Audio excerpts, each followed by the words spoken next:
Alright.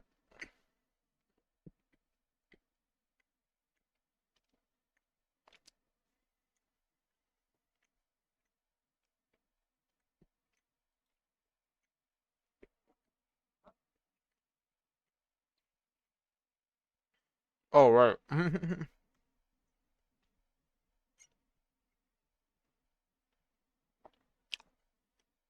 I'm live.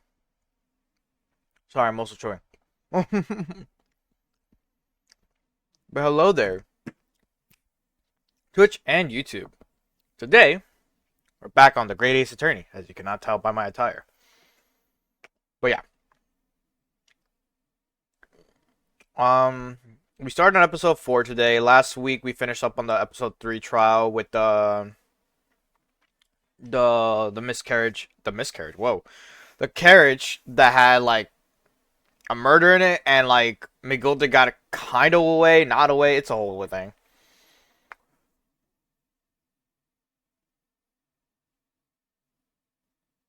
I mean, I haven't even modded my own PS Vita, so I wouldn't be able to. I don't. I would have to do some time for it, like figure it out. Whoops.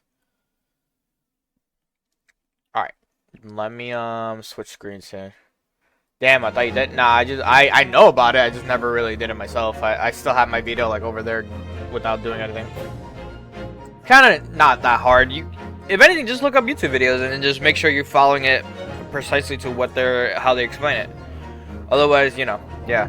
That's how I at least do modding in every other game. It's just like I look up a video and then it's like, this is how you do it. And then it's like it shows you, like, they tell you step by step of how to do it. Yeah, we're on the game. Music is good, I believe. Perfect, alright. Alright.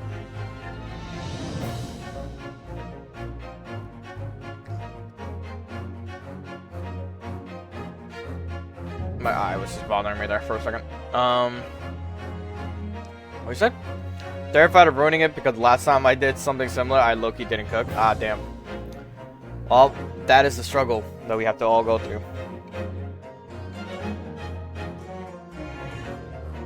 I fucked up the Switch like that, actually. I think,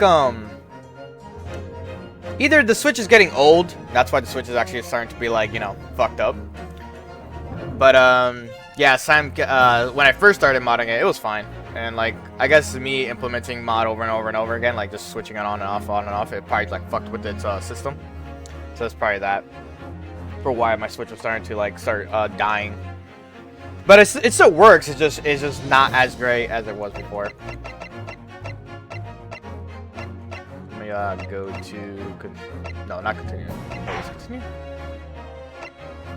Oh, no, well, let's just do it from here.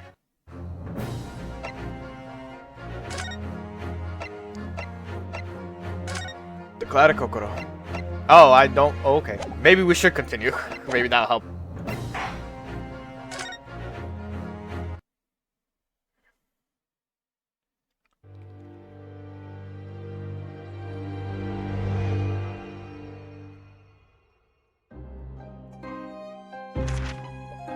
時折僕は思うのだよ、ワトソン。ホームズは物憂げに首を振り言った。我々が目にする事件は本当にそれが全てなのだろうか。その裏側に誰も知るもののない物語が隠れているかもしれない。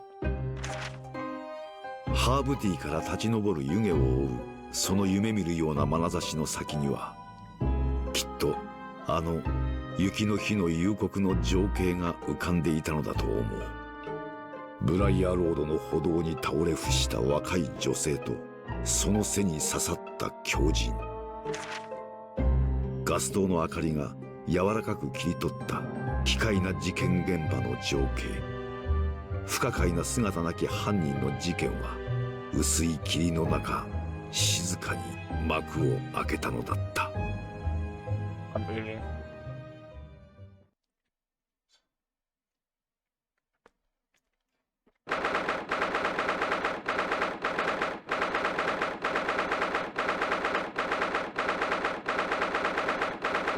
I let that all play out. I could have skipped that part.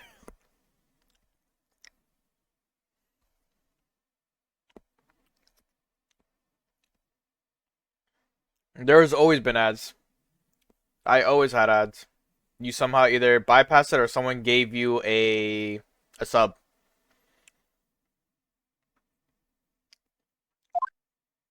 Did you sleep last night, Mr. Nadahola? No, not at all. It was an enormous hotel, wasn't it? The rooms were so luxurious, I felt like we were staying in a palace. With all the gaslights twinkling, it was brighter than day, even in the middle of the night. What about the enormous beds? After my time on the SS Bureau, I wasn't going to waste a single inch of that space. Spent the entire night rolling from one side of the mattress to the other. Yes, it really was the sort of night you can only dream of normally. Except, I learned that we owed £3 for the rooms, and that dream quickly turned into a nightmare. Oops, sorry about that. The building was so impressive that and the entrance so inviting, I just wandered in without thinking. In a lodging house in Japan, the sum of money would put a roof over your head for a whole year. I did try, but I'm afraid I couldn't help my tears when we were presented with the bill. I really am sorry. Well, never mind. We must find some more affordable lounging straight away, though. If we're not careful, our entire stipend will be used up in 10 days or less. Ugh. Oh. Whoops, my bad.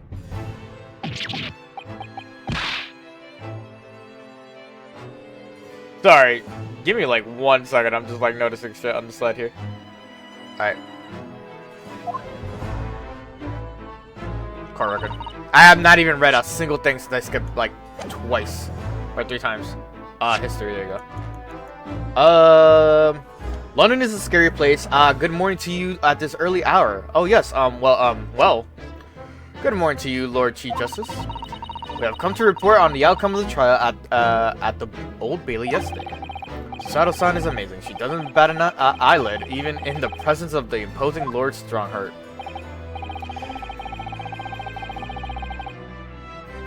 Yes, I believe you had a very comprehensive initiation into British courtroom. Oh my god.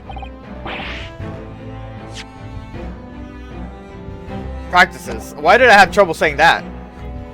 Oh yes, it was very eye-opening. Thank you.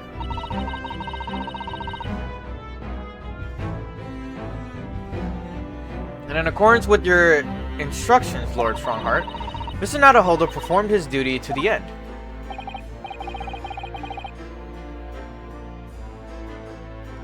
Yes, I've already been appraised of events.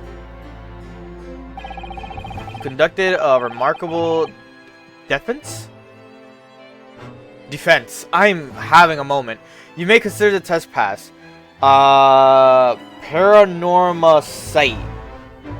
Never heard of it. Oh. No longer are you a student from the Empire of Japan. You may henceforth claim to be a fully fledged lawyer. My country is delighted to welcome young talent from such a remote eastern land. Thank you very much. I'm a lawyer now. Now, in view of your new appointment, I have a fresh case in mind for you. I'd like you to take it on at once. I trust that won't be a problem. Another case already. Nothing trains a lawyer better than practical experience.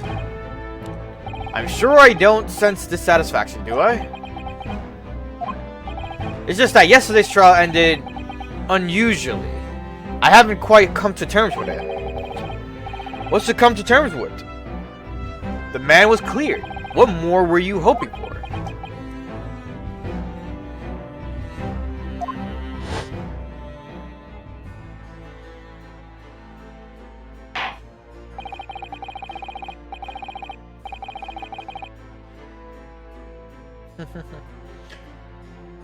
Culpability of the defendant has not, and at the present time, been established by this court.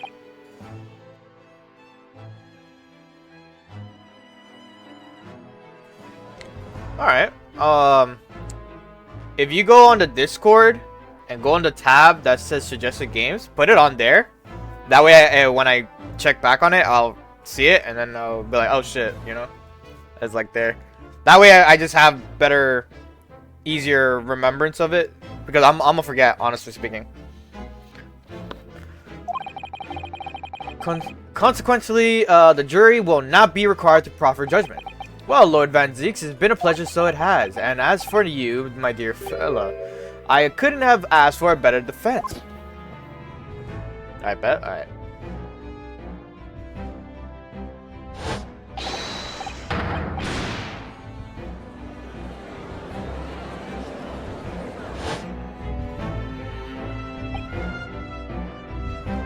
I just can't help wondering if Mr. McGilded really was innocent.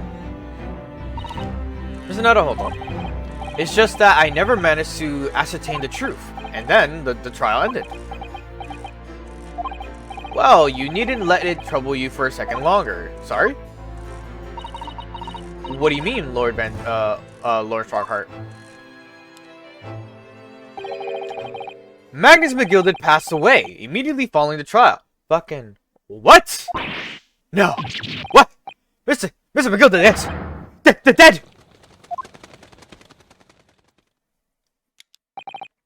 I have 19 minutes and 41 seconds until my next engagement. Time enough to talk. Yeah, the fuck happened? Don't just fucking stare like, what? What happened? Literally! How could he be dead?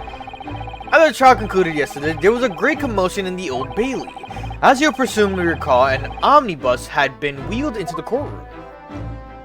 Do not tell me he was in the omnibus when that shit was on fire! Yes, of course, that was the scene of the crime which Mr. McGilded had been accused of. Precisely. Well, while the bailiff's attention was diverted by some other matter, the omnibus went up in flames. No. How could such a thing have happened? That is being investigated as we speak, but already, the police have identified a corpse found inside the charred shell of a carriage as that of McGilded. Omnibus? That's what they used to call it in the old days. That's awful. Excuse me. The man must have slipped inside whilst the bailiff's attention was elsewhere. The bailiff really needs to pay more attention. And how could that have happened?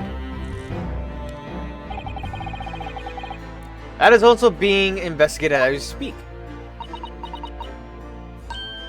Thinking back now. Immediately after the trial, Mr. McGilded did mention going back into the courtroom to look at the omnibus. Well, I must be making tracks now. It's just time for the inspection. Sorry, what inspection? We're going to examine the omnibus again, so I'm told. Have you seen Invincible? No, but I've seen memes of it. So I know, like, bits and pieces.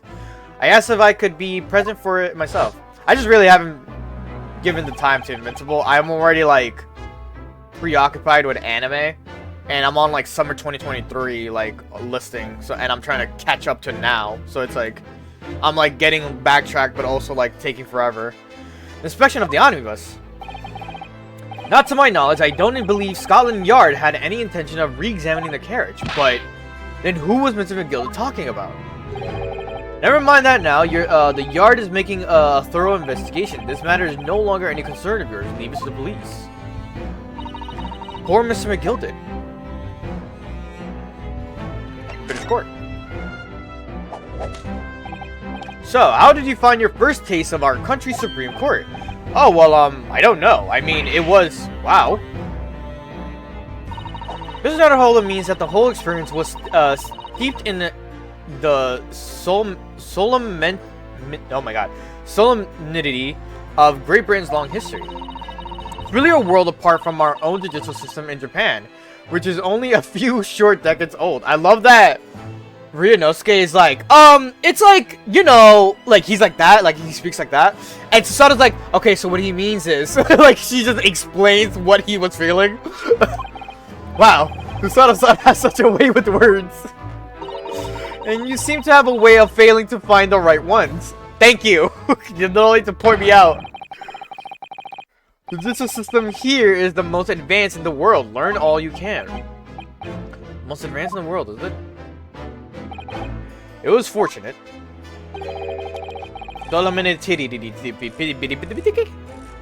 Right? Your very first trial was a simple affair.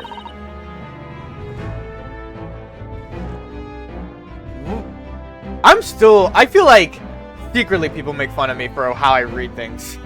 But it's more because I'm just reading too fast and I just stumble and I'm just like blah blah blah blah and you could probably like clip I don't know how many of my previous visual novels streams of where I'm just reading and I just stumble and I just had to go blah blah blah blah and it could be a whole compilation of it. Like, I kid you not. I digress though. Simple. That was simple? As I believe I mentioned yesterday morning, it was a trial you couldn't lose. I don't mean to be contrary, Lord Strongheart, but the case was anything but simple. It's okay, Ren. Take your time. Reading is hard. Thank you.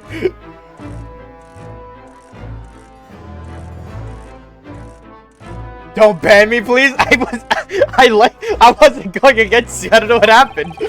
The circumstances of the case were so incriminating. I was stunned when I first heard them. Banned. You're forgetting Sly is a mod. In fact, I'm still finding it hard to believe that we managed to get a favorable verdict. I'm just paranoid. It takes a lot for me to actually like be like against someone and start banning them. It's either if you're like a bot who comes in and is like, "Hey, how you doing? What game are you playing?" It's like, bro, what? Like, are you not paying attention? No, my apologies. However, the fact is that you did receive the not guilty verdict you set out to achieve. And that can only be attributed to exceptional talent, wouldn't you agree? Well, I don't know about that. Well, never mind. You exceeded my expectations, I freely admit. That much at least is an undeniable truth. Which is precisely why I have prepared the new case for you that I mentioned before. What's going on? What was he going to say before?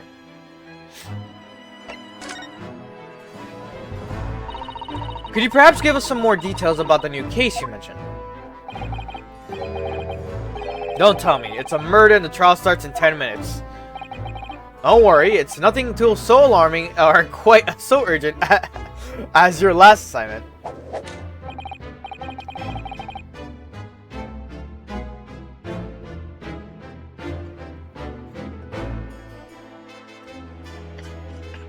I'm sorry, what? I look over to the left, I see the top one, middle, and then the end. What?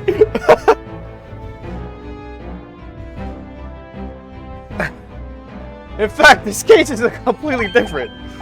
Oh, I see. Did he just read my mind? This is to say, no one has died as yet.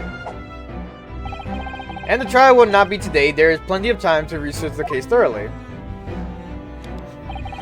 23 hours, 43 minutes, and 19 seconds to be precise. Huh. The trial's tomorrow then.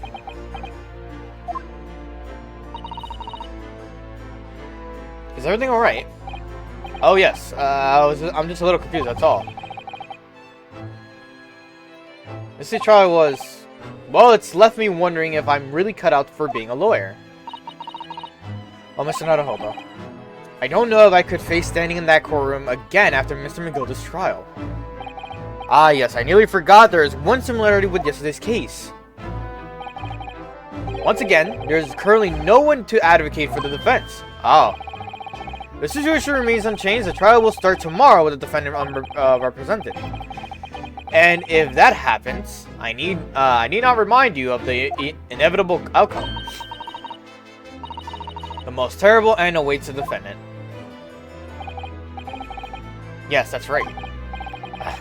Here we go again.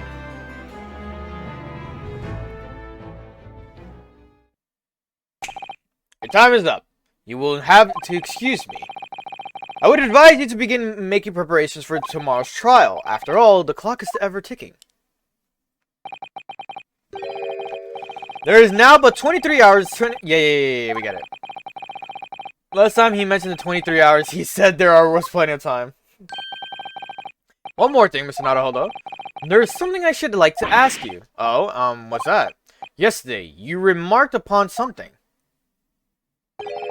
That you intend to see through the will of your late compatriot, Mr. Asogi.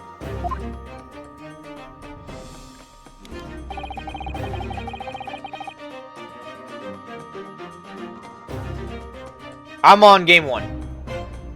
I would be interested to hear what exactly you mean by that. It's like 34 seconds.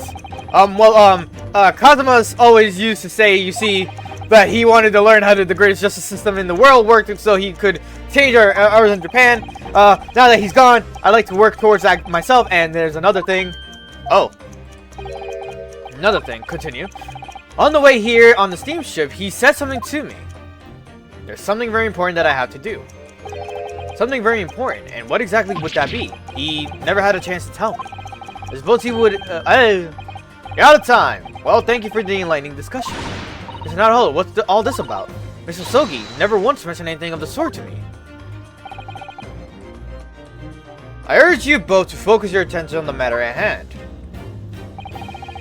I think the liberty is summoning the police inspector in which, oh, tell me that's fucking Watson. Or Wilson. In charge of the case. He'll be able to appraise you of the details. How long has he been there? So, I wish you the best of luck, and bid you farewell. Is he eating fish and chips right now? Fuck, that's gonna make me hungry. There's something very important that I have to do. Kazuma-sama, what did you mean? I wish I knew, but honestly, he never told me. Anyway, we had better talk to the detective, don't you think? Yes, you're right. I hope I'm just imagining it, but I wouldn't say he looks pleased to see us at all. I'm literally ordering right now. Fucking order me something, bro. Order me just fries. I just want fries. I think that's what I'm in the mood for. Could we trouble you? What do you think? Lovely weather, isn't it? I'm counting my money. What's the weather got to do with anything? Listen to me, you young Japanese upstart. Some frippery about the weather doesn't get every English gent eaten out of your hand, you know? But Susato-san told me it was a foolproof. A busy man, a very busy man. I'm literally ordering fries.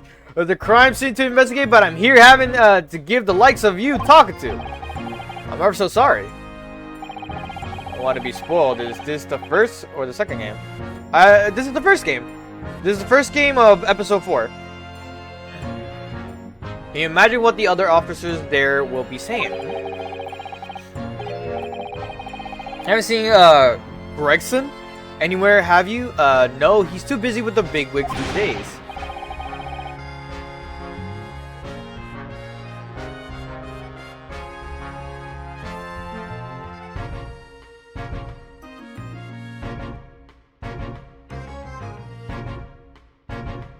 I don't know if they're referring to, because it is 2 games, the Great Ace Attorney, so that's why I'm like, I don't know if they're referring to that. But it's the first of the Great Ace Attorney games. Not the first Phoenix Wright game, but the first game of the Great Ace Attorney. What was I saying? Not because of some bumpkin who's here on a jaunt from a country I'd never even heard of. Hear that rip and sound? That's my reputation of the yard going to tatters.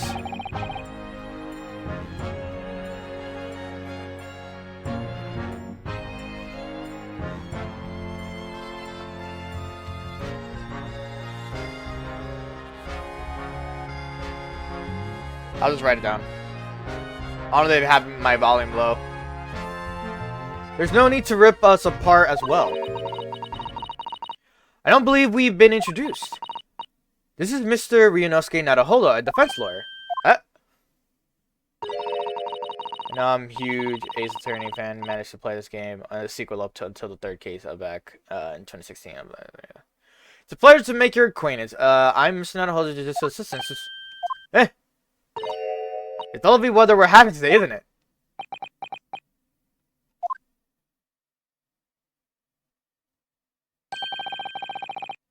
It is unreasonably fine, I grant you. London winters don't see a lot of sunshine. Unbelievable. How did she pull that off? The Lord of Strongheart, he has asked me to fill you in on this case.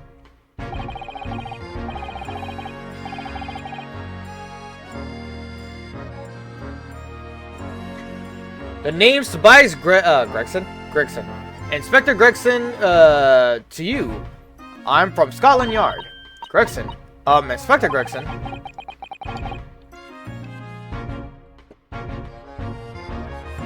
What's the matter, Sato-san? Does this detective's name mean something to her? Inspector Gregson.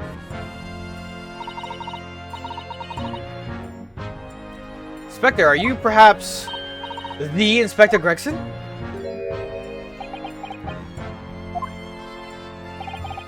You're acting like you know this man, Mr. Sato, but he's a London detective. Oh, I do know him. Well, very well, in fact. Very well. Yes, he's featured, he features prominently in the Adventures of Sherlock Holmes.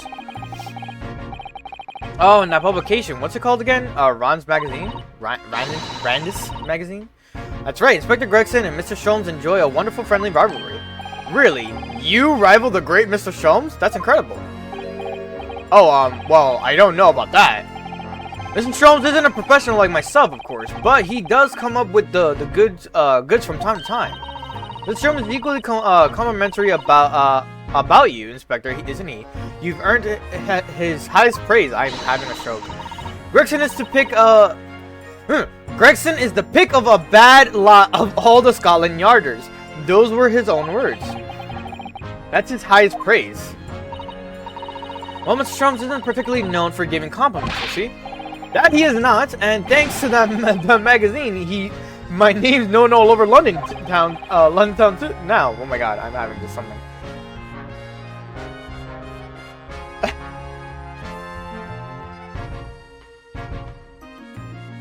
I-L word, Ren. If you buy it, he doesn't even acknowledge you. What?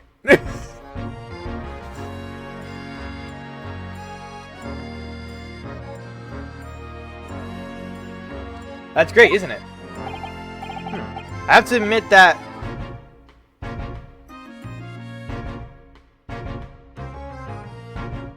Am I blind? Like, did you guys, do something?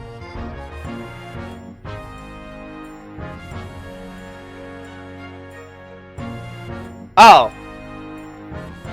Right now, order your fries with cut chicken sauces. You could have the chicken and sauce. I just want the fries. I just want fries, man. That's all I want right now. I can't have shrimp. I have an allergy to shellfish. Not a strong allergy, but it's still an allergy. I have to admit that to start with, I was a little, well, flattered by all the attention. Everyone wanted to shake my hand, and my reputation at the yard went through the roof. Well, that's wonderful. No, it's not! There's nothing more sinister than a man on the street. People are always looking at me now. They're whispering rumors about me under their breath, I'm sure. Rumors. Are you quite sure?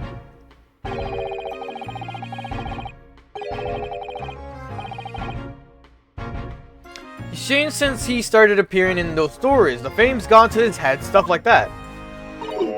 Gosh, do you really think people are saying such mean-spirited things about you? Like I said, they whisper, so I can't catch exactly what they're saying, but I know what the folk are like. I'm sure that's what they're saying. As sure as eggs is eggs. Sinister Mark? There's something more sinister than a man on the street. That's too real, though. I get the feeling this detective would be very hard work. Oh dear, perhaps a sudden rise to fame does change people. Yeah, they're pretty chatty today. Which is rare. We have to rot together. My brain rot is here and there. You don't get true brain rot, Ren, unless I was in like high school. That was like peak brain rot for me. Now I'm just like, I'm becoming old. I'm an old man now. I'm just chilling. I still get brain rot from here and there, but that's just like a tick. So about the case that the Lord Chief Justice mentioned before. Nothing to tell, really. As far as we're concerned at the yard, it couldn't be simpler. Oh dear, that probably means that as far as we're concerned as lawyers, it couldn't be more complicated. I wish you were wrong about that, but I have a nasty feeling you're right. Young woman was walking along the pavement on Briar Road when she was stabbed from behind. Great, a stabbing from the back. How wonderful. Fortunately, it wasn't fatal, but she's still laid up in hospital, unconscious. Okay, so she wasn't murdered, but damn, she's hurt. That's despicable. What sort of coward would attack the poor woman from behind? I know.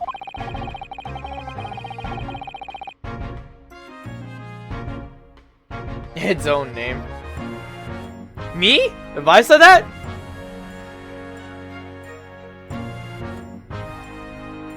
I suppose you wouldn't have finished whoever it was off with suicidal takedown, would you? That is neither here nor there, Mr. Naruhodo. Brace yourself, Ryunosuke. You're angry. You've angered her now. Anyway, after something of a whirlwind investigation, the criminal was arrested. He barely had time for a cup of tea after the incident took place, to be honest. So, there must have been something left at the scene that led you directly to the culprit. Or perhaps a reliable witness who recognized the person in question. Let me stop you right there. You're wasting your time on this one. Sorry. There's nothing you can do. There's no way to help the bloke now. Why ever not? Simple. The prosecutor that's been assigned to the trial tomorrow is Lord Barrick Van Zieks. No! Sounds like you've heard of him, then. Oh yes, we are very familiar with Lord Van Zieks. Believed to be the hairbringer of death itself, the Reaper of the Bailey.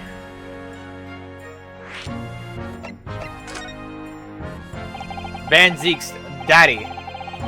Lord Baruch Van Zieks, also known as Daddy, who we faced in court only yesterday. Mr. McGilda told us about him before the trial, didn't he? There he is. There's Daddy. When Van Zieks stands for the prosecution, they call the accused his sacrificial lambs. And in every single trial in which he's been the prosecutor, the accused has been deemed. Yeah, whatever. It's Reaper of the Bailey nickname. I suppose he's earned that because every defendant he advocates against is found guilty, is that right? Is that it? Well, if that's the case, we should inform you, Inspector, that in yesterday's trial against Lord Van Zieks, Mr. Naruhodo secured a verdict of not guilty. Huh. And what of it? Dang, that's Daddy? That's Daddy. Oh, well, I think... that means that even against the Reaper of the Bailey, it's not impossible to save the defendant. No, you really don't have a clue, do you? What do you mean? What happened to the bloke in the end, eh? He's dead. Magnus McGilded came a cropper in the omnibus when it went up in flames. The freak is out in chat. That statement alone is too funny. The freak is out in chat, and then so you can't rightly say you saved the defendant, can you? What? What are you saying? Look, if Van Zieks could get the dirt to stick on everyone, he'd be a miracle worker. But that's not how it goes. He doesn't work miracles, he works magic. Black magic. What the fuck, you think he's a wizard now? I'd have a good long think about that if I were you. Are we really supposed to believe that? I'm gonna drink some more of my coffee.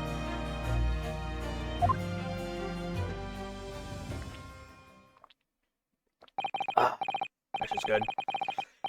Wow, well, I filled you in on the in as requested, and I'm very nearly out of chips. Fucking bro, don't mention that shit. So I'll be heading back to the crime scene now. We're still carrying out a few investigations there. The slurps were political? What? It was Briar Road, you said, didn't you? Where the incident took place. That's correct, ma'am, and if you head over to the holding cells, you can meet the criminal himself. You branded him a criminal already. He's as good as. Shaking like a leaf in his cell, he is. It'll give you a chuckle, if nothing else. I said poetical. Listen, I can't read, alright? I read at a 3rd grade level, right? We know this. You've seen me read this game. His inmate, he's inmate 53. Speak to the jailer and he will show you the way. Inmate 53, thank you.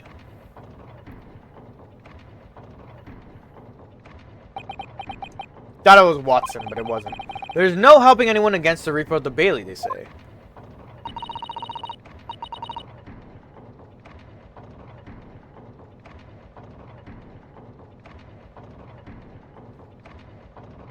I had trouble reading that.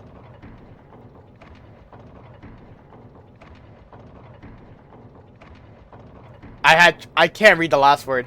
We thought you're reading Thick Cliff. What? Is something troubling you, Mr. Naruto? To tell the truth, when I recalled the trial yesterday, I can't stop myself from shaking. The idea of facing the Reaper in court again is... It's skills, but with a lisp. Wouldn't it be skills? With an S? We saw your reading skills? Nah, bro, making fun of Thomen who can't read. I hate the both of you right now. I really do. Well, if you think it's too much for you, there's no shame in turning the case down. That takes courage, no? Too? Yes, whatever.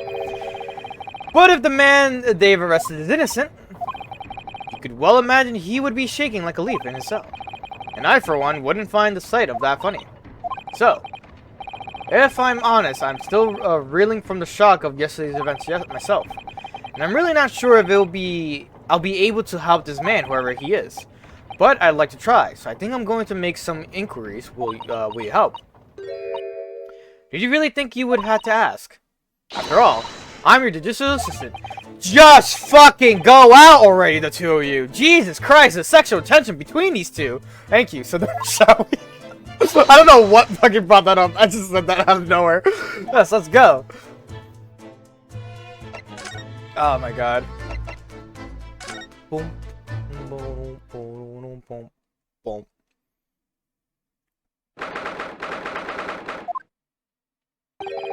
So, these are the British prison cells. Oh, they're ghastly. It feels just like a dungeon. Yes, and having experienced it in Japan myself, I can assure you that our wooden cells feel a lot cozier than these cold stone walls. Oh, don't, Mr. Metalholder, you're making it seem worse. Apparently our client is in the cell here, but it's so dark at the back there, I can't make him out. Wonder what he's like. Inmate 53, your legal representative is here to see you. Stop hiding at the back of the cell and show your face at once. Am I a cat? As yet with no name? Calling me by a number? It's utterly unbelievable, unjustly unreasonable. I refuse to answer. My man just fucking spit. What? No, what? What do you think is going on here? I don't fucking know, but that shit was fire. That shit was fire, Susato. I have no idea, but I was just hearing things. What was that? I just realized I am missing something. Hey, your boy forgets his little trinkets here and there, so just ignore what I'm about to do. Ignore. Remember that shit was always here. The triad of compliments, wait, that tirade of complaints was in Japanese. You said ignore, I will look very attentively. Excuse me, but who? Shh, quiet. Yo. They're all around, hiding. I know they are. They're watching, listening. Even now, I can sense it.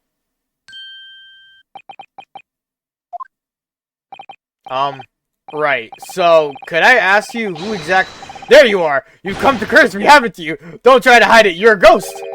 A ghost.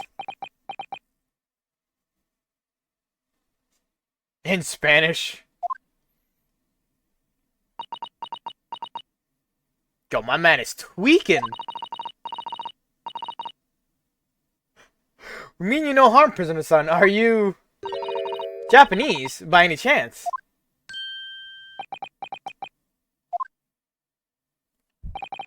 This is beyond my wildest dreams!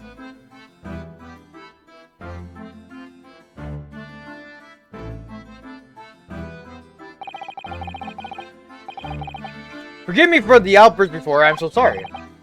Oh, it's fine, we were just a little surprised, that's all. Imagine it. It's been 12 long months since I left my hometown, and here I am, in a frightful fix in a foreign land.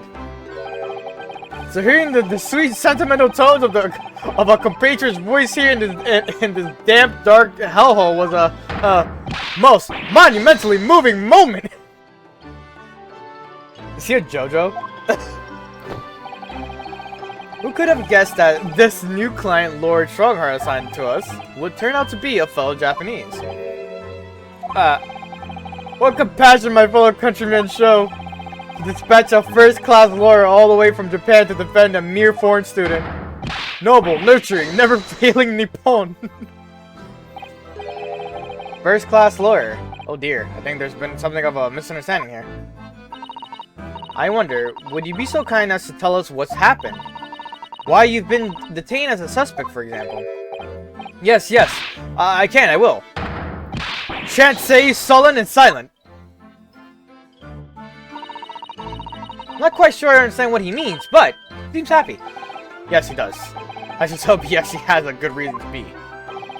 Thank you for your cooperation. I am a lawyer, as you said. My name is Ryunosuke Naruhodo. And I am Naruhodo-san's judicial assistant, Mikotoba. I am a visiting student sent here by our government. Notably, notoriously named Natsume.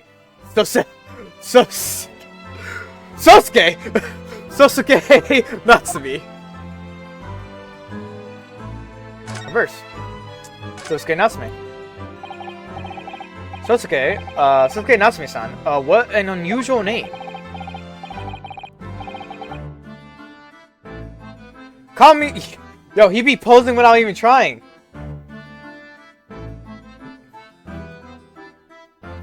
You wrote the name right! Like, you could tell you're wrong, right? Soseki! Soseki! It's Soseki! Not Sosuke! Or Sasuke! There's a difference! Call me Soseki. Please. I am a poet, you see. A writer of haiku. Ah, that's what that fire shit was earlier. It's something of a nom de plume. A nom de plume? You mean an alias?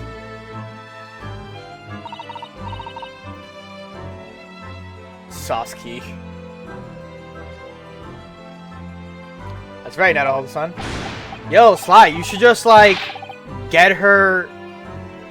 You should gift her a sub. I'm just saying. That's just on me, but I'm just saying. It's not like I need the money or anything. But yeah. No. Don't be so... She'd kill me? Why would she kill you? Don't be prosaic? It's much more refined than that. And haiku, that really reminds me of home. I didn't hear you say that you were a visiting student sent over here by the government. Yes, that's right. A year ago, I was told to go and study English. First, I had to suffer that misery, and now this is beyond the pale. Suffer that misery. Did you... Oh. Just on that. I tapped A too fast.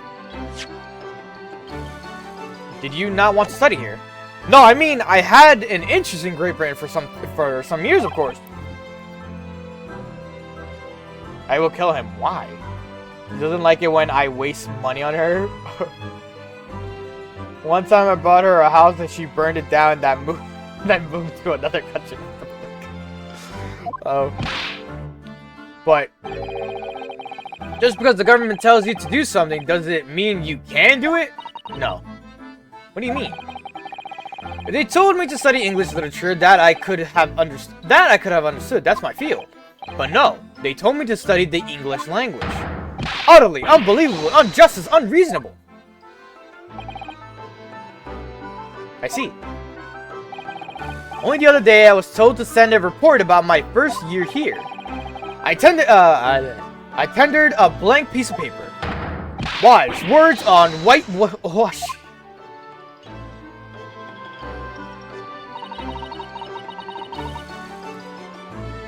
Sorry. You must be a man of great standing. Oh yes. So I'm often told.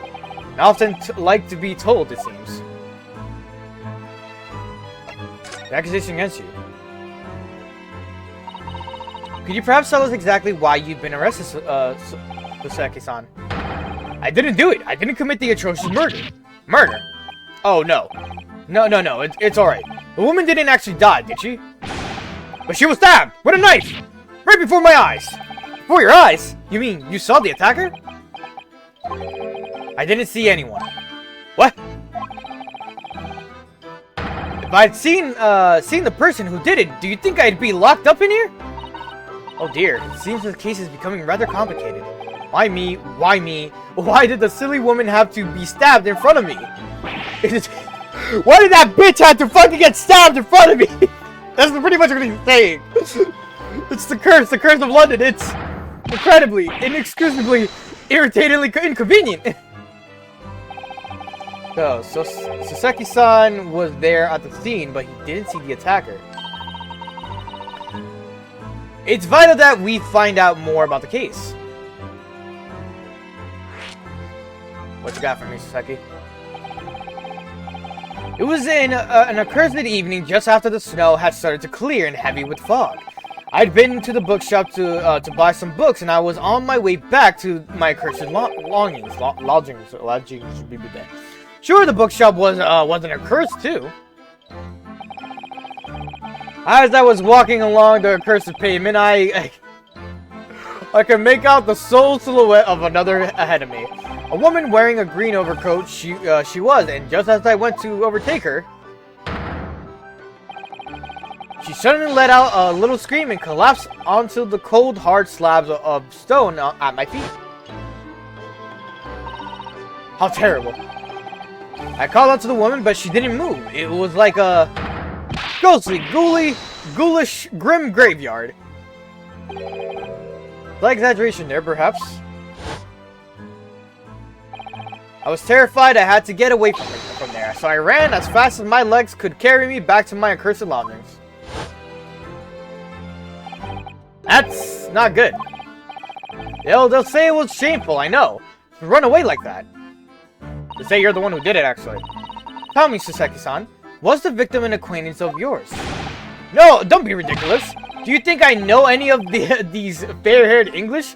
And a young woman at that? I'm diffident, shy, timid, unsure. I can't talk to people. Felt that. Too real, Soseki. I see. A young woman, unknown to Soseki-san. And at the time it happened. Who else did you see nearby? Did anyone pass you? Oh, real? Fuck you. Regrettably. Apart from myself and the woman, I didn't see a soul. Bo lives to pose, and that's what got him arrested. No one. Oh, great. So the victim was unknown to you, and there was nobody else on the street at that time. That creates something of a conundrum, doesn't it? What conundrum? That he doesn't have an alibi?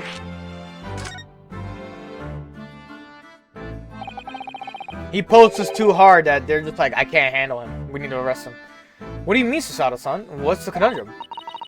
Well, if what Soseki-san has just told us is true, there's something I can't explain. He says that he didn't know the victim and that there was no one else at the scene. And he apparently fled without having been seen. I did. But if that's the case, surely this man has to be the culprit. Ah, you! What did you just say? Nothing. I didn't say anything. Yo, Ryunosuke, how obvious is your facial expressions when you say things in your head? Oops, perhaps I thought of that a little loudly. Actually, that's not what was troubling me. What I was thinking was, how did Soseki-san actually come to be arrested? Sorry? He didn't touch the victim, and there was nobody at the scene to see him. So how did the police ever discover that he was there in the first place? Oh yeah, she's right. I'm not gonna lie, when he poses like that, something about that pose is just like, I felt. It was him! That accursed great detective! He led the police to me! Of all the bad luck! Cursed. Great detective. Oh. Could it be? I shall never forget that man's name as long as I live. With his haughty laugh and his self-proclaimed greatness. Brash, big-headed, bush body. May you be cursed until the end of your days, Herlock Sholmes.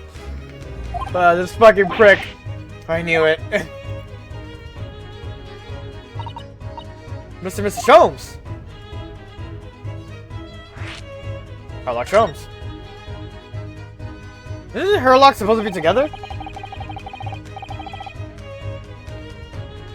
The stand user could be anyone. Stand user, literally.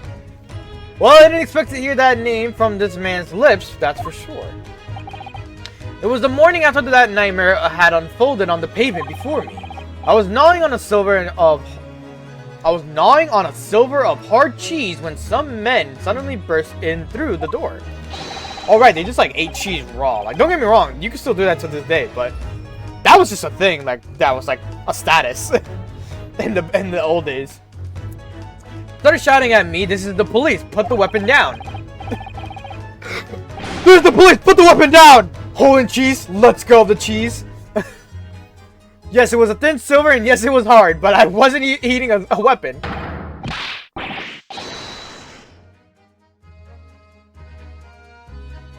Brain rot is brain rot, that's funny. Yo, watch it now, hey. On the list. Discussing dietary discrimination devils. Yeah, watch JoJo. Part 1 is definitely gonna be like... It's gonna be like, you're gonna see that it's slow. But once it starts picking up, you'll start noticing once it goes into part 2, and then it gets better, and then part 3 is when stands come in, and then that's when it starts getting like way better throughout the whole thing. As well as part 7 is in the works, if I remember correctly. There should be an announcement, I think, next month? Yeah, there should be an announcement next month. If not, I think it was the month after that. No, it's next month, and I think it's soon. Like, next week. I have to check back on it. But, yeah, part 7, animation is gonna get mentioned. Did I hear you correctly? Yes, you heard me correctly. It's been on the list for 2 years. I promised to watch it. Clearly, I had to try morning yesterday. And there he was in the middle of all the policemen, grinning like a Cheshire cat. That Herlock Sholmes. It's actually just Herlock Sholmes, and he's English.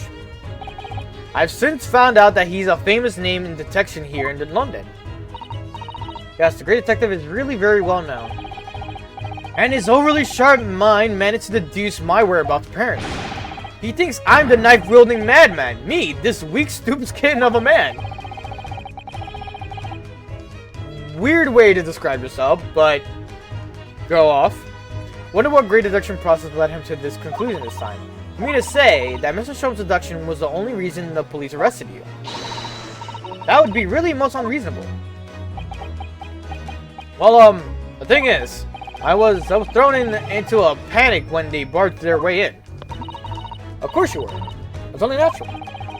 I was terrified and trembling, and they kept throwing questions after question at me in impossible English. Fiendish, foreign, flammery. Well, we are in England. You can't really blame them for questioning you in English. Good point. Good point. But my mind went blank. And I knew I had to answer, but I didn't know what to say. So I was kept repeating things like, "Yes, I do," and "I'm fine." Next thing I knew, I was in manacles, and before I knew it, I was still in here. Oh dear, I'm afraid that's hardly surprising. I'm fine. He's not fine now.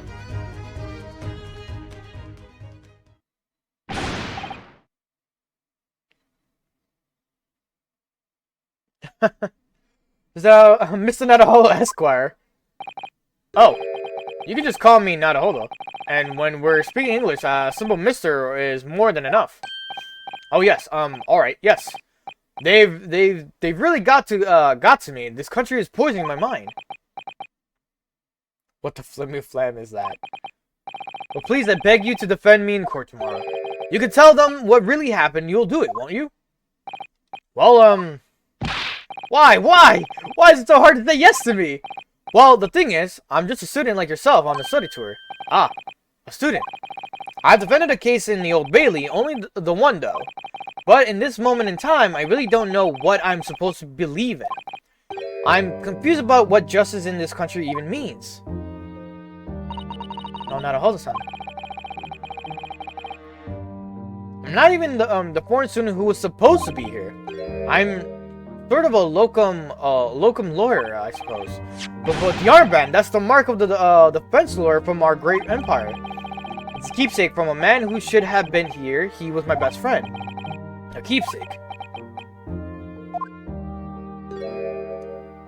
I know exactly what they're saying about me. Oh, who do you mean? The lawyers, all the British defense lawyers, they won't defend me. Goodness, why? Why do you say that?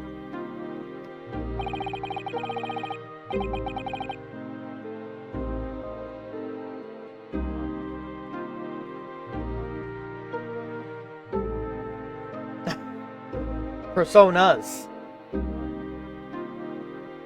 The same reason as you noted before when it happened. There was only the victim and myself around, and I ran away from the scene of the crime. Oh, did you actually buy them, or did you hack the Vita to get the games? I should really hack my Vita. Madavia low-key goated. Not a fool, I know it looks as though I must be the culprit. It must be very hard for you, Soseki-san. And anyway, I'm a student from overseas. I'm just a foreign nobody to them, someone not to be trusted.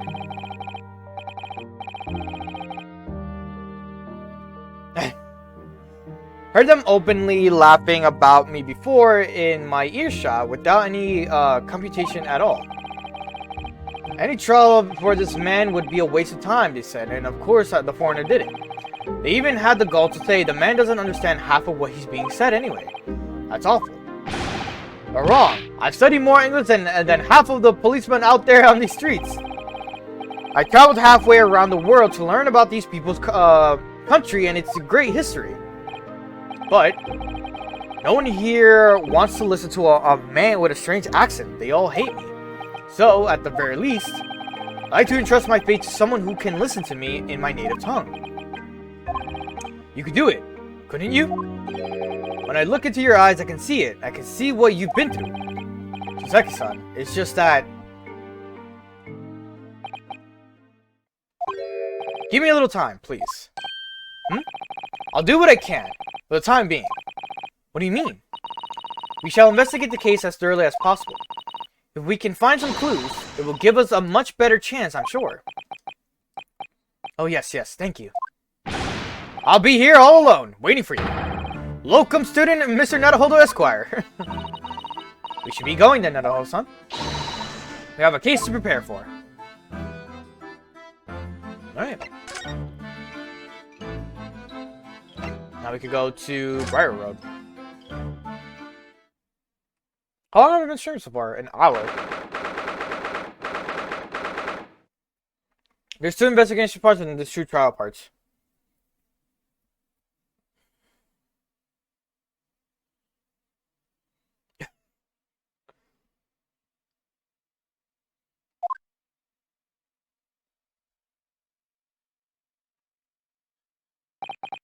Oh, this is where it happened. Briar Road. Ah, look, Mr. Nadahodo. Daily news, by the way. Look at that regulation metal helmet. It's unmistakably. The men of the Scotland Yard are here. They're investigating as we speak. That is their job, you know. It's not a holo. To see one with my own eyes. They're often depicted in the adventures of Sherlock Holmes, but I never dreamt of I ever come this close. To a real Bobby's helmet. What? The helmet? Hee, of course. I have to try one on one day. Well, I hope your Hattie dream comes true.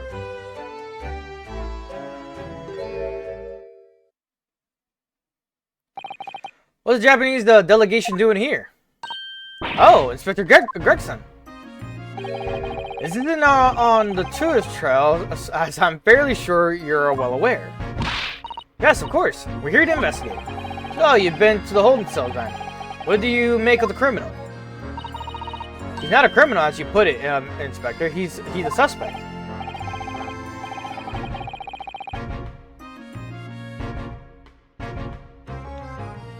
Where was it?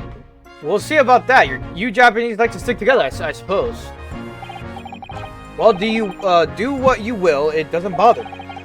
The blokes in court tomorrow. Whatever happens, and the verdict is a foregone conclusion. The stone cold air of rejection. Take heart. London at this time of year is full of stone cold air. That makes it worse somehow. Scotland Yard. Tell me about Scotland Yard, Inspector. Ever since I read about it in the Adventures of Sherlock Holmes, I've been fascinated by the place.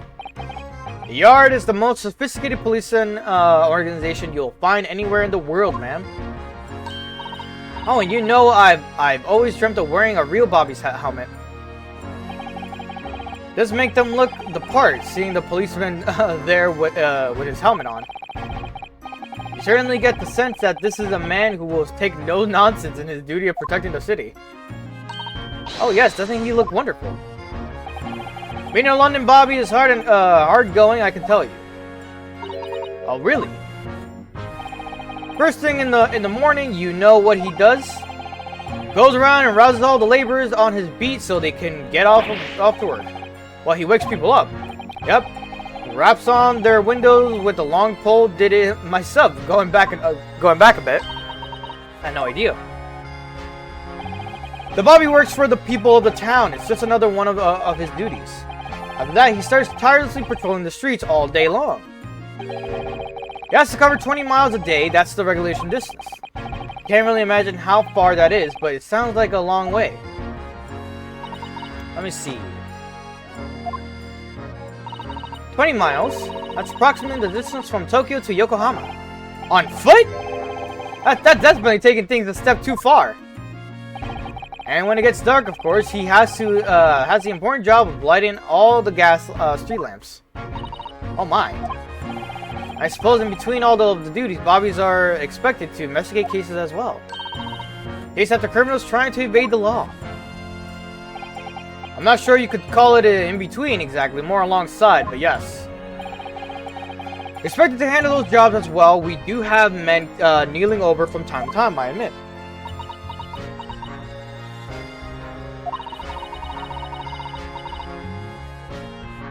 I was dreamt of wearing one of those helmets, as I said. But it's with a heavy heart that I shall not have to relinquish that dream to you, Mr. Ronaldo. Your heavy heart will be my heavy head if you do. It happened at about 5 in the evening 2 days ago, just there on the open bit of pavement. The victim, a young woman, was stabbed with a blade from behind. Is it right that the lady is still unconscious now? You mentioned that she's been treated in hospital. I never said she was a lady. Truth is, unless she comes around pretty smartish, we won't be able to find out much about her at all. So that means they haven't been able to take a statement from her, of course. Here's a map of the local area I happen to have on me. You can take it if you want. Really? Are you sure? It's your policy to give lawyers the defending suspects the odd bit of information to go on. I haven't actually accepted the job yet, but still. Thank you, Inspector. We gratefully accept it. Local map has been added to the record. Anyway. Far as we know, there was no one else on the scene other than the victim and your fellow countrymen. So, who did it, do you think? Not much of a head-scratcher, is it? Well, I know Mr. Natsume is Nasume. Mr. Nasume is also claiming not to have seen anyone else around, but just because he didn't see anyone, it doesn't mean we can be sure that nobody else was present. Sorry to have to tell you, but we most certainly can be sure. How? Because, ma'am, the precise moment of the stabbing didn't go unnoticed. What? We have two very reliable witnesses, no less. It was a typical foggy London day, and your client obviously didn't see them. There was witnesses now.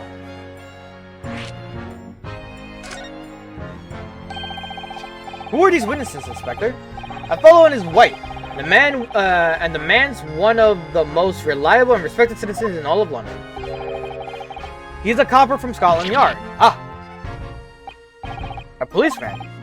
That might change things.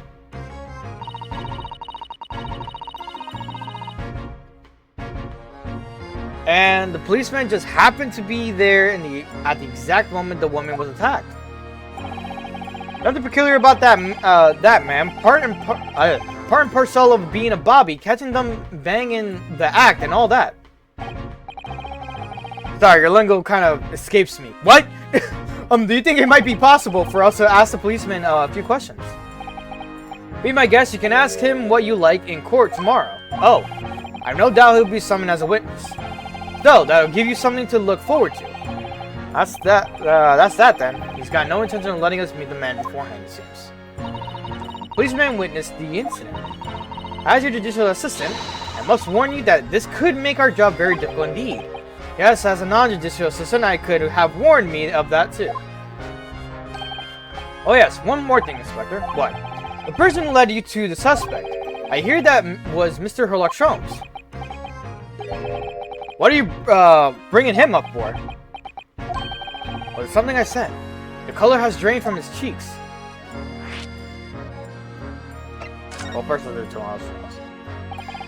That twitchy Japanese bloke goes on trial tomorrow. Are you going to defend him or not? Well, makes no difference to me, but I will say this. No London lawyer worth his salt would touch that case with a barge pole.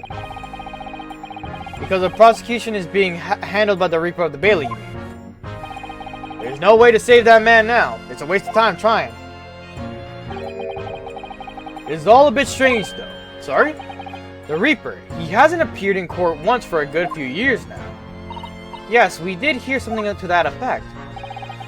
The only people he usually bothers with are the real scum. The master criminals, the violent ones.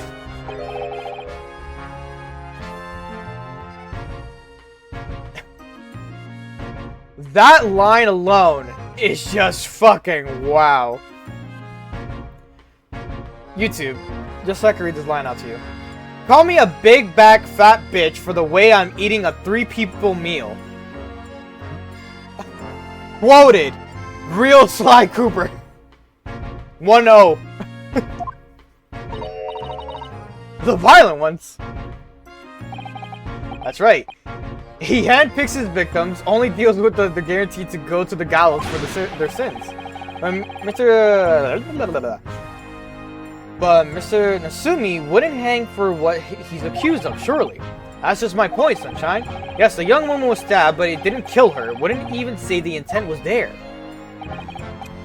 So this isn't the sort of case I'd be expecting a Reaper to want to sink his teeth into, or went to a better phrase. Well, it's not exactly a minor infraction, is it? No, there's got to be more to it. Some reason he's taking an interest. Really? What sort of reason, Inspector? You think I can tell what's going on inside the head of that Lord of Darkness? Darkness.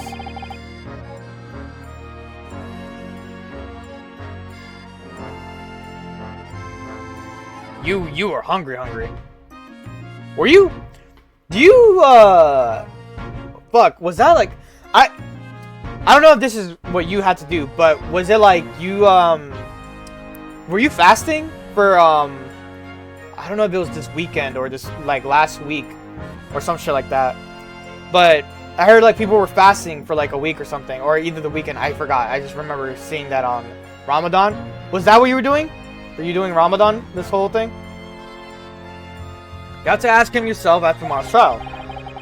We're really going to have to face a Reaper again. Yeah, I don't eat for 30 fucking days, bro. I'm sorry. I would give up. That on me, I need to eat something. At least once a day I have to eat something. Have you seen us, Kitty Bros? We really going to have to face a Reaper again, the Lord of Darkness, as he put it. I mean, it's a religious thing, no? You just said I don't eat for 30 days. It's from sunrise to sunset. Who did you hear that name from?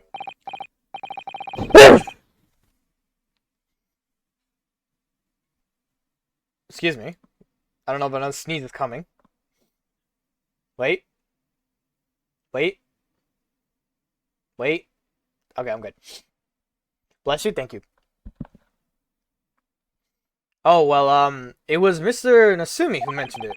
He said that Mr. Sholmes was with the police when they entered his lodgings.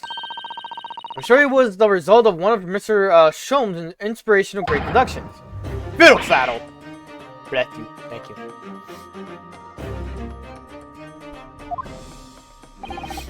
That man's an amateur, and I'm getting sick and tired of him showing his mug everywhere. Oh. I don't know where he gets his information from, but he turns up at the scene of the crime, wanders around spouting incomprehensible rubbish, and before you know it, he claims to have solved the case. Yes, he's quite astounding, isn't he? He's a great help to Scotland Yard, though, isn't he? Gibble gabble. I've ever seen this before. Oh yes, the Randus magazine, wonderful publication in which the Adventures of Sherlock Holmes appears. Yes, well, the wonderful publication, as you put it, sees fit to include several of the Yard's detectives in its stories. And the so-called great detective makes a mockery of all of us. You ask anyone at the Yard, it's a misadventure to be included in any Sherlock Holmes tale at all. Well, I suppose there is an element of that. We work our socks off, every one of us, only to be frumped by the public. Oh my god, public, thanks to that obnoxious detective. The man's a danger to us Scotland Yard as he is to all our criminals. It can't really be true, can it, Inspector? Sherlock Shalom. Shalom. Clearly, the great detective and the police have a complex relationship. Well, I don't think we were going to get any more useful information out of the detective.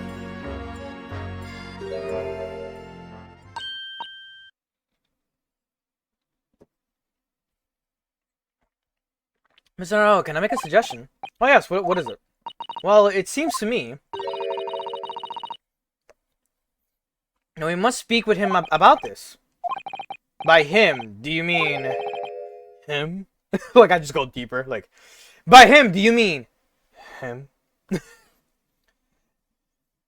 By him, do you mean... Mr. Sholmes? Yes! Mr. Sherlock Holmes, exactly! Look at the shining eyes, you can't wait, can you? Well, Mr. Nasumi did blame Mr. Sholmes for all of this, didn't he? Yes, he did. He really did. Which makes him... By him, do you mean him? Which makes him an involved party in this case. Are you just going to ignore that? I hope not. I assure you, it's not simply by selfish desire to meet with Mr. Sholmes again. The trouble is, we have no idea where them... The Baker Street! How do you know that? The stories, of course. 121B Baker Street. The most famous address in the world. Oh, I see. Well, there's nothing... Well, there's nothing to stop us from going, I suppose. We better try to find out our way there before Susato-san gets any more excited and unpredictable. Hooray! Or hurrah! I'll summon a carriage! So we're to have a reunion already. The great detective, Mr. Sherlock Holmes.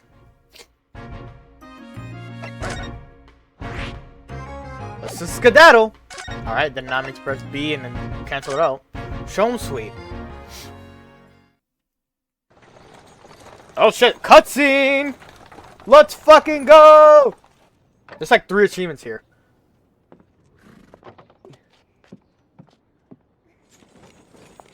What a polite gentleman.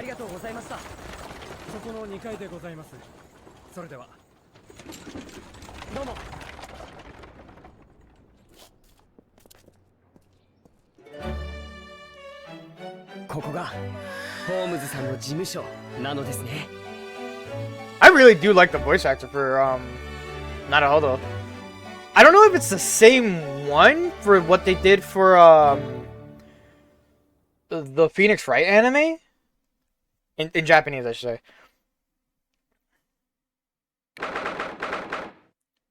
But what else I wanted to say about that? Dude, I'm telling you, every time there's like a cutscene like anime shit, I really hope they decide to do the last trilogy to be adapted in the anime. So Apollo Justice, Dual Destinies, and fuck, what was the last one?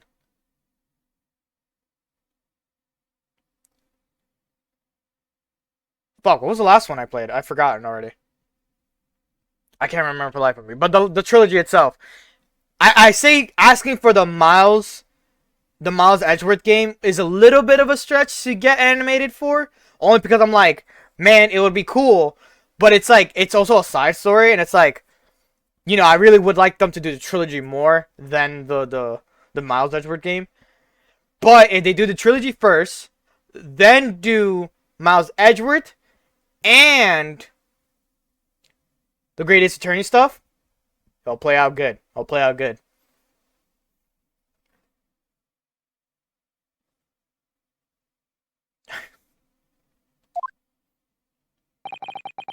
I'm gonna lock in. This is where the great detective makes his living. It feels surreal to be here somehow. It is as described in the stories, Mr. Sato. Sato-san. She's fucking overjoyed. Many famous cases have been solved here in this very room. I suppose they must have been, yes. I never read the story, so it's hard to get quite as excited about it as she seems to be. Detective chases the villain relentlessly as he disappears into the fog down an unlit London street. Oh, the thrill of it, the romanticism, the romanticism.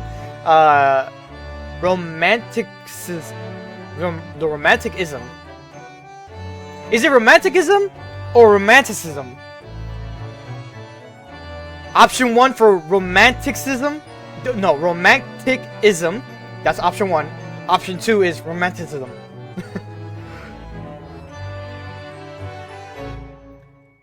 Can't you feel your heart thumping in your chest? Can't you, Mr. Naruhodo? Oh, I suppose I can, yes. So you don't mind. I'll just stand here and soak up the atmosphere for a while longer. Nah, the way she turned around was funny. Please don't mind me. Ha, he's obsessed. Alright. Well, looks like our detective friend isn't home at present. Excuse me, is anybody home? Oh, do we have a visitor? Are you Watson? Hello, is it a big new case for Mr. Sholmes? Hello? Wait, aren't you... Oh, how rude of me. I'll go and make some tea at once. Excuse me. I'm sure it's the same girl.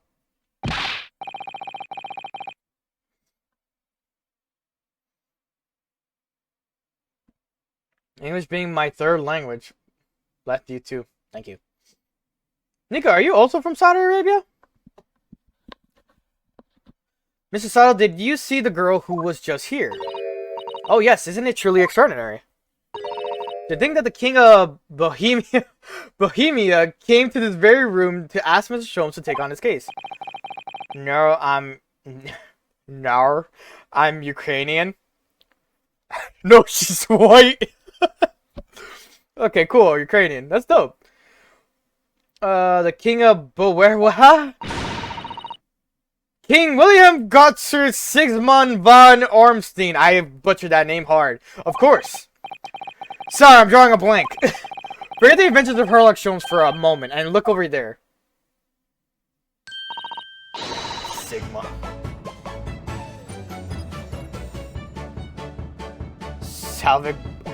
Got all Salvic bloods in me. I don't even know what that means. The tea's brewed and I have a freshly baked cake as well. Ah, it's you! I knew it. Sato recognizes her too. Salvic Slaw. What? Slavic?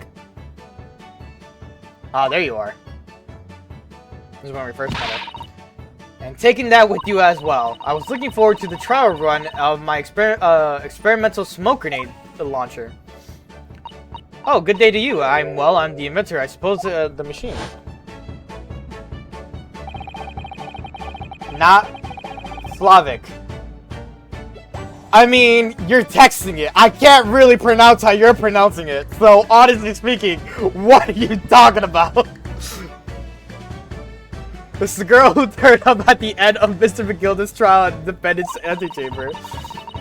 I never met a lawyer from the far east before. Or you have to get straight to work when you've only just arrived in London. Oh yes, it was challenging. Well, try this tea. Is my special blend, you know. Oh, thank you. Is tea supposed to look like that color? Oh my, what a fragrant yet mellow flavor. Hooray, it's a winner. I tried blending different leaves designed to alleviate fatigue, you see? You must be exhausted after your long voyage here, and you have another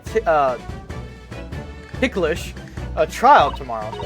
Oh, and you're to defend a Japanese man. I do wish you lots of luck. Did Mr. Sholmes tell you about us by any chance? Oh, you know Hurley? Huh? Hurley? Mr. Sholmes? Do you surely? Mr. Sholmes was a fellow passenger on the boat that brought us to the Great Britain, you see. Was he really? Well, I had no idea. I'm afraid Hurley's out on an errand again today, even though he's just returned from overseas. Wait a minute. We met this girl the first time ever yesterday after the trial, and only briefly at that. How on earth does she know so much about us?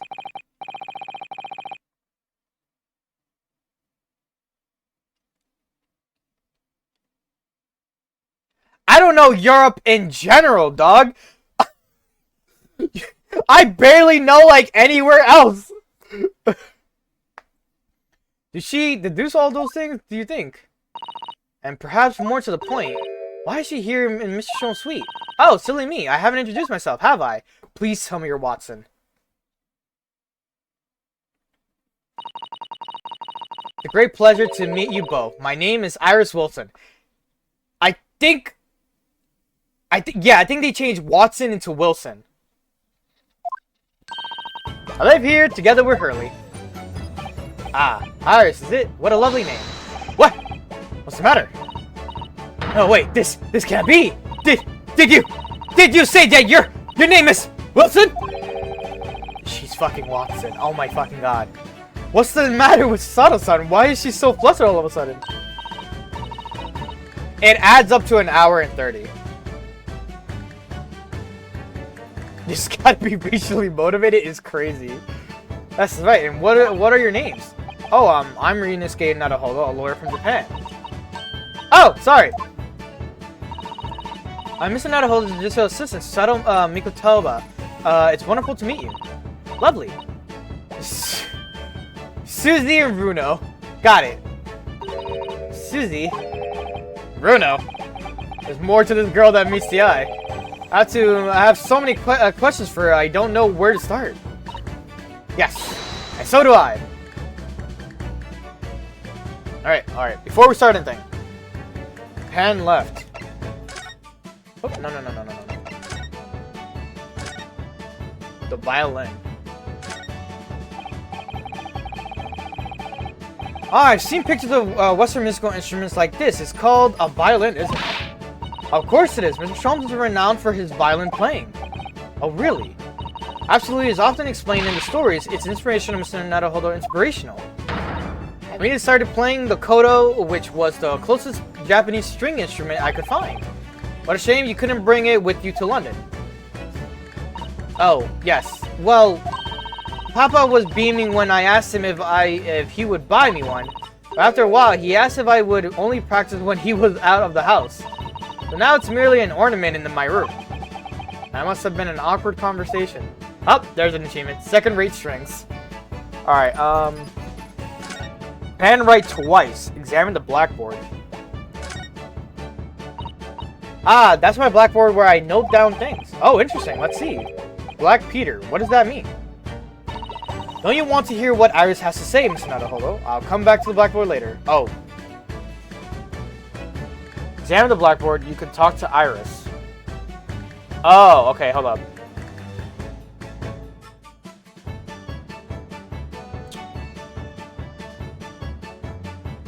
Oh, you have to first look at the blackboard, then talk to her, then it's like, okay. Your deductions is now. About before. Yes. What's on your mind, Runo? Do tell me. How did you know that I was a lawyer? And we just arrived in London, I mean. Did I pick the wrong thing? Yes. Oh, and that we have a difficult trial tomorrow. How did you know all that? Oh, that's what you mean. Please tell us how you did it. Of course, I'll be delighted. Although there's really no mystery. Now let's begin. Iris Wilson is proud to present her logic and reasoning spectacular. Oh. First of all, I knew already that you were a lawyer, Runo. After all, I met you yesterday at the Old Bailey in the defendant's antechamber. You lay down it today, Jess? Yeah. Called the itis. We never do stop lying.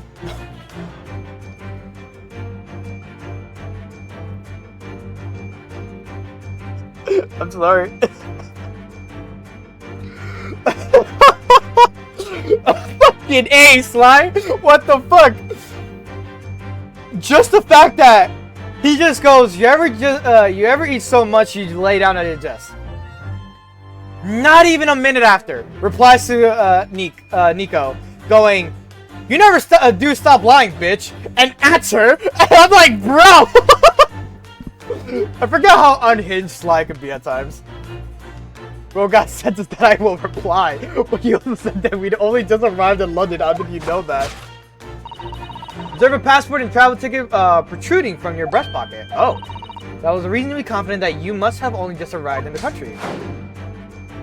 And on top of that, you accepted a case against a particular prosecutor telling me you were unaware of London's court affairs. The Reaper of the Bailey. Walked right into that one, didn't I? Then I noticed a red ink stamp on the back of Susie's hand. You were given that when you visited the local prison to meet with a suspect, weren't you, earlier today? Ah. They use those stamps to keep a close eye on comings and goings, you see. I didn't realize. And the red stamp is only used for people visiting foreign inmates. So, that told me that even though you had only yesterday concluded the trial of Magnus McGilded, the two of you had already had cause to visit a foreign inmate at a local prison. Man, she's deducting the shit out of this. However, neither of you was wearing a particularly sad expression on your face. So I concluded that the prisoner was unlikely to be a friend or a relative. That led me to believe that you must have accepted a new case. I see. But how could you have known that the trial is tomorrow? Well, having barely been home a few hours yesterday, Hurley solved yet another case. It obviously amused him. He told me that he caught a Japanese man who was bawling and trembling. Japanese man. Well, clear that must have been Mr. Nasumi. Natsume. Now Runo has that fancy Japanese sword. And I think your outfit is called a kimono, isn't it, Susie? Well, anyway, it was clear to me that you both come from Japan yourselves. So I put two and two together and decided you must be defending the Japanese man Hurley caught. And there was only one conclusion those facts could lead me to. You both came here to ask Hurley about the case. She's good. Still different, y'all. Forget accents I don't put to use. Like a chopstick. But those are to get past.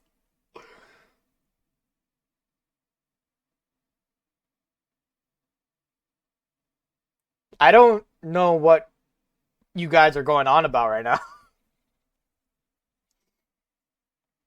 There's a lot on the mantelpiece that says the man's trial will be tomorrow. Hurley is always stabbing his notes with a knife, you know. He is silly. And that's all there was to it, really. Thank you for listening. I'm Iris Wilson, and that was one of my great deductions. Well, was it a winner? Were my deductions correct? They were spot on. That was amazing, Iris. Truly a great deduction. You even managed the certain something of Mr. Sholmes' delivery. Oh well, I was just copying Hurley's style for that. It's really very good news.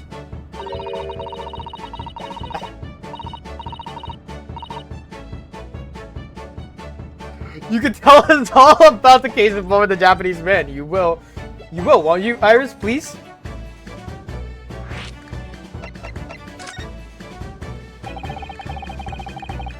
It was you that we ran into yesterday, wasn't it? At the Old Bailey. Yes, that's right. You were ever so helpful. Thank you so much.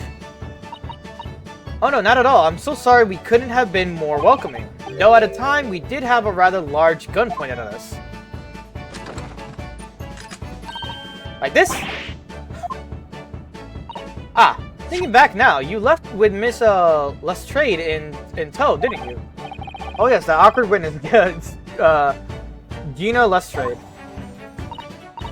Oh, Jeannie? Yes. She's a professional pickpocket. So we found out. It was very naughty of her to pinch my invention like that. Are you referring to that trial disrupting gun-like contraption? Exactly, so I followed her, you see, to get it back. Perhaps I should think about fitting a self-destruct mechanism in my inventions. This girl is dangerous. Anyway, I brought Jeannie back here after that, so she could apologize to me, to my trusty technician.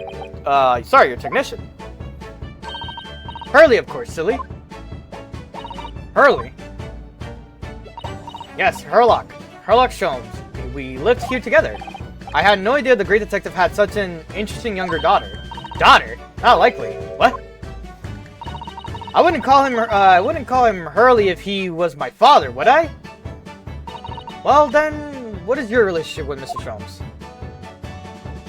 Well, I expect you found out the lodgings of any kind in London are very expensive. So the solution is to share the cost with a partner, a roommate. Your roommates. Hope you don't mind me asking, Iris, but how old are you? 10, at least. 10 at last this year. This girl is too smart. Was that a gun? It was, yes. Well, what of your mother and father?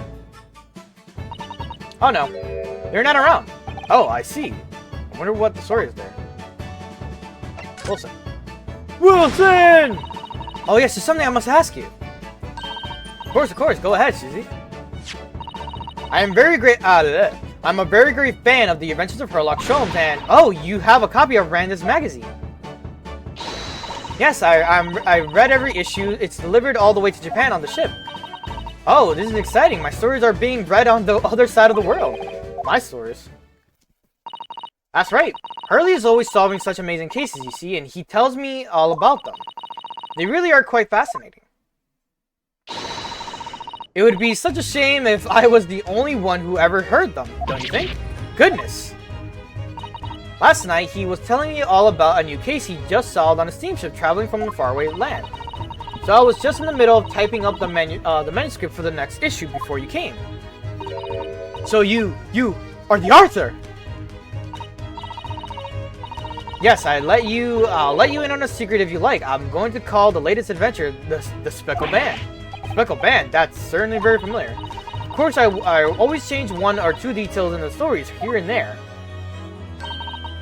This time I had the idea of making a venomous snake be the cause of all the trouble. Oh, that was Mr. Sholmes' first thought as well, actually.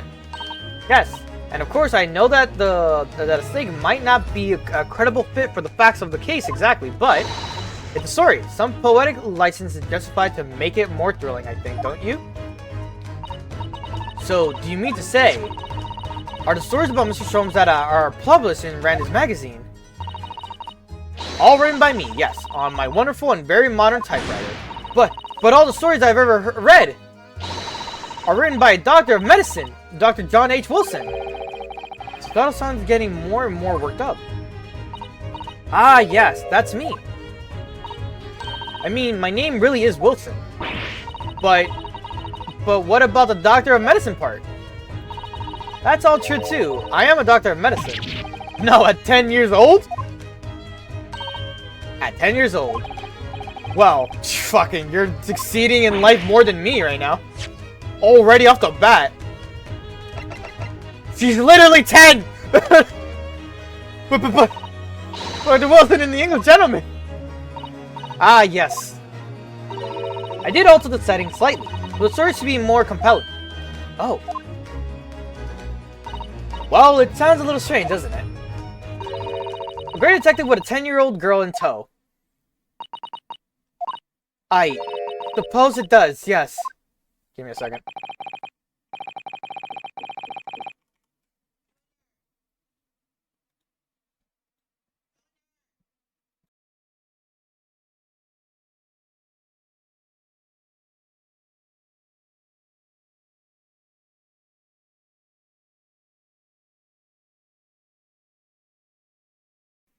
I'll be right back, chat. Let me also just put it on a part where there's music. Where's Sato-san? She looks like her whole world has just fallen apart. There you go. Enjoy the music while I'll be right back.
Alright, I'm back. Excuse me. Had to carry some boxes upstairs. Whew. Also, I think my thing messed up here. There you go. Whew. Okay. Whoa.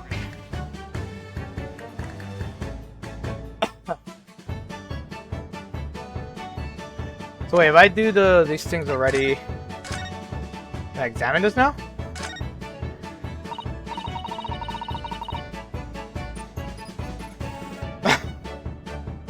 Ah, that's my blackboard where I write down notes. Black Peter, what does that mean? Oh, how intriguing. Must be the title of Iris's latest work. Oh my, I wonder what fantastic tale awaits us. Misata-san looks like an angel, but I bet she's dreaming of the most grisly crime you could imagine.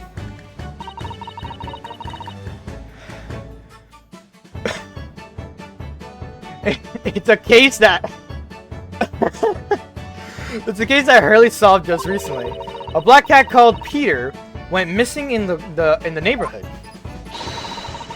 Hurley tracked it down at the fishmongers in the end. Well, I can't wait for the story to be published. There you go. Wait, hold up.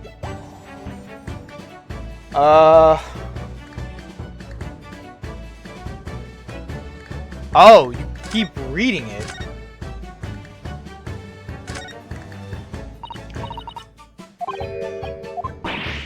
Wait, did I get the achievement or not?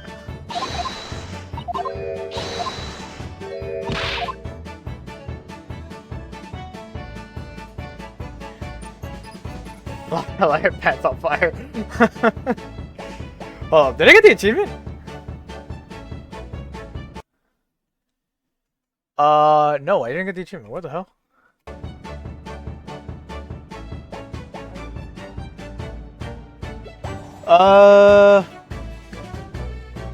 Hold up. Examine the blackboard for a new insight into what Iris has written. For having read every new idea on Iris's blackboard before talking to Iris. Oh, you have to do it before you talk to her. Fuck. That means I missed out on the achievement. I mean, it's easy to kind of come back here. The way how like they set up like how to go through the story is actually pretty nice, if anything. For having read every new idea on Iris' blackboard after talking with Iris. So wait, does it reset then?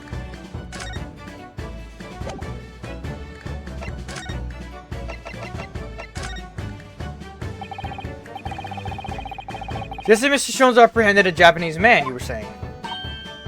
Yes. Hurley had just arrived back in London after his sea voyage, but the police were waiting for him at a railway station to take him directly to the crime scene. Ah, the great detective is a popular man, it seems. My mic is on, right? Before I have another case of I've been muted this entire time. Ah, yes, okay. Apparently, a woman was stabbed on a quiet street somewhere in town. There were witnesses who had seen a short, shifty-looking, stooped man running away from the scene. A short, shifty-looking, stooped man. Mr. Natsume, beyond any doubt. Soseki-san said that he didn't see anybody else on the street at all, but it seems there were witnesses after all. Hurley used his great deductive powers to determine the man's address. It was a lodging room very nearby. He went directly there with the police, and what did they find? A short, shifty-looking, stooped man shivering in fear. Mr. Sholmes' great deduction certainly hit the mark that time. Of course it did. He's a great detective. Still, that means the incident occurred only 2 days ago. Surely tomorrow is too soon for the trial, isn't it? Definitely. We have no time to investigate properly. Hurley says that London is rife with crime. Oh. Scotland Yard is doing its best, but they can't stay on top of it, apparently. Oh dear, I hadn't realized the situation was so dire. That's why they can't afford to spend too much time investigating cases and trying the criminals in court. Staff and money are both short. Crimes are usually pinned on the first suspicious person. That's terrible. I suppose it's the harsh reality of workings of the world's greatest justice system. I suppose it is, but in that case, I don't hold out much hope for Soseki-san. Thank you for answering so many of our questions, Iris. This has been very informative. And you're most welcome. I had so much fun. Do you happen to know where Mr. Sholmes is at the moment? As you guess, we'd like to ask him some questions about the case as well. Ah, well, I expect Hurley is still investigating the scene. The case involving Mr. Natsume, you mean? Yes, Mr. Nuts. Oh, May. Hurley said he was going to the man's lodgings. You leave now, you'll probably catch him there. Iris, do you know where those lodgings are? Well, I imagine the police are still investigating the scene of the crime themselves, aren't they? Did you happen to come across a detective by the name of Gregson, when you were there? Yes, we know Inspector Gregson. Ah, goody. In that case, give Gregsy this from me, would you? If you do that, I'm sure he'll tell you what you want to know. What is this? 5-shilling piece and a postcard, it seems.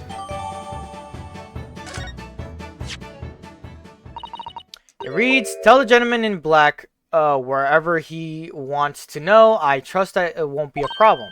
Gosh, this will make the inspector help us, will it? Well, thank you, Iris. We'll give it a try.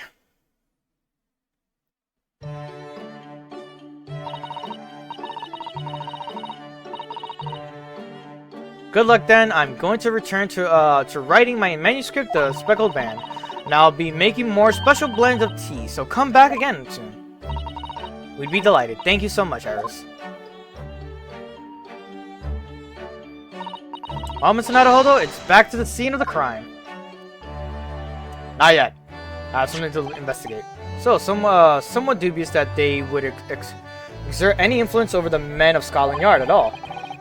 We headed back to the scene with Iris' curious to know and one of the world's heaviest silver coins in hand. Oh, this is to be continued. Why does my controller feel weird? Why is it greasy? What the fuck? The only time I play with this controller is when I stream. Oh, chat. And YouTube. Hello there, YouTube. This is continuing from, last week. But hey, YouTube, and hello there, chat. Yesterday... Was it yesterday? Yeah, yesterday. They revealed the Switch 2 and a lot of things that they were doing for Switch 2. Yo. That shit's gonna look amazing. Hey, money though. That is a problem that, your boy has. I have a money problem currently. But, as well as, like, what's it called? My stream is, like, lagging a lot. Or on my phone. I hope I'm not losing anything here. I think it's just my phone. Okay. I hope it's my phone. Like, I really do hope it's just my phone. It's not giving me frame drops. What was I saying? Right, the Switch 2 looks amazing. I can't wait for the games on there, but hey, that shit's money. For real, for real. But yeah, let's continue off for where we this is gonna be a day, huh? Okay. Looks as though the police are still here, carrying on with their investigation. Perfect, so let's... Okay. So let's find Inspector Gregson and as quickly as possible. Yes, and let's see if he'll take a break from his chips to look at that silver tip Iris gave us for him. Present to him, right away? Yep, present.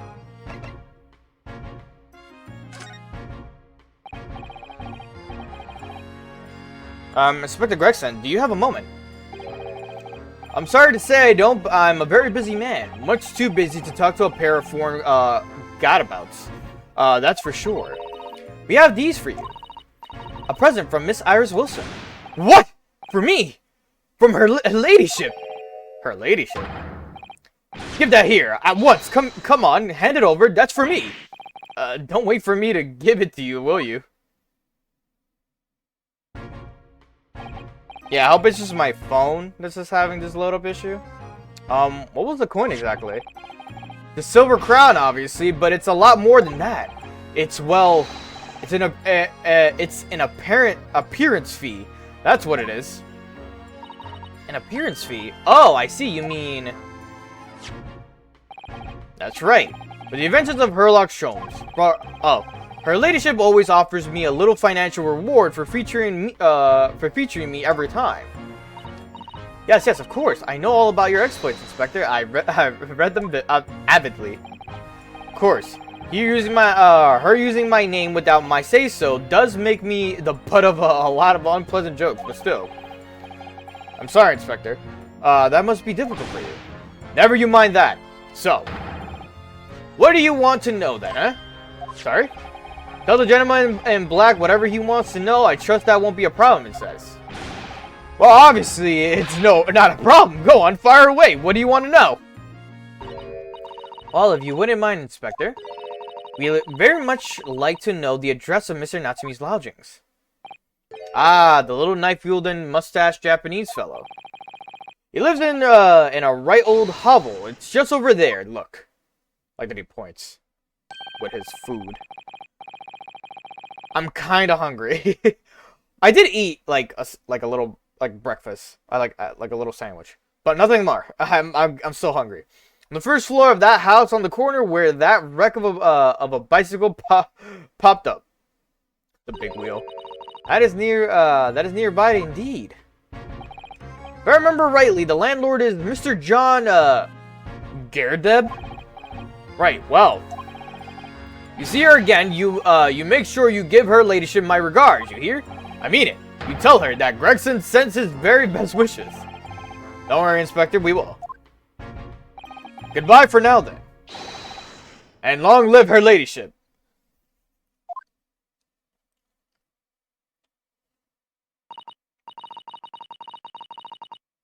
Well, at least he told us what we wanted to know before he left. Oh, there's a long load. Like, I have to check. If, like, it loads a lot on my phone, I have to check on here, like, to my left, to see if it's actually streaming, like, fine. There's no, like, loss of bitrate or anything. But there hasn't been an issue at all on my left screen, so I'm assuming it's okay.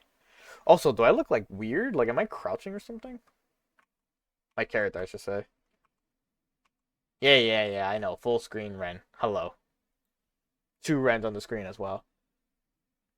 I really hope it's okay, and it's just Twitch's app on mobile. Because honestly, this is starting to irritate me a tiny bit. Alright.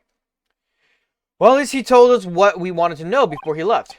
Yes, so then, shall we go and see what we can find in Mr. Natsume's loungings? Maybe I could check on...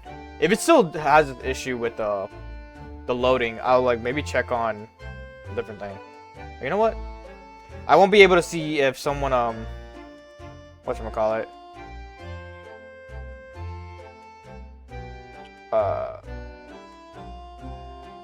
If someone just like follow or something. Now it just wants to be annoying. I really hope this is just an issue on mobile. Definitely. Alright. Yes, thank you. Natsume's loungings.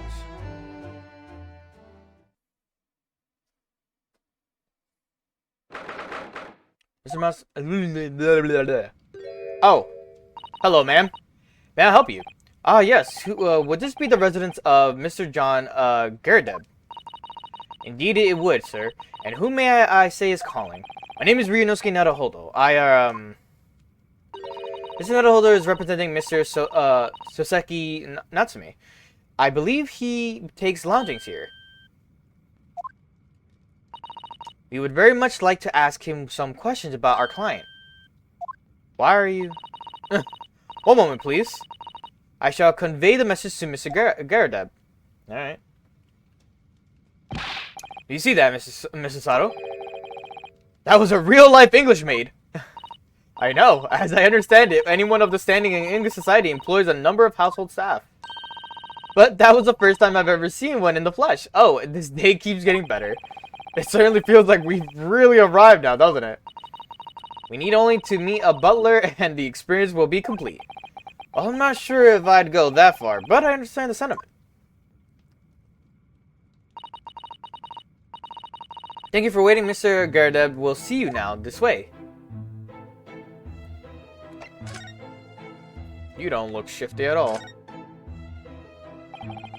Good day to you, John Girdeb at your service. Pleased to meet you, sir. This is Ryunosuke Naruhodo. He's the defense lawyer. Do you excuse me not getting up? Took a shot to the knee a few years back in the Battle of Maiwan, don't you know? Took a shot to the knee. Very clever. Earned a medal for my pains, but had to withdraw from service. Handed over the reins to the up-and-comings. So he's a retired soldier. It's a hell of a job getting up and down stairs now, I can tell you. Don't get out much, as you can imagine. Yes, it's quite the climb up here to the second floor, isn't it? I was panting at the top of the stairs. You really must take more exercise. You really must take more exercise, Mr. Naruhodo. Do you think? Well, Mr. Girdeb, no doubt you were very courageous to earn yourself a medal. Oh, it was nothing. The medal's just a fodderall? A fodderall, really. Wouldn't like to offend the general, though, so I grudgingly displayed it on the wall. Why don't you fetch it down, Joanne? Or Joan? Let these good people see it properly. Joanne, fetch the... Dash it all, woman! Be careful! Oh, dearie me, I do beg your pardon, sir. You jolly nearly took the skin off my hands. I shall be more careful, sir. So anyway, there you have it. Living the quiet life now. Yes, I see.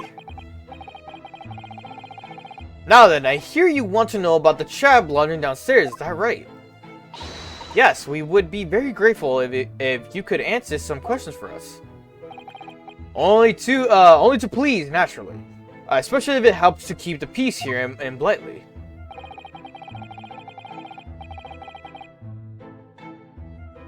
Sir? Don't you smoke tobacco out of that shit? Sir? We forged an alliance with the Empire of Japan recently, so I'm sure you're aware. This case is very much in the public eye, as it were. Oh, is it? Even had some famous detective poking around, you know? In this old house, would you believe? Yes, Mr. Herlock Sholmes. Huh. Could have been, didn't catch the chap's name. Not really my cup of tea, all that detective business.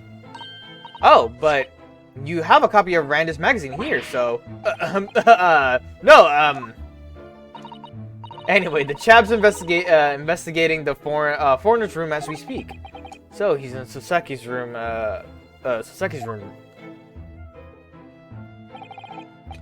It's a bally nuisance, is what it is. The whole neighborhood is twitching in curtains now. I don't like all this fuss, it's jolly unsettling. Jolly. About Mr. Natsume. About Mr. Natsume then, Mr. Girdeb. Please do tell us. Ah yes, the Japanese chap. Only been lodging here for a week. Oh, just 1 week. So he moved in very recently then. I have 2 loungers most of the time. One on the ground floor and one just below us. The first floor room became available a week ago. You see, Dash it all, Joanne! Or Joan? Do be careful. I keep saying Joanne. I think Joanne is, double N? Maybe. I'm not sure, actually. Oh my goodness, I'm terribly sorry, sir. You're doing it on purpose. You want to know my opinion? I thought he was a shady sort from the moment I set eyes on him. You seem very suspect. Oh, why? He seemed to have a most nervous disposition, always shaking and looking over his shoulder. The man had shady written across his sweat-soaked brow, if you ask me. I said to myself, Joan, that man is trouble. Sooner or later, he's going to do something untoward. I'm rarely wrong about anything. You won't be calling this maid as a witness, that's for sure. Was there anything else that struck you as suspicious about the man at all? Yes, oh yes, indeed there was. And she's dying to tell us. The Shady Lounger.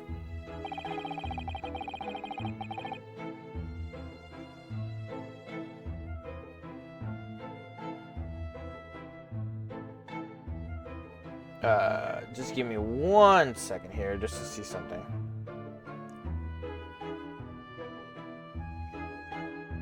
Oh. How do I mute myself on here? I can just lower the volume. There you go. Setting. Oh, there's no multiple. Oh, normally you can lower the quality of anything. Okay, that's good to know.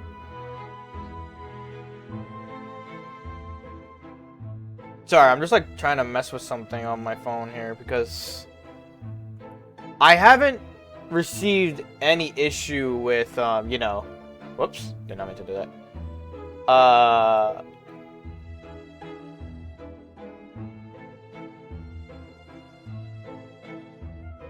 With, on Streamlabs. If I think Streamlabs had an issue, it would tell me right away. So I just had to, like, just check in and out. Have you noticed anything else at all about your lounger, Mr. Natsume? Oh my word, yes, the man was shaded in an orchard. Could you elaborate? Every time she does that. Well, take that man's room, absolutely stuffed full of books. It is more than anyone could ever read, and he never so much as passes the time of day with any another living soul. I haven't seen a single visitor call. He just trots off to that old bookshop every single day and comes back at 5 to light the gas fire. And the funny little man is up long past the time everyone else in the house has gone to bed too. Oh, I see. Or I see. Gentleman on the ground floor goes to bed at around 9 each night. But I've never known that Japanese fellow to retire any earlier than 2 in the morning. Ah. Could you clarify something, I wonder? What pray? How do you know so much about Mr. Natsume's routine? Oh! I'd understood that neither of the loungers live on this floor of the house, is that correct? That's right, yes. They're both below us on the first floor at street level. Then, how is it that you know so much about the lives of your loungers? The precise times that they come back in the evening, for example, even the times they go to bed. Jesus! Good grief, Joan! Be more careful, woman! Oh my goodness, sir. I'm terribly sorry, sir. You're doing this on purpose. Something doesn't add up here. The incident 2 days ago. Seems that the incident took place at around 5 in the evening. Did you happen to look out of the window at around that time? The window. Yeah, that over there. Yes, we noticed that the window over there looks out over Briar Road. The incident took place on the pavement just on the far side of the street. Was there anyone suspicious loitering nearby? 5 o'clock is dinner time in the Gurdeb household, so I'm afraid I don't remember seeing anything. How about you, Joan? No, sir, it would have been dusk outside already at that hour. And with the fog as well, I should think it would have been quite impossible to see the other side of the road. Oh, I see. Did you notice anything else out of the ordinary then? Such as... anything at all, even if it seems unrelated? Well... yes, was there something? Well, it's nothing particularly significant, but around this sort of time... ah! For the love of God, Joe! Watch what you're doing! Oh, dear me, what have I done? I'm awfully sorry, sir. Do be more careful, woman. Why don't you stop her from giving you tea, then? Tell her to put it down. But may, Mr. Narrow Hollow. Yes? I have an exceedingly good memory, and as far as I remember, nothing of any significance took place here at that hour. Nothing at all. Oh, really, Mr. Gurdeb? The way you were talking before, it sounded rather like there might have been... oh, well, as I was saying, it was just a trifling matter, really. Nothing of... ah! Joan! Dash it all! What is the matter with you, woman? Begging your pardon, sir. Nothing happened. Yes, quite. Nothing happened. We sat down to a quiet, uneventful meal. Joan? That's right, Mr. Gardup. What is the matter with these two? It sounds like something happened here in the room on the evening of the incident, but what? I wish I knew. Mr. Natsume's room. Could you tell us which floors Mr. Natsume's room is on? I mean, he did tell us. Why, certainly. Just below us on the first floor. And Mr. Sholmes is investigating there, even as we speak. Yes, told me Nats's name had asked him to look into the matter, so I gave him the key. Mr. Natsumi has engaged Mr. Sholmes' services. That's a blatant lie. Would it be alright if we also had a look around? Mr. Natsume's room, I mean. Don't see why not. It's just down one flight of stairs. Who knows if we'll find anything that could help us with the case, but we have to try. We need all the clues we can lay our hands on, shall we? Yes, and while we're there, we can speak with Mr. Sholmes again. Perhaps he'll be able to tell us more. Alright. That's funny. New location has been added.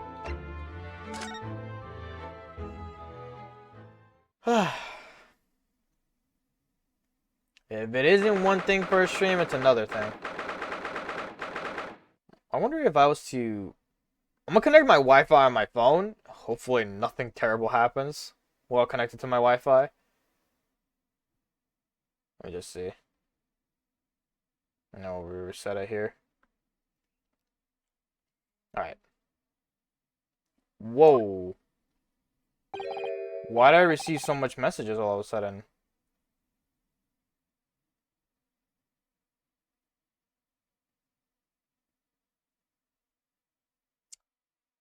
You know, maybe it was my service that was having an issue.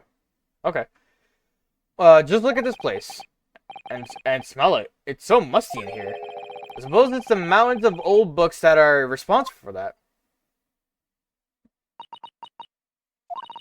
I don't think I've ever seen so many books in all my life. No, me neither. It's so dark in here, too. Is that the window over there?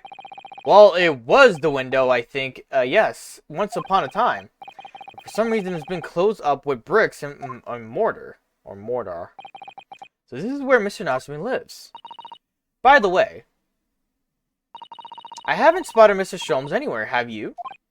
No, that's true, but according to what Mr. Gardup told us, a great detective should be around here somewhere investigating. Yeah, I think it was my service that was acting up. Interesting. Examine the desk.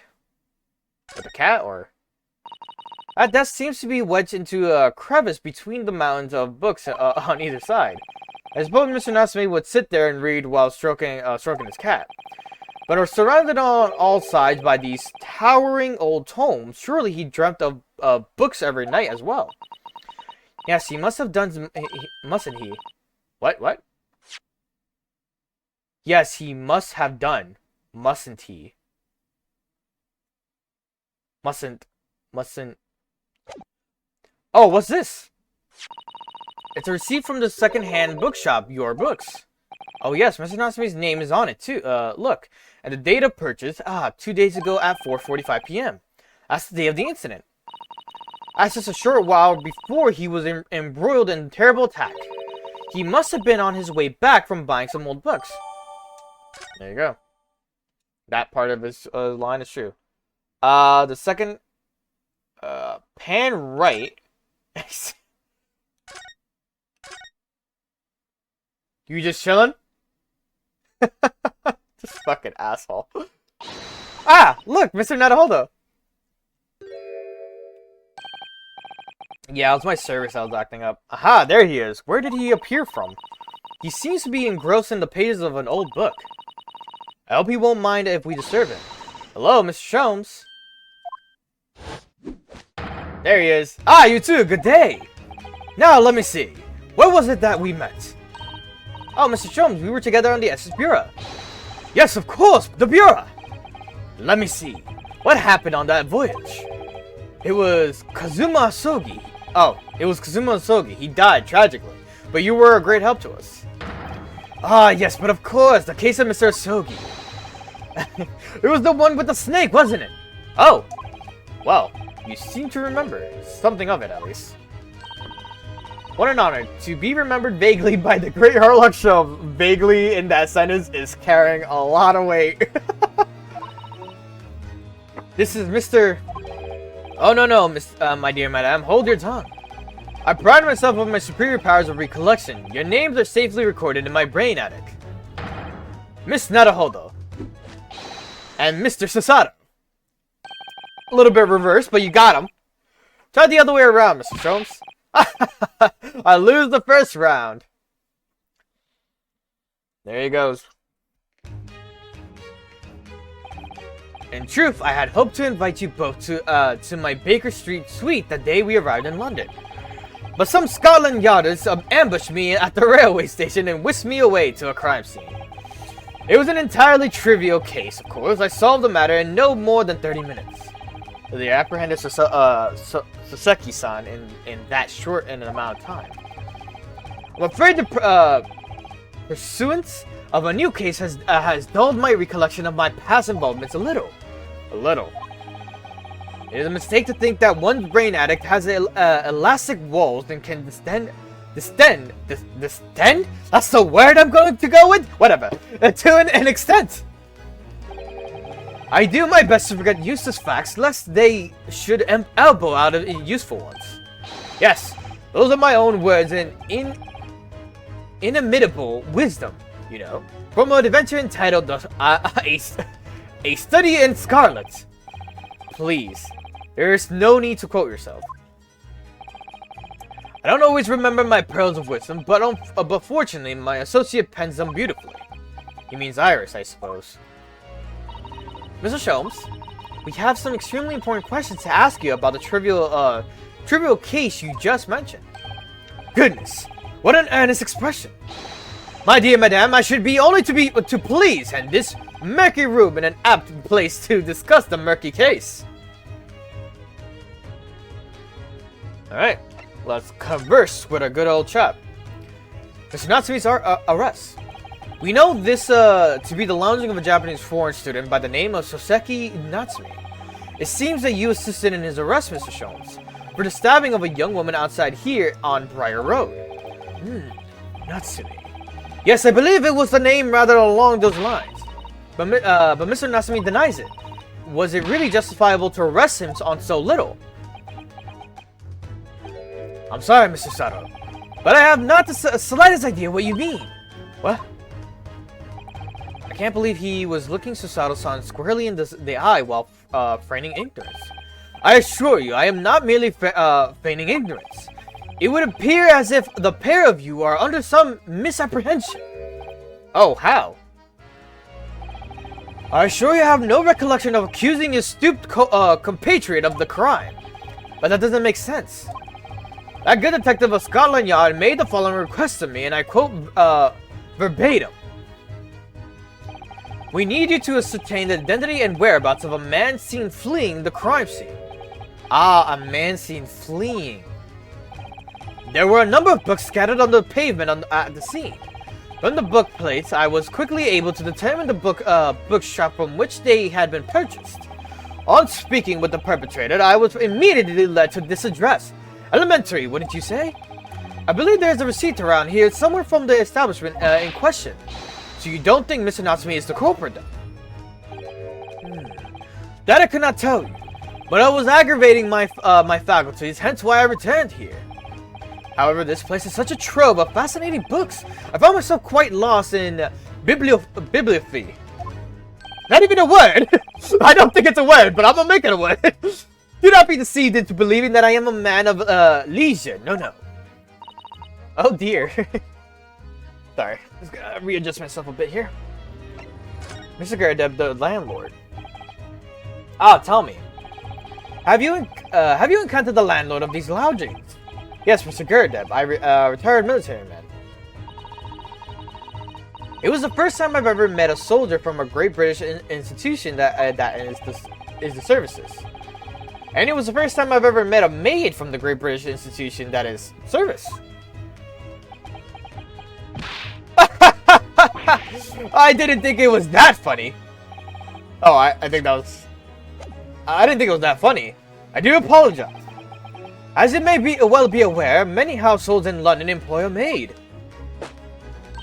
Yes, I read as much in my Great Britain primer. And so, conversely, whether or not a household employs a maid has come to betoken the social standing of those dwelling therein. Betoken? Their social standing? Sorry? Put simply, my dear fellow, those who employ at least a single maid are considered middle class. Those who do not are beneath them, or beneath that. In the upper echelons of society, of course, households employ enough staff to constitute a large family. Goodness, how extraordinary. As you can appreciate, for those on the precocious boundary between the middle and lower classes, being able to afford just one maid is the first importance. I had no idea. And it is for precisely that reason that I find great stimulation in the situation upstairs. Specifically in the retired army veteran, Mr. John Gurdeb. Oh. A fable as he is, the fellow is hiding something. Whether or not it imposes on the circumstances of this case, I am as yet unable to ascertain. I'm not thoroughly lost on what he means to say. The danger room. This room is thoroughly suffocating for the soul, my dear fellow. I assure you, any man whose lot is to dwell in a place such as this will stab somebody sooner or later. Mr. Nasumi has stabbed no one. Ah, but sooner or later, as I said. I don't believe that's the issue here. About this dark little room, Mr. Sholmes. Why is there no longer a window? Do you have any idea? No window? Well, I mean, I can clearly see that there is a window of sorts. You know, a hole, but it's covered by bricks. But it's been completely blocked with bricks. Ah, I see. The answer to that question is quite simple. Window tax. Window tax? What is that? Surely not a tax on windows. Precisely that. Oh my goodness. Until relatively recently, a tax was levied on households in the country by the number of their windows. Those of lesser means, having inherited a sizable and costly family home, perhaps rapidly closed windows up, while the rich opened windows here and there and everywhere. In an effort to curry favor with those in power by furnishing them with large sums of tax money. I don't know if this is true or not. I have to look this up. I'm so curious. Is there such a thing as window tax?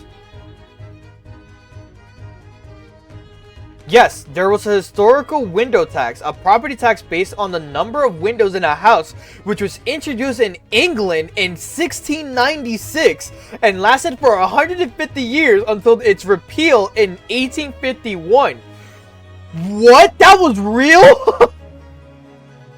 The window tax was introduced by King William III to cover revenue lost by clipping coinage. How it worked. The tax was bandit tax, meaning the amount owed increased with the number of windows. The tax was unpopular as it was seen as a tax on light and air and led the people bricking up windows to avoid the tax. That's insane! Wow! I love learning new things from Phoenix Wright or the Ace Attorney stuff. Like, I forgot what else I learned. Oh, about the colorblind thing? Where it's like, fuck, what was it? Like, certain colors you can't see? that was with Godot.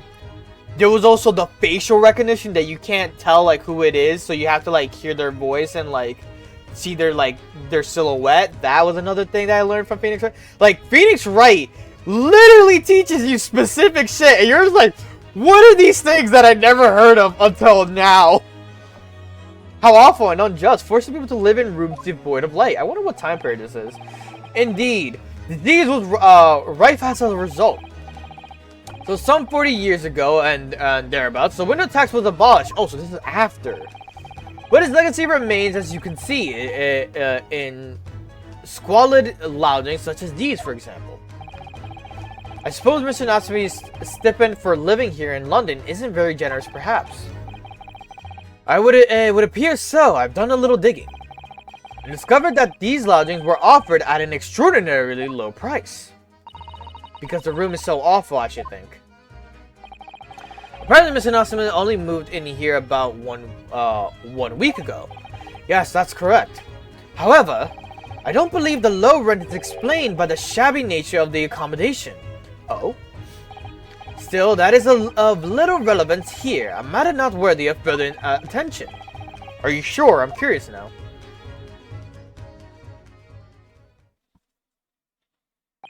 Well, I believe I've told you all I can now. Oh, here we go. We got something coming up. Thank you, Mr. Sholmes.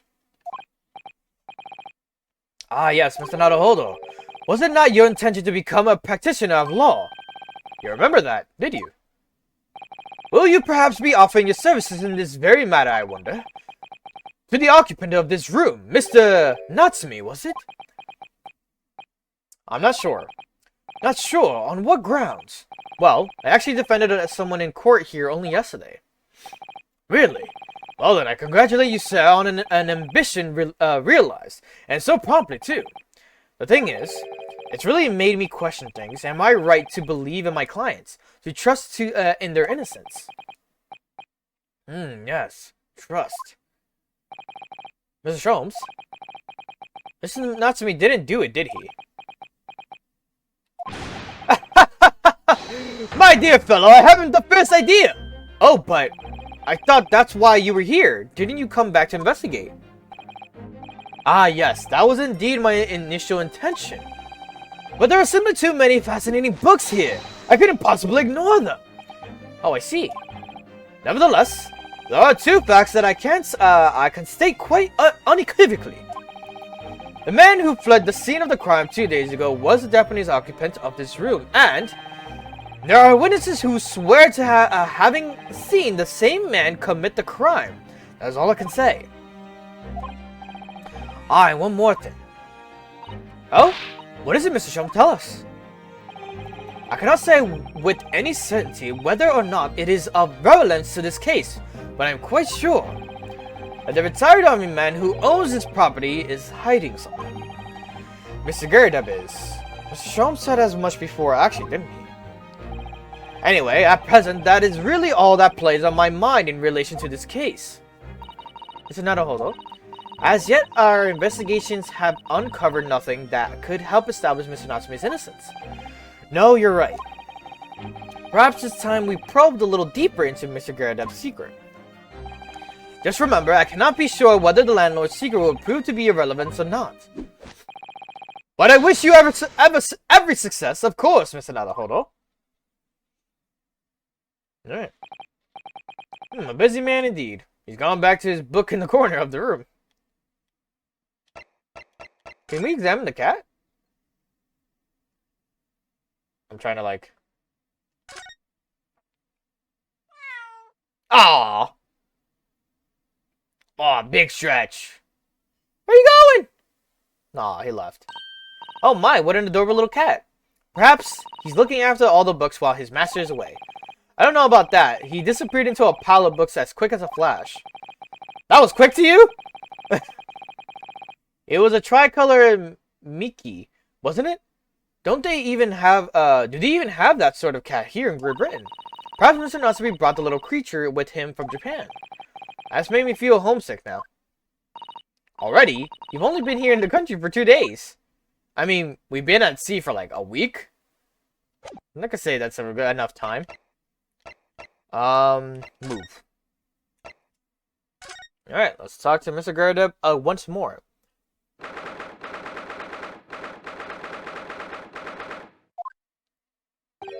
Ah, you pair again. Tell me, was the detective chap, I forgot his name, still hard to work at work down there? Sorry, I'm biting my lip. Mr. Sherlock Sholmes? Ah, yes, rings the vague bell. All of that detective business isn't really my thing, I'm afraid. Well, Mr. Sholmes is in his element down there. Jolly good show. Another cup of tea, if you please, Joe. Now then, why don't you tell me why? For the unpetted time, woman, will you watch what you're body well doing? I shall be serving dinner shortly, sir. Yes, of course. Rightfully rude of me, but I'm afraid I shall have to ask you to take your leave if you'd be so kind. Oh yes, of course. We are deeply grateful for all your assistance. Not at all, not at all. Don't get much chance to talk with young foreigners like yourselves. It's been a pleasure. Best of luck and all that. Perhaps you could seed yourselves out. According to Mr. Sholmes, Mr. Gardeb is hiding something. Since no other avenues of investigation seem open to us at the moment, perhaps we should do some digging. Oh?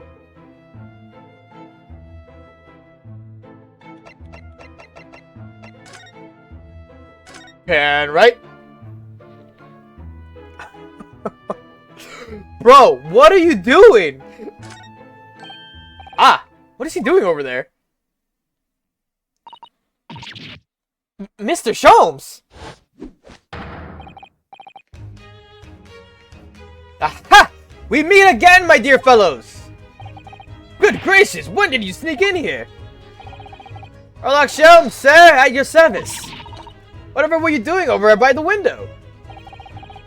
I am given to watching the evening sky as the sun sets, madame. It's sadly cheerful, as the room downstairs undoubtedly is in lacks of an aperture for such observation. So I took the liberty of borrowing a small corner of space by the window up here. Well, keeping an eye to one's window at dusk is a prudent thing to do in London, I'm gathering. And one other thing, Mr. Naruhodo. Oh, me? Oh, you're talking to me now. Okay. I thought perhaps you might be in need of a certain great detective's great mind. Wait, he's not talking about... Is he? I didn't expect to be going through all that again so soon. Do you mean, Mr. Sholmes? There is a mighty secret in this modest room. My eyes see even the most trivial of trifles. I take it you're prepared, Mr. Naruhodo. I think so. There's just time enough for one of my greatly admired great deductions. Let us conclude this the matter before dark. Will do, Mr. Sholmes, will do. Mr. Gardeb, though it would seem you are a military man of considerable distinguished service, your standing as a landlord is most certainly not what one might call first-rate. I'm afraid, sir, that it is all too clear to me. There are two conclusions I have been able to draw by careful observation of your living arrangements. I beg your pardon. I don't know why whatever. The first is that even as we speak, you are concealing the presence of a ferocious beast in your care.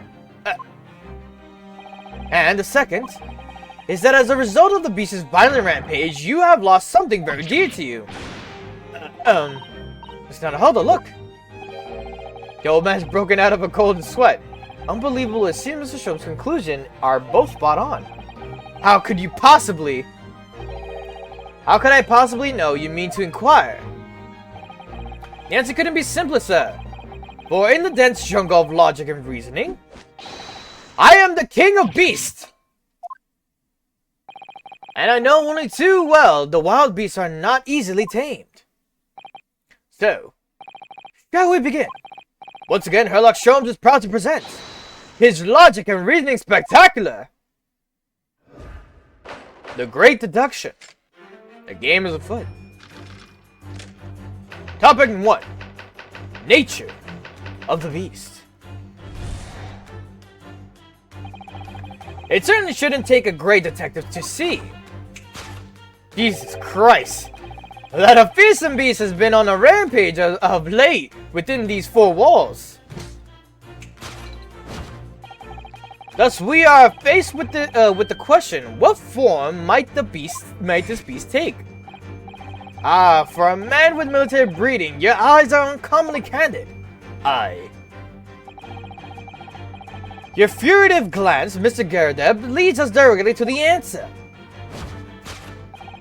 The true nature of the beast that has run rampant here is revealed by a lion statue. Yes, though an army man, you appear unimposing at best. The fact that it's fueled your admiration for the mighty lion, the king of beasts. What is this piffle, I ask you? In the end, your admiration became so great, in fact, that you had a living, breathing specimen shipped from India, which you tried to keep in this very house. What? Yet living with such a wild beast proved more difficult than you had imagined. The chilling traces of the wild rampage are still very much in evidence. Well, yet as we look around, the beast in question fails to present itself. Where could this angry creature have disappeared to? Madame? Me? I pray you do not consider me unchivalrous, but it is plain to me that, with one glance in your direction, it is. Your dress pocket gives us a handsome clue as to the beast's current whereabouts. For protruding from it is a handbill advertising a circus show. Ah. Yes, you sought to dispose of the trifling lion, Mr. Garradeb, at Batty's Circus, a traveling show currently sojourning in a nearby park. I have observed the tents.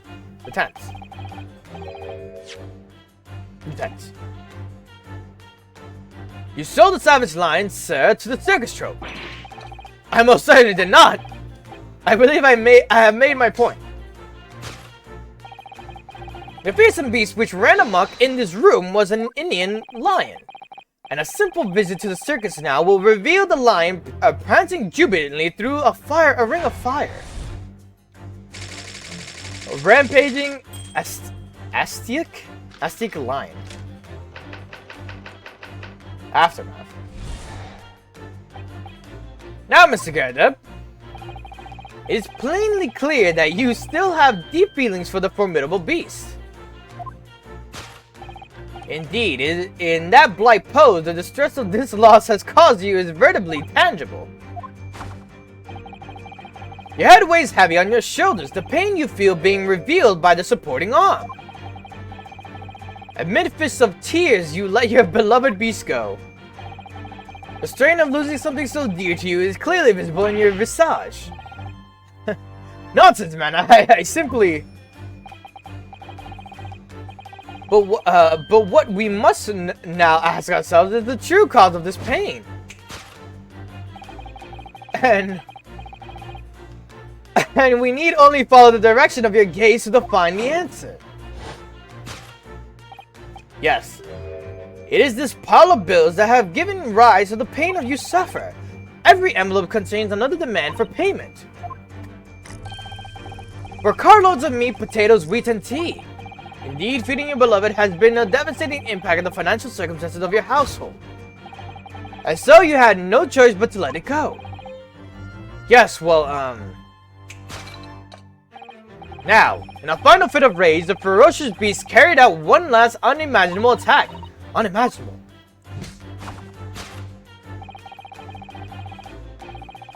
The aftermath of which can be clearly seen by observing the carpet over there. A very expensive woolen carpet, if I am not mistaken. Oh dearie me. What could have caused such a destructive outburst? This time, madame, I'm afraid it is you who has inadvertently revealed the truth to me. Your wandering eye has settled upon the answer very neatly indeed. Yes, to explain the dire state of the carpet, we need only look at the Tower of Cakes. There is no creature more dangerous on the earth than a beast with an unsatiated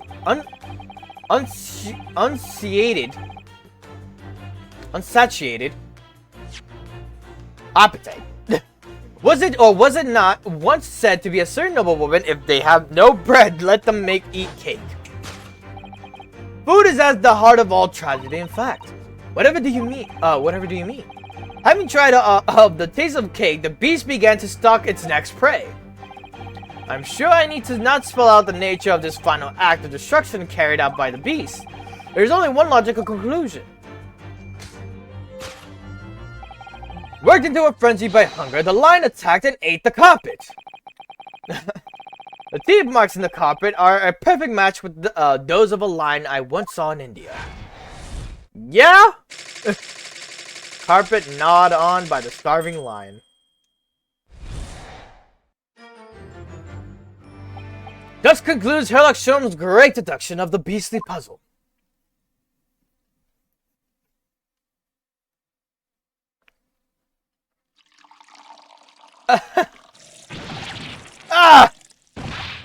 What is the matter with you, Drone? You're pouring scalding hot tea all over me. How's that tea still hot? I'm sorry, Mr. Garadeb. I'm afraid I didn't notice. My deductions can be startlingly sharp. It stands to reason that your cup runneth over. Indeed, my revelations can make people spill tears at times, too. Oh. Mr. Sholmes, sorry to butt in, again, but could I make an observation? Why, certainly, Mr. Naruhodo. What is it again? What is it? Again. Well, your deduction just now, do you really think a lion could have fit inside a room of this size? Indeed, it is the only explanation for the facts. The terrifying truth all too often lies beyond the realms of common sense. But wouldn't it be an idea to consider that what lies inside the realms of common sense as well? But if an uncaged lion had run amok in this very room, surely Mr. Garadeb and his mate would have been hurt, or worse. Ah, that's where you are stuck. No doubt the former military man held his own against the beast using that large cannon. I thought you said that they sold the lion into the circus. Then what about the food? Meat and potatoes are one thing. But I don't believe I have ever heard of a lion that drinks tea. Ah, my dear Miss Susato, it occurs to me that with some regularity, I don't know how to say this word, but fuck it. that irrespective of race and breeding, whenever anyone lands on Great Britain soil, they're infused with a highly appropriate taste for afternoon tea. Oh, what a glorious notion. Well then, Mr. Naruhodo, it's your turn to shine again. Had a feeling that was coming. A slight massage?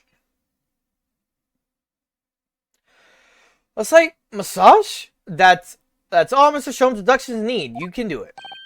Excellent. I've been waiting for my trusty partner in deduction to step forward, Mr. Naruhodo. We don't even know yet whether or not this is going to help with Mr. Natsume's case. Still, uncovering the truth is always worthwhile, whatever the motivation. At least, that's what I want to believe. Let us start again. From the beginning. Of Sherlock Sholmes' logic and reasoning spectacular. Course correction. Hold it, Mr. Sholmes.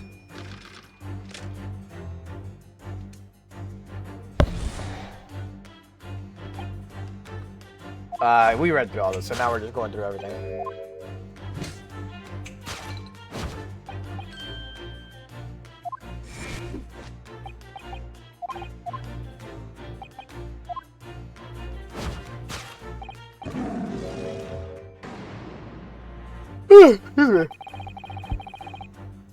I really didn't see the line thing coming. No, but if you observe Mr. Garadeb's reaction, it rather seems as though some beast did indeed run amok here in this room. Yes, something with a very fierce nature. But it couldn't have been a lion transported from India. So what was it then? We must follow Mr. Garridub's gaze. That will lead us to the true answer.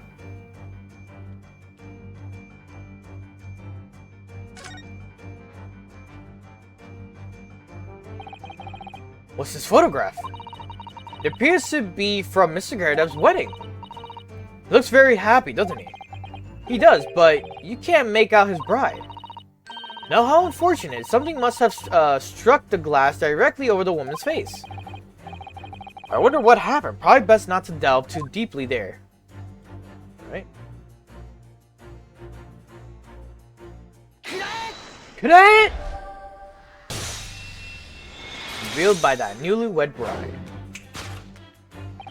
The true nature of the beast that has run rampant here is revealed by the newlywed bride. Precisely, Mr. Naruhodo. No other explanation could possibly fit. Yes, this framed print pictures your wife, Mr. Garridub. And while we lament the fact that her face is obscured, we can still make out her mighty arms and not and note the considerably horsepower they must contain. Oh, indeed, surely any woman of such powerful constitution would be honored to be described as a beast. Honored might be stretching a point. Too late, the fact remains that the beast, which is so clearly savage this room, was your wife, Mr. Garridub. The chilling traces of the wild rampage are still in evidence. Well, okay, yep.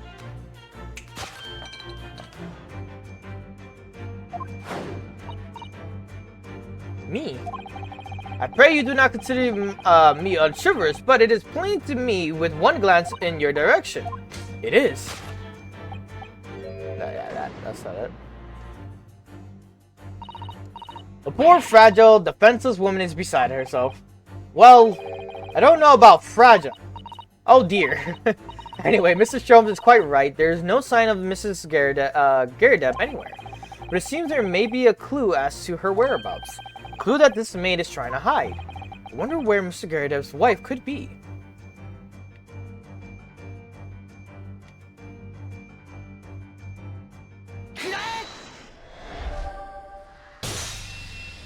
Okay. Your wedding ring gives us a handsome clue as to the beast's current whereabouts. Indeed it does! The flowery band gleaming on your finger gives you away. For it is identical to the one shown on the hand of Mr. Garridub's bride in this photograph print. In other words, you are no ordinary household maid. No. You are Mr. Garridub's lucky bride. You are Mrs. Garridub herself. Oh my. Word!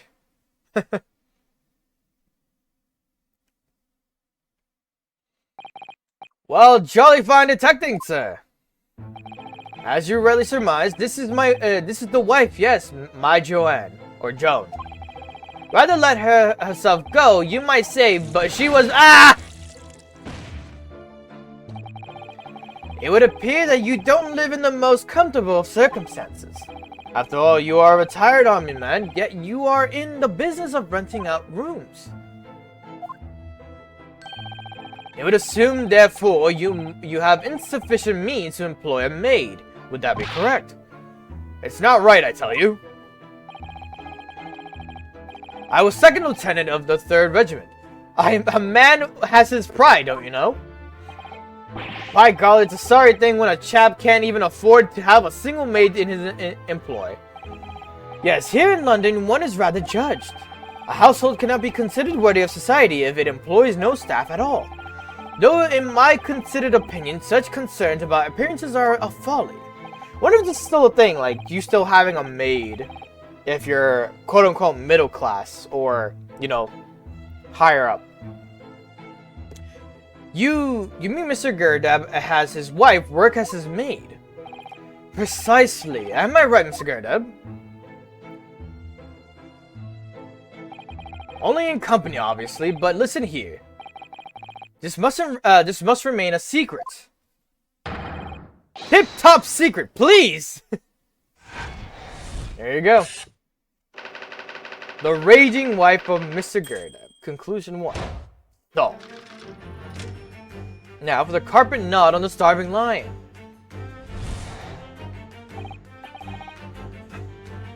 Now, Mr. Gerda, it is plainly clear to me that, oh yeah.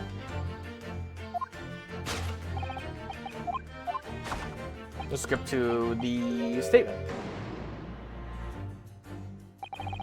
Mr. Sholmes is quite something. He's still calling Mr. Gerda's wife a beast. Yes, as a woman, that feels rather uncomfortable.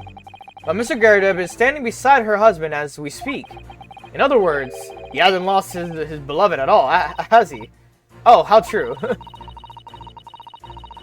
So perhaps that supporting arm that seems to be propping up his head has another significance. According to Mr. Sholmes, Mr. Gerda's pain is tangible though. What could the pose of his really signify? Probably the slap on his fucking cheek. Yep. Kure!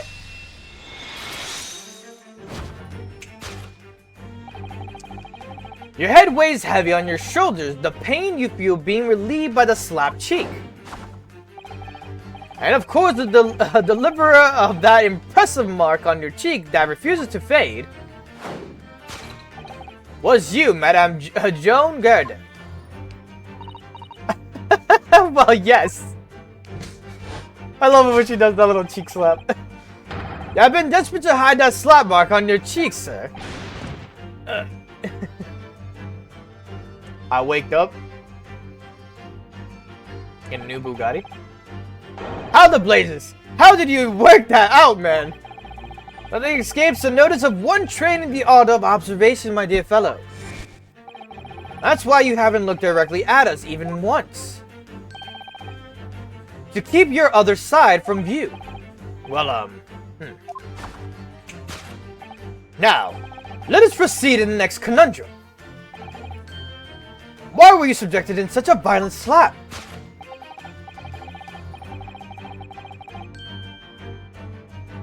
Interesting. In other words, we must ask ourselves what caused Madame Gerda to fly into a rage. And we need only follow the direction of your gaze to find the answer.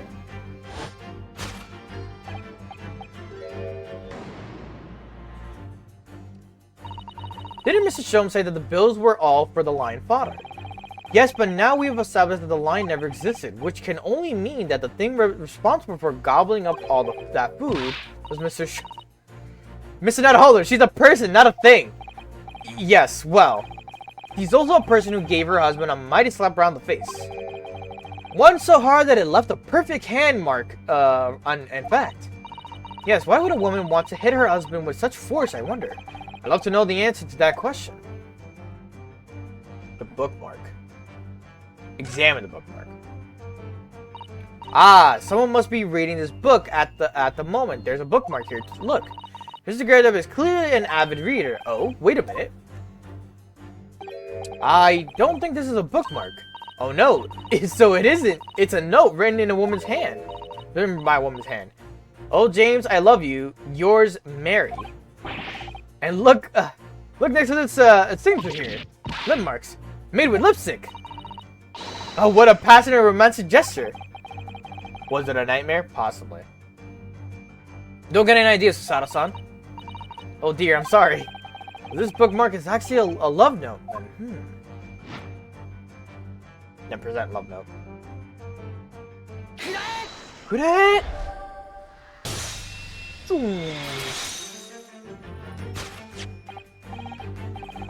Yes, it is this love note that has given rise to the pain you suffer. Oh, James, I love you. Yours, Mary. Passionate indeed. Perhaps the sender of this note, a certain Mrs. Mary, is to fly in the ointment here. But I don't know the Bali woman.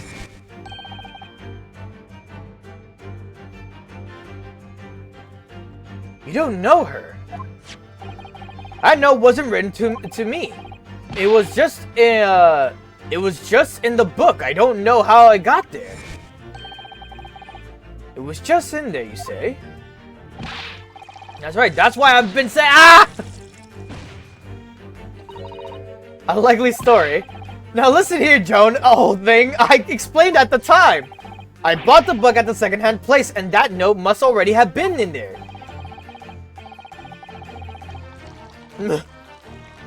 So the previous owner of the book was using the note as a bookmarking name.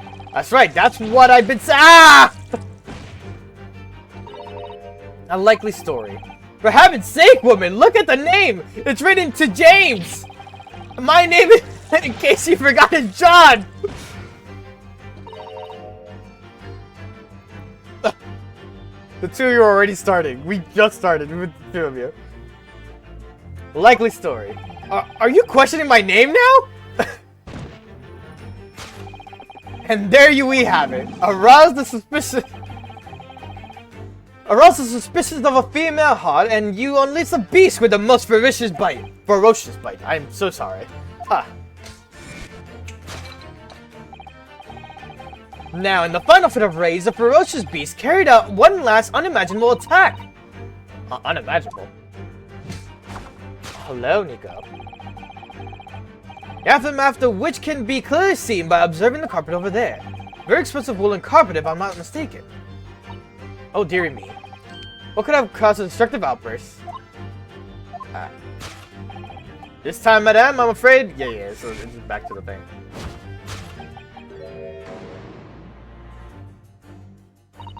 Alright. Examine the candlestick. Okay.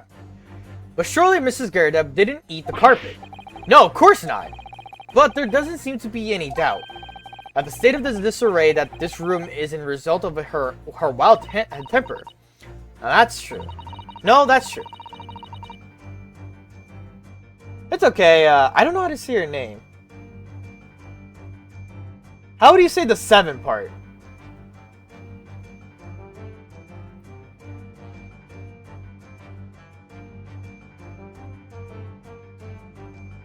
He's threatening me in the DM, send help. I mean... Alright. Nico, I got some advice for you, real quick. How to stop the threatening, right? This is how you do it. You go to the DMs, click on his profile, right, or, you know, whatever opens up the menu for his profile. Then, in the moment of the profile, right, you'll see there's a block button. You press that, guess what? He can no longer threaten you. Boom. I just solved your whole problem. But hello, Cat. Cat? Is it like Catherine, but just Kath? Sorry, I'm like weird, and like I'm going way in depth with this. But hello, Kath. It's okay to not say anything. You could literally, if you're a lurker, I do not mind. You could just be in the background or have me in the background and just like, you know, just chilling. If you're uncomfortable to talk on chat, it's okay. I do not blame you. It's short for Caitlin. Or Kathleen. Kathleen? See, I'm terrible at pronunciations and names, so I am sorry if I offend you in any way or form. I'm not gonna lie, I forgot Sly's name, so I really can't say his actual name. I just forgot.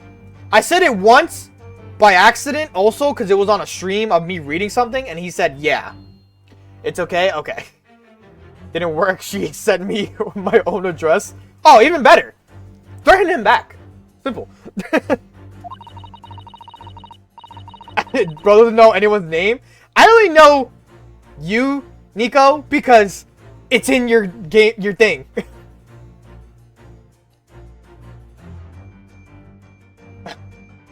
I didn't even read what it said there. No, that's true. So this is the last part of Mr. Shum's introduction that we need to fix. We need only to follow Mrs. Garredeb's gaze, and that will tell us the real answer. All right, let's see what we can see. Yes. My name is Nicole. There you go. See, it's short for Nicole. Oh, I was about to say, like, can I? No, not the carpet. Can I? Present candlestick. Okay. Her name is Nocturnal. By Nick. Or Nico. All good, all good. I mean, I think I jump between them for you. I either go Nick. I don't know why I keep saying Nick. Just Nick. I either go between Nick or Nico. Watch her run for over a year and we just met each other for Yes, to explain the dire state of the carpet, we need only look at the candlestick.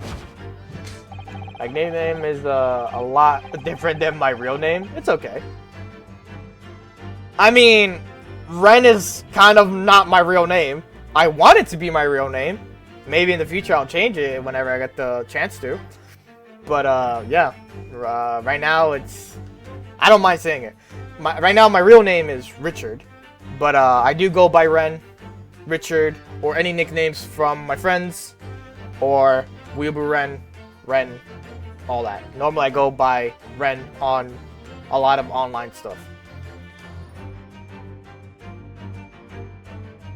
Neek works too. Most illuminating, my dear fellow, and of course the only possible way out of this logical labyrinth. Yes, the remnants of a ferocious attack in which the carpet was devoured and clearly visible. Indeed they are. The scorch marks at the edge clearly give the truth away. Scorch marks. It would appear that this room was the scene of a little marital altercation. Mrs. Gerda's mighty arm muscles left an impression not only on her husband's face, but on the entire room. The force of her strike caused the candle to fall from the holder. And in seconds, the carpet was alight and the whole corner of the room in flames.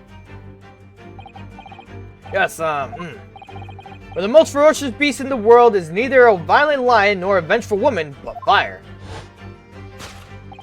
And in this room, that ferocious beast bared his claws and ran amok.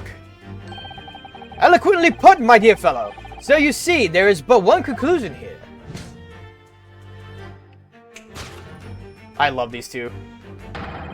After the sparks of marital discord flew, this room was the scene of a fire.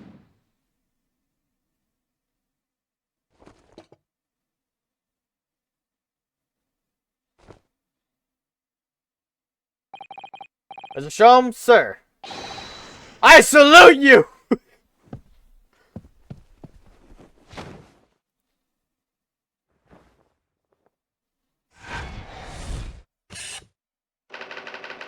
Carpet scorched by a small fire.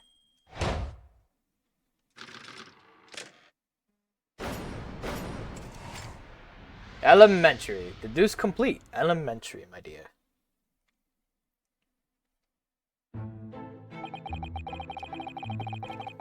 It's these long winter nights, you know, nothing to do but read in front of a fire. Luckily, there's a jolly good second-hand bookshop just around the corner. Buy all my old novels there. And in the pages of one particular novel, you discover some rather illicit material, for which your wife admonish you harshly. I assume. Don't know about admonished. Demolished might be rather closer to the mark. And Beast is most certainly the Here we go again. And the carpet was that destroyed by fire when a candle fell on the floor. Great to say it was. Happened in the blink of an eye, you know? The whole place filled with smoke, couldn't see a bally thing. I was caught between the old stick's rage and the raging flames. You paint a torrid picture, sir. One that would have been most entertaining. That's sympathy for you. Didn't take long for the fire to spread, of course, but the bally furniture started going up as well. We've had to hide the mess behind that screen for the time being. Over here, Mr. Gerdeb. Well, you have nothing more to hide now, if you will allow me.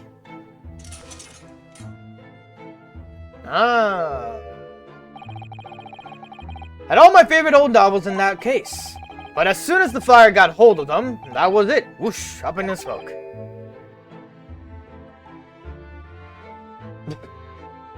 Gosh.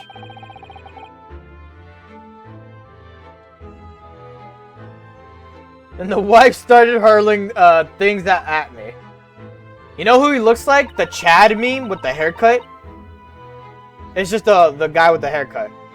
The 2D Chad, not the 3D Chad that's like, you know, all gray.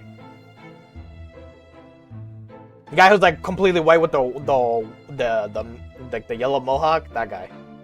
Yellow mohawk, blonde mohawk. What a terrible sight it must have been. There was I back up against the window, under heavy enemy fire. Incendiary books coming 10 to a dozen.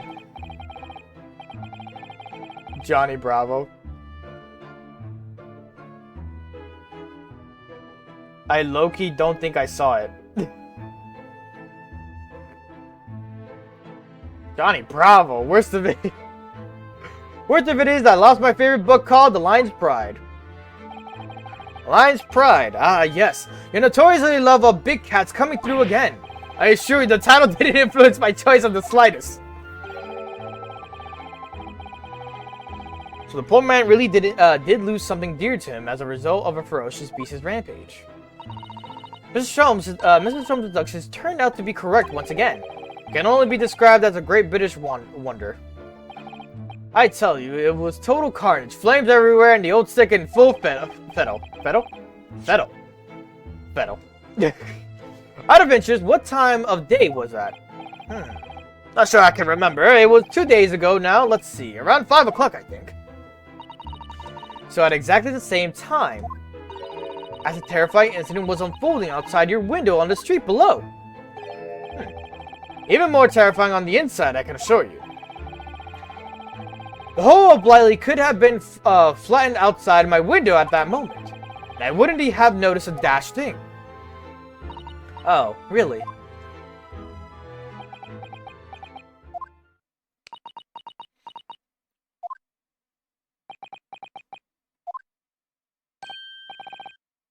I just said anything, I panicked. Why are you panicking? You're texting. You could just give it a moment. Oh, Mr. Sholmes.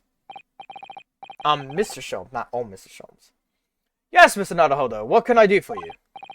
Well, I think we've got the bottom of Mr. Garrud's situation now, but what does it have to do with Mr. Natsume's circumstances? I panicked first, then I think, I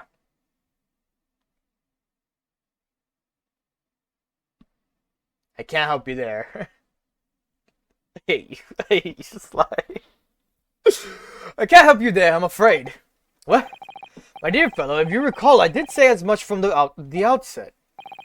I warned you that although I knew that the retired army man to be hiding something, I could not be sure whether his secret would prove to be of relevance or not. I just knew you were going to say that. Now, Mr. Naruhodo, you mustn't lose heart. Bear in mind that all things fall into one of the only two categories, those relevant to the case and those not. That makes no sense to me. Well, no matter. It is of far greater importance that you make up your mind now. Sorry? Visiting hours at the prison will soon be over. Oh no, is it that time already? If we're to accept Mr. Natsume's case, we have official paperwork to attend to. So that's it. No more time to think. Perhaps you'd like to betake yourselves to bidding us farewell now. I must prepare supper for Mr. Garrud. Oh yes. I'm so sorry. Thank you both very much for your time. Soseki-san will be waiting for us. I'm going to have to give him an answer. All right, to the prison we go.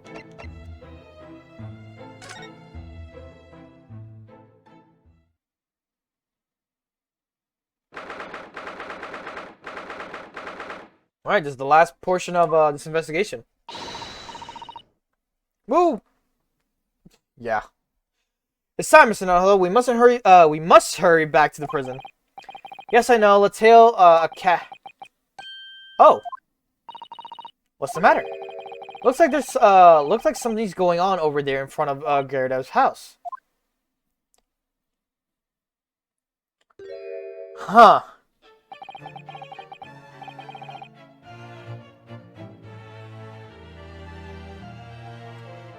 So... You think this is the guy? I know thee not, old man. Fall to thy prayers. Who are you calling an old man, you rum-looking, niminy-piminy? There are more things in heaven and earth, Horatio, than are dreamt of in your philosophy. Who's this Horatio fella, eh? What are you, on about?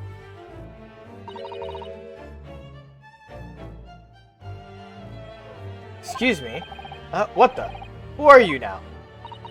I'm sorry, it looked like, I'm sorry, it just looked as though there might be some problem here. And my associate here, Mr. Ryunosuke Naruhodo, is a lawyer, you see.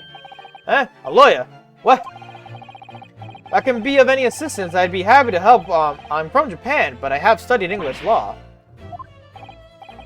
Fine, I'll be on my way for today, but you mark my words.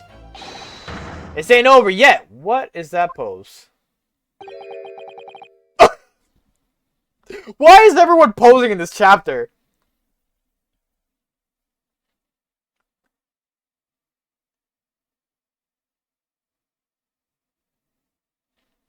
What are we doing here? What are we doing in the chat right now?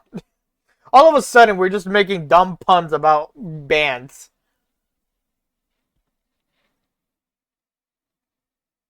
That's a pack. Get thee to a nunnery. Do I look like a bloomin' nun to you? Brain rot? Yep. That face. I do hope you're not injured. Oh, fair Eastern maiden, thou art so gentle. You're one of these assholes now, huh? Thank you. What was that all about? There are more things in heaven and earth, Horatio, than are dreamt of in your philosophy. I'm not Horatio either. Forgive the inquiry, sir, but are you a lounger here in the Garudeb residence? Oh, fairest maiden, thou art so right. Yes, I do dwell in this humble abode. Mr. Garudeb mentioned that he had another lounger, didn't he?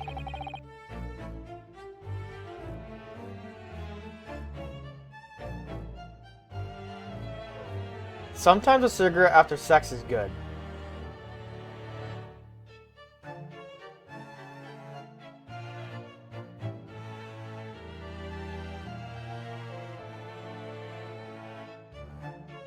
Oral cigarettes? Is that a joke to oral cigarettes? Was that a joke to oral cigarettes?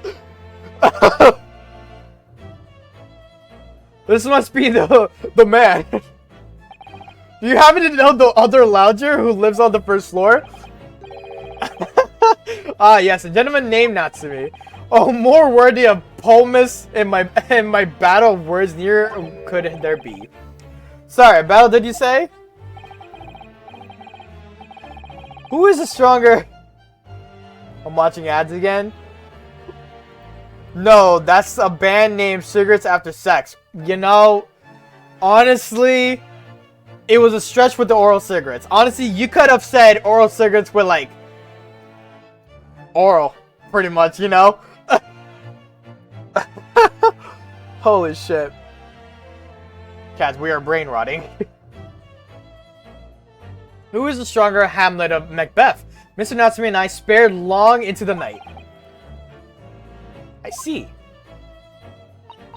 I don't fully understand, but it seems Mr. Natsumi and this gentleman are acquaintances at least. So fair maiden, so good gentleman. I can tarry here no longer. Fare thee well. I realize both floors are bricked up on the side.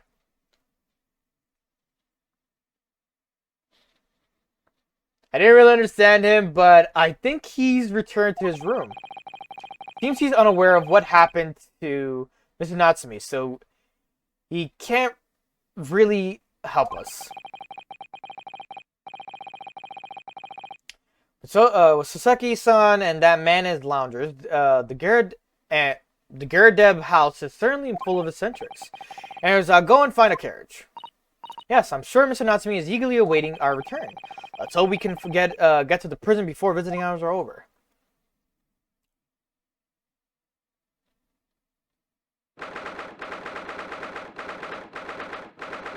That one's a stretch. Was good. Jonathan Joestar. He has the Jonathan Joestar look. No! He has his father's look! Fuck, what was his name? Fuck, what was the father to Jonathan's name was? I don't remember. He has the hairstyle and the mustache. I just realized that! Oh, it's you! You're here, you came! Locum student from Mr. Nataholder Esquire. I can't believe you came back, I'm so touched! We are so sorry we have kept you waiting, Mr. Natsumi. Oh no, think nothing of it. Relax. If I were a cat, I would purr with pleasure at the company of such fine compatriots. Noble, nurturing, never failing Nipponese.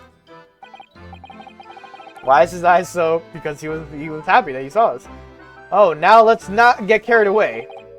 Oh, I quite agree. There's nothing more reassuring than a familiarity of one's native land.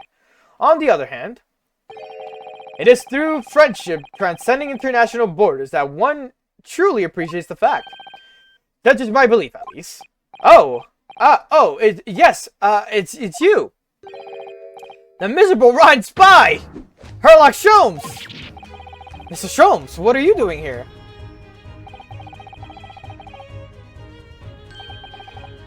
I have no intention of doing anything per se, save observing, of course. Whatever do you mean, Mr. Sholmes?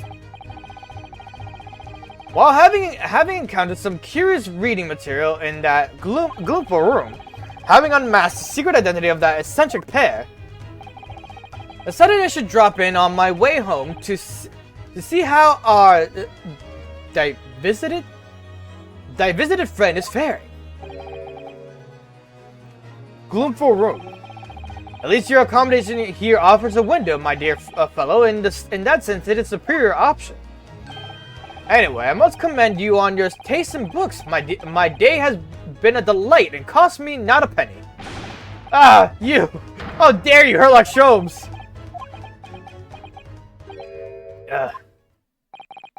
I've had it. I'm through. I'm at the end of my rope. I should never have come to Great Britain. It was a terrible mistake. Haunted by spirits and those accursed lounging, no doubt my luck will be cursed in tomorrow's trial as well. My whole life is bedamned. I'm sorry. Just the ... and then fucking Susanoo slowly turning towards you like, yeah. What are you thinking, Mrs. Nataholder? He mentioned that once before, didn't he? That his loungings were cursed, I mean... And there is much truth in Mr. Mustache's words. What? Curse is a wholly appropriate description, I would say. For this man's loungings are and indeed for tomorrow's trial. What's that supposed to mean?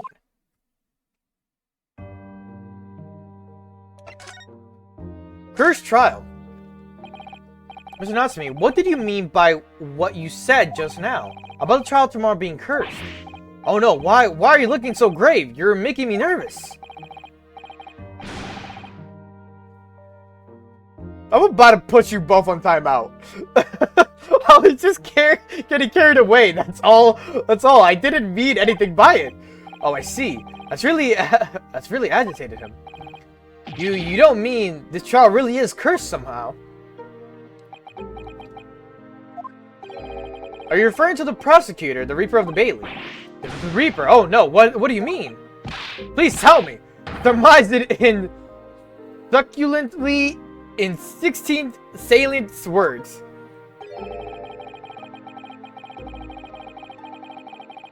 Oh, now we have a third joining the crowd. No defendant has ever survived a trial in which the Reaper stands for the prosecution, ever. Oh my goodness, can it really be true that that was 60 words exactly? Yesterday, Mr. Naruto successfully defended someone against the Reaper, but then, after the trial was over, the defendant passed away in unusual circumstances. Mr. bewildered. What? And I'm impressed, Mrs. Sato, you have an eye for detail. Actually, the Lord Chief Justice told us. Mr. Sholmes, surely it can't be that having failed to have the accused convicted, Lord Van Zieks killed the man himself. Oh no, he couldn't have, surely.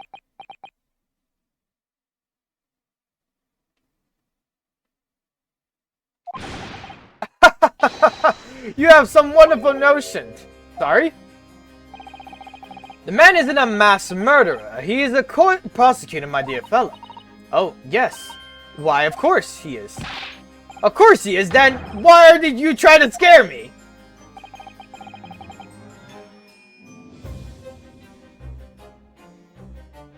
It could be said, however, that the real truth about the man is even more terrifying than your hypothesis. What on earth do you mean by that? The Reaper. Van Zieks is quite an exceptional man. However, in London courts of law, exceptional does not equate to winning every case without exception. Ah, that's good. Saseki-san looks like he's going to cry tears of joy. As you are no doubt aware, in British criminal trial, there is both a judge and a jury. The judge officiates based on the letter of the law, whilst the jury offers public opinion and common sense. It is an excellent system whereby the defendant's guilt is considered from several points of view. However, public opinion in particular is somewhat easily manipulated. Right? Right. Criminals and corrupt lawyers, for that matter, can use it to their advantage. By any means at their disposal, contriving evidence, calling imposters as witnesses, and so on. By such underhand means, those who would want to are able to sway the jury, which means that even in the light of irrefutable evidence, the prosecution can fail. But it means the wrong verdict can be passed. And sadly, it's from time to time, my dear madame, it is simply the reality of the situation. And that's alright. However, those indicted by Lord Van Zieks cannot escape justice. Their fate is sealed. Oh my. We just here to annoy Ren. Honestly, if you guys don't annoy me, there's something wrong with you guys. Though like, if you guys started all of a sudden being nice, like in chat, I'll be like, alright, what the fuck are y'all planning? Because I know there's something going on behind the scenes. Unless, hear me out, unless you're giving me subs. That's a nice gesture. But, as well, I won't think nothing of it. Done an hit for April Fools, man. Well, you see, April Fools happened Tuesday. And I don't stream on Tuesdays. So, kudos to you, madame. Though the education may see them leave the courtroom with their freedom, within months they all disappear. It is most striking. To disappear? But how? Ah, by all manner of misfortune, sir. Perhaps they are trampled under a passing carriage. Perhaps they fall into the dams and drown. Perhaps they are suddenly overcome by a raging fever, or perhaps attacked by highwaymen. Oh, no. All examples of reality of events here in London, I'm afraid, Mr. Naruhodo.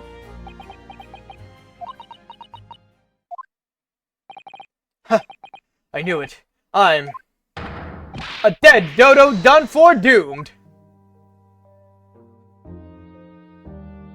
The cursed loungings. When you said accursed loungings before, you were referring to your room at Mr. Garadeb's house, I assume. Do you mean to say you believe the place is cursed?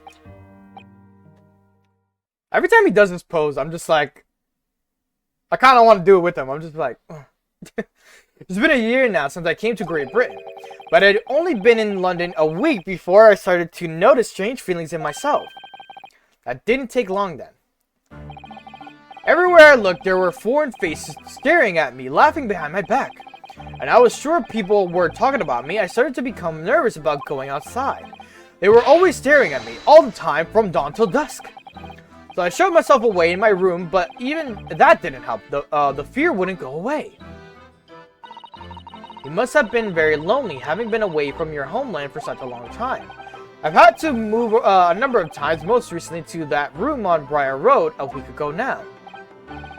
Yes, why did you choose there? It seems a little inconvenient. The rent is cheap. I have so little money, it appealed to me straight away. You know what? Same. I wish I was rich too. Of course, I asked why it was affordable. The landlord just simpered and said, "The room is cursed." Oops. He quickly tried to cover his mistake, but it was too late, so I told him. If you have something to say, then say it. But if not, don't mention it in the first place.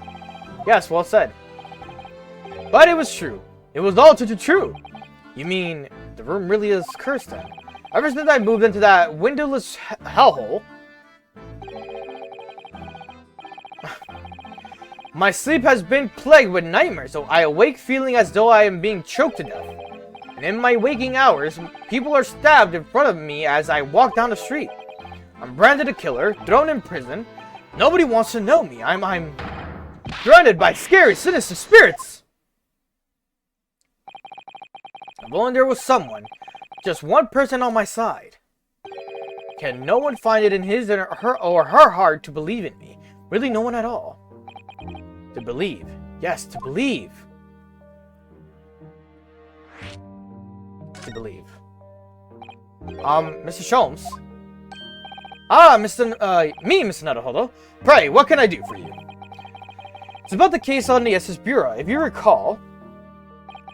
The Bureau. Ah, that case. The one with the snake. Oh, yes. At that time, I was the suspect, but you believed in me and listened to my side of the story. And you helped us to investigate. I did I? I did I? Interesting. What I want to know is why? Why did you believe me? I see, yes, you mean... Because you were a grimly dressed shady Eastern fellow found with the victim in the locked room. Well, if you like, yes. I'm a little surprised that the answer requires explanation, my dear fellow.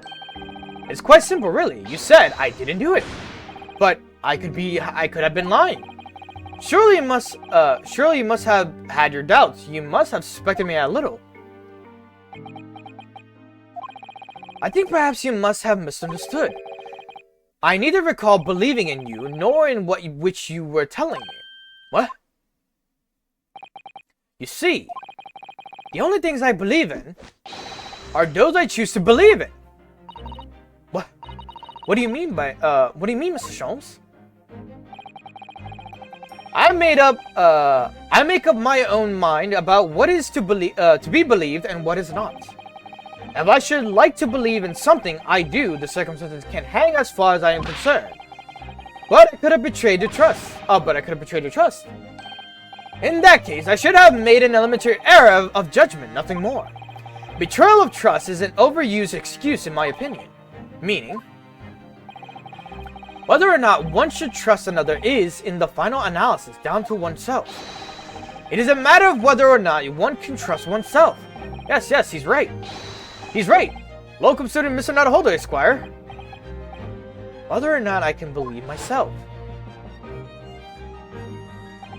And the bench lawyer is only as good as his faith in his client. That comes down to how much faith he has in himself. You were so right, Kazuma. It's okay, I think.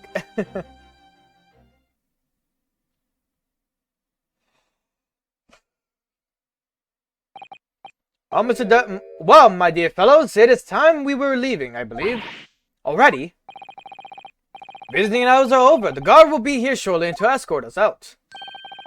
There is a restaurant near here that serves excellent trout. Would you care to join me? Oh dear. There is never enough time, is there?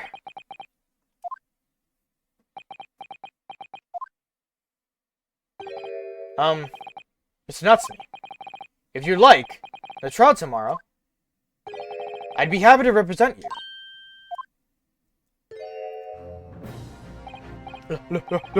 Locum student Mr. Natahodo, Esquire! As I said, I only experienced a British courtroom for the first time yesterday. And although that man I was representing was found not guilty, I lost sight of something crucial. Something crucial. What to believe in. The defendant, justice, or the truth. How to believe, even. But I think I finally worked it out. I decided I must believe in myself above all else. To trust my instincts. Yes, Mr. Natahodo. And my instincts are telling me that you, Mr. Natsume, are innocent of this crime. And it's imperative that we prove that in court. Local student Mr. Natahodo, Esquire. I will fight for your innocence until the bitter end with every weapon available to me. So I hope you'll permit me to represent you tomorrow. As I said when we first met, I'd like to entrust my fate to someone who will listen to me in my native tongue. Of course, Mr. Natsume. It would be fair to say, Mr. Natahodo, that your mind was, in many ways, made up from the outset. You merely needed the events of today to fully realize it. Yes, I think you're right about that. Been a roundabout journey, but I got there in the end. Mr. Sato? Yes. Would you be willing to stand by my side tomorrow and help me in court? Absolutely. As I said this morning, you may consider me your personal jujitsu assistant. Hell yeah. Hell yeah. The shocking events of yesterday's trial will still weigh heavily on my mind, but it's time to stop looking backward. Cosmo believed in me, and Mr. Shones believes in me now too. So it's time. Time that I learned to believe in myself. Taki-san has no idea he's all alone, so it's my job to help him, to fight his corner. Tomorrow in the courtroom, with all the strength I can muster.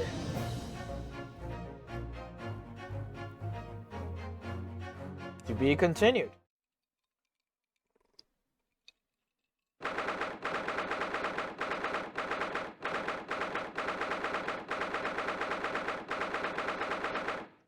Alright, perfect. Hello there, YouTube. Welcome back. Hope you're doing pretty okay with the 1 second fade in, fade out portion. Hope it wasn't too long. Alright, here you go. 20th February, 9:23 a.m. The Old Bailey Defendant's Antechamber. Also, YouTube, I just pretty much went into detail about like what's the scheduling or like how is the VODs for these gonna come out. So pretty much once an entire episode is done, that's when I'll release the VOD thereafter after the episode is done. So if I complete this one, it would be all together, like episode 4 on today's date, which is Thursday, April 10th. But if not, it'll be next week's, which would be what? The 17th? 7 days, 17th by this day, I believe. So it'll be the 17th that episode 4 will be released. But at least on April 10th, as of right now, episodes 1 through 3 should be out by tonight for all of the Greatest Attorney so far. That's all I gotta say to you, YouTube. But let's get into the game. Well, I never expected this. Who'd have thought we'd be back here again so soon? We're on a study tour of Great Britain with the intention of learning the country's legal practices. If I go quiet, it's because I'm drinking coffee. In order to research the latest court procedures here, we need as much court experience as possible. Well, yes, I suppose that's true, but for the person in the dock, it may well be his and her one and only time in court, and it could be life-changing. In which case, treating it as research may seem a little crass. Oh, when you put it like that, you're quite right. Good morning. Ah, there, boy. Ah, Mr. Natsume, good morning. You look like you haven't slept. Your eyes look, yeah, like, oh dear, you're alright. Your eyes are terribly bloodshot. Literally. The early bird catches the worm, as they say here in Britain. Yes, I've heard that expression. But I really don't want to catch a worm. I tried desperately not to wake up early, but I was so worried I couldn't catch a wink. And now I'm absolutely exhausted as a result. Do all literary people take things so literally? Thank you for putting your faith in us today, Mr. Natsumi. I wish I had 9 lives. My whole future hangs in the balance. I'm too terrified to tremble. Really, because I can feel tremors in the floor. I can do this. I can't do this. I can't take. Give me 1 second right here. Forgot to do something.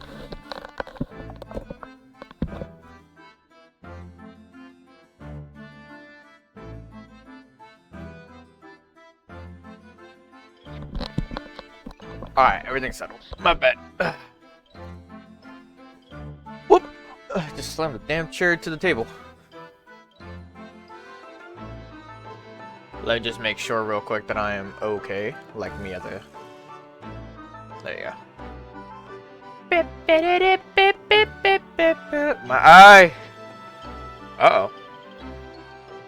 Did I get a frame drop? Did I just lose the internet? What's happening here? No, we're okay. It's just my phone loaded weird. Alright. I can't do this. I can't take it. It is a bit delayed on my phone, though. Although, locum student Mr. Naruhodo Esquire. Yes. I caught a glimpse of the public gallery as I walked by the courtroom. Looking at the opening night of the opera, there were so many people. I had no idea my case was such a notorious affair here in London.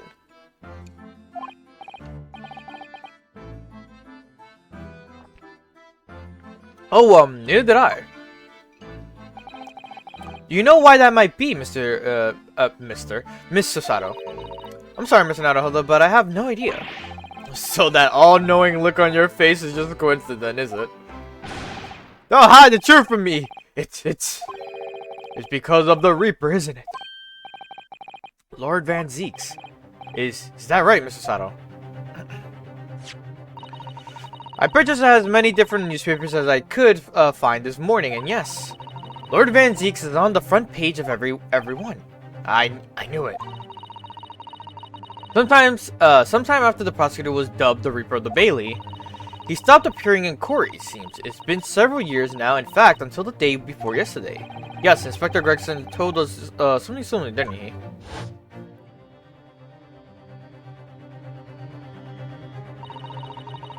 Trial 2 days ago marked Lord Van Zeek's return to the courtroom after the long hiatus. The trial of Magnus McGilded. What a harrowing experience that was. I believe that appearance made even greater waves here in the capital than today's.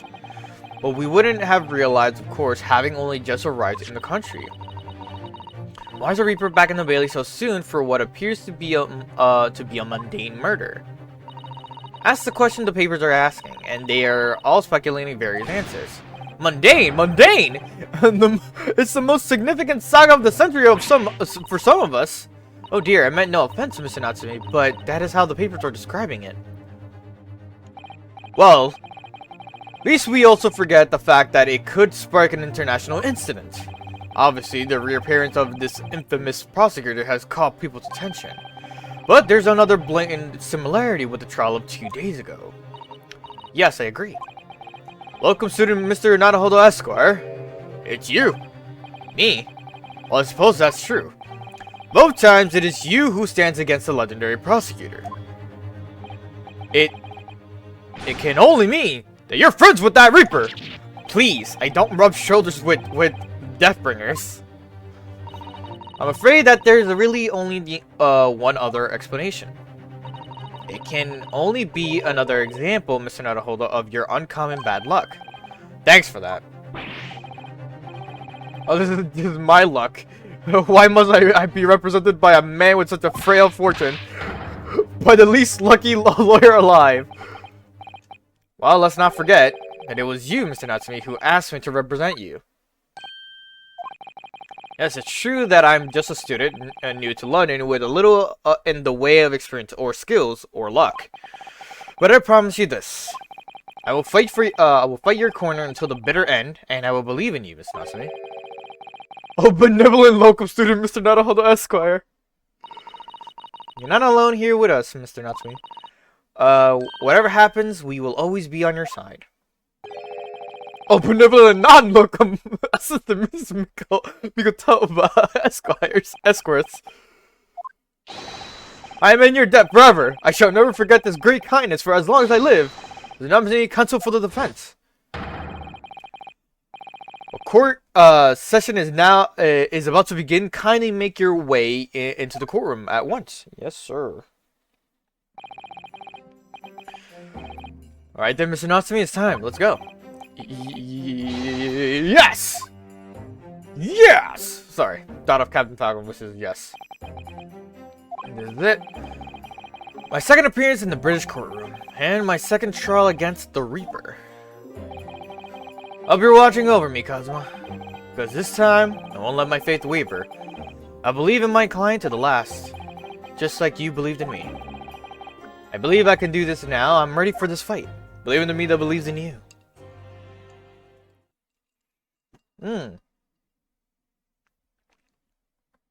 That'd be a great voice actor for Asogi. Kamina's voice actor, both the English and Japanese one. That's perfect for him. 20th. Oh yeah, courtroom.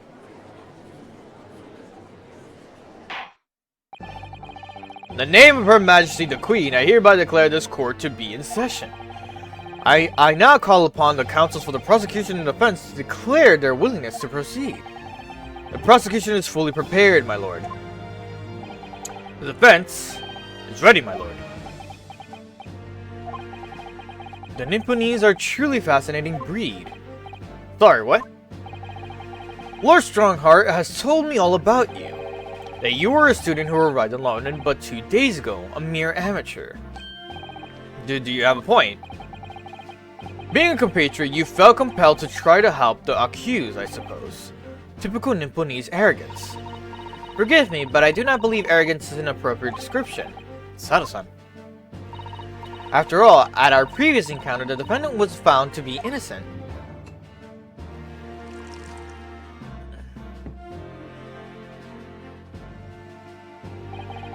Very true. And a most fascinating, if dark, trial it was too. The tragic conclusion came later, of course. Here's to the acquainted and his unfortunate, violent end.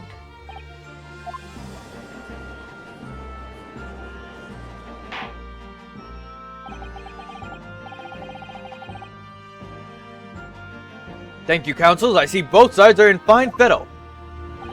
Now, ladies and gentlemen of the jury, are you ready to carry out your duties here in court as impartial members of the public? Oh, who we got? Oh, shit! Who's this dude? You never know when you might be down on your luck, but I believe in fair play for everyone. Well, I must warn you, I'm rather more ruthless than I appear. Oh well, not me. What you see is what you get. I'm a peace-loving fellow. Alright, Sonic. I'm afraid to say I think it's quite possible that Mustache Foreigner did the deed. Wait a minute! Come on, what are we waiting for? No doubt he did it anyway. Sorry? Didn't quite catch that. Very well, let us proceed. Your opening statement, if you please, Lord Van Zieks. Very recently, Great Britain signed an alliance with a rising power in the Far East. I thought this, I thought the jury had to be, what's it called? Not knowing the assailant. Or, not assailant, the accused. Or the defendant, whatever. The accused in the dock today is a student from the same land, a certain Mr. Soseki Natsumi. It was Soseki. Or did I say Sosaki? I don't remember. And while our country has extended their foreign student to, the warmest of welcomes, Regrettably, the kindness has not been returned. In fact, this student is accused of the most sinister act. Alright, you don't need to waste... Well, 1, you're wasting wine. 2, you really just shattered another glass, because I think you did this before. And 3, that's like government property? Or the court's property? Like... plunging a knife into the back of an innocent woman who was doing nothing but walking down the street. A knife crime. I'll tell you from better experience, those are the worst. Bloody oath they are. Just look at that swallow complexion and short stature. He's one of those dreadful Japanese. Jesus. Come on, let's get this over with. Come on, let's get this over with me now. Everyone, 1, 2, 3. Sorry, didn't quite catch that. Pray forgive the discourtesy of smashing my hollow chalice here in the skirt chamber. You can't just always apologize thereafter, bro. Allow me to call the first one to stand. Very well. Bailiffs, lead the inspector in, please. Drink my coffee.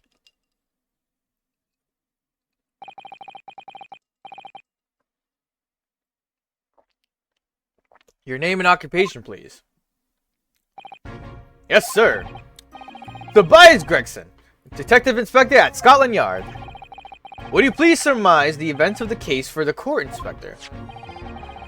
The victim is thought to be a young woman in her 20s by the name of Olive Green. I beg your pardon, Inspector. Thought to be. Yes. Having been stabbed in the back by her attacker's knife, the victim fell unconscious. That was 3 days ago now, and she's been comatose ever since. What? So they don't even know who she is for sure. Comatose. I see. But her life is not in danger. Fortunately for the Eastern student, the charge will not be murder. Pray, elaborate on the details, Inspector. Sir, if I could ask everyone to look at the street map. Ah. As I mentioned, the incident took place 3 days ago at around 5 in the afternoon. It happened on the pavement running alongside Briar Road, a wide thoroughfare for horse-drawn vehicles. And not long since stopped snowing as the victim, Miss Green, was walking down the street. Out of the blue, she was approached from behind by the accused and stabbed in the back. I could his like 2D artwork.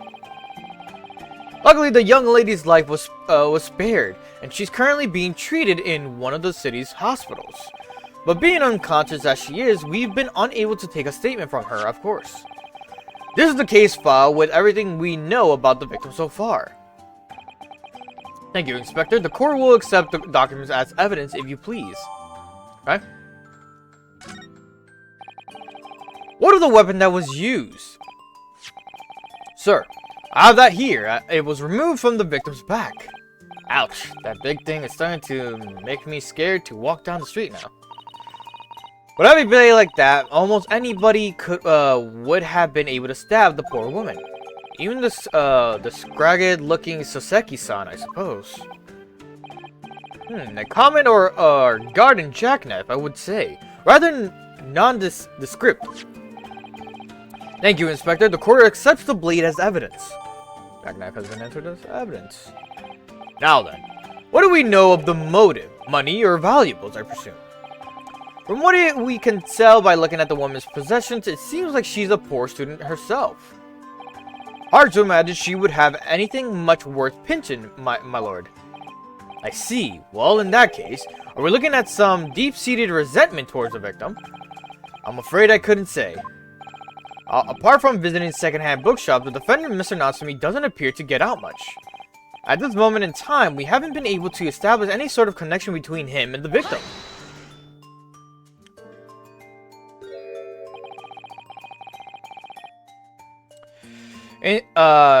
If theft and grievance have been ruled out as a motive, what reason could Mr. Natsumi possibly have had for stabbing the young woman? Yet you arrested the man in spite of that, in a totally unjustified and heavy-handed way. Fuck the wine! Pray forget the discourtesy of flinging a freshly uncorked bottle in the public gallery. But your words have soured its hallowed banquet. There is wine all over that wall over there. For it is you, my learned friend, who is being heavy-handed here. What? Scotland Yard does not arrest people without good cause. That should be beyond question. Inspector Gregson, the prosecution calls for your formal testimony. Explain to the court precisely why the constabulary came to arrest the Nipponese student.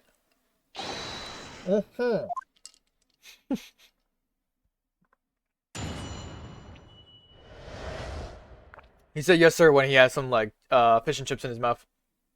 Mr. Natsume's arrest. I just said it was 5 o'clock in the afternoon when the incident occurred, and there was an unusually light fog. Visibility was reasonably good, and there was no one else about but the victim and the accused.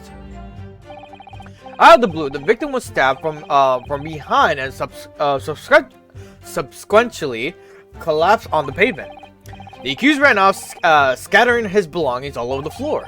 Those being a number of old books he just brought, he was on his way home from the bookshop, it seems. It was just a matter of working out who the books belonged to, and we found the bloke to arrest him. Old books, you say? Yes, my lord. I have a photograph here of the scene of the crime taken immediately after the incident. Damn. Ah, yes, I can clearly see the books to which you were referring. I will take the photographic print as evidence. Please, Inspector. You Nipponese are a spineless breed, too cowardly to admit defeat. Denying everything despite overwhelming evidence to the what?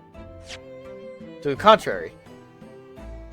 That's not hard evidence, bro. Like, what are we doing? Forgive me, Lord Van Zieks, but the defendant is not denying everything, as you put it. What are you doing, Mr. Sato? Do go on. Mr. Natsume has admitted to playing some part in the incident. Isn't that right, Mr. Naruto? Well, now that you mention it. When we visited him in the prison yesterday, he did tell us what had all happened. As I was walking along the accursed pavement, I could make out the sole silhouette of another ahead of me. A woman wearing a green overcoat. She was. And just as I went to overtake her, she suddenly let out a little scream and collapsed onto the cold, hard slabs of stone at my feet. I was terrified. I had to get away from there. So I ran as fast as my legs could carry me back to my accursed loungings. Huh. A green overcoat. Well, that's exactly what the woman in that print is wearing. Oh my, a photographic print in full color. What will the world come up with next? The defendant has done nothing more than admit he fled the scene of the terrifying incident. That does not mean that he is guilty of the heinous crime of stabbing the woman in the back. There was nobody else there at the time. Just the two of them, the victim and the accused. Okay, but you're saying that. So who the fuck reported it? In other words, there is nobody else who could possibly have stabbed a woman. I want this to be brought up right now. Who the fuck reported it, dog? In fact, that the accused concedes. Ryosuke, please. Seems this cross-examination could prove to be pivotal, Consul. Proceed, please. Yes, my lord. I have to use this cross-examination to turn the tables here. It's our only chance. It's our only chance. Mr. Natsume's arrest. As I said, it was 5 o'clock in the afternoon. Oh yeah, we already read this. Press fifth statement. That's 4. This is 5. Okay.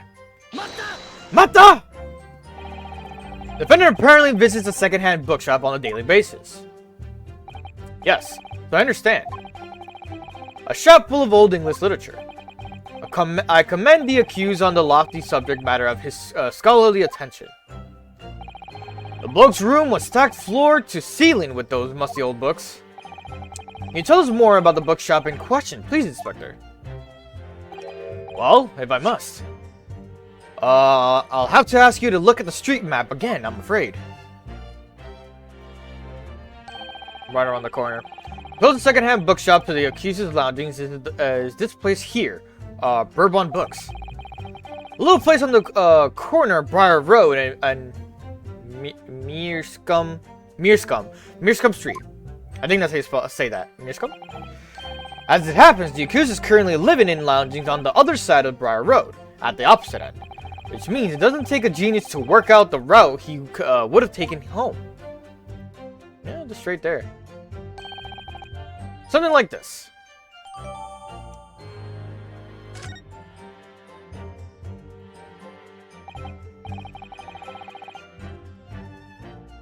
Okay. Yes, I concur with the conclusion, Inspector. The defendant would certainly have passed the scene of the crime on his way home from a particular shop. Mr. Naruhodo, I think that what the inspector just told us could turn out to be of vital importance. Yes, I agree. The most important part of the inspector just made being the bookshop's name. Inspector Gregson, may I ask you a favor? What? Would you kindly add the name of the bookshop to your formal testimony, please? I believe it may be of vital importance. Maybe. Oh, well, you know. Oh, he's doing what Phoenix does. Yeah, he's definitely Phoenix's ancestor. The way how he just put his hand like behind his head like that. I mean, yes, it could be a very important clue. Very well. There's also, you know, when he's just like sweating and he's like stressed. Like that look is also another one of his. Very well. Not that I can see it being of any great significance, but please revise your testimony accordingly, Inspector. Yes, yes, sir, my lord. Whatever you say.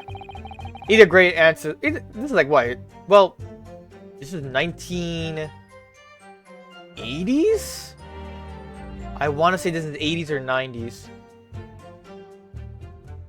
No, my bad. Hold up.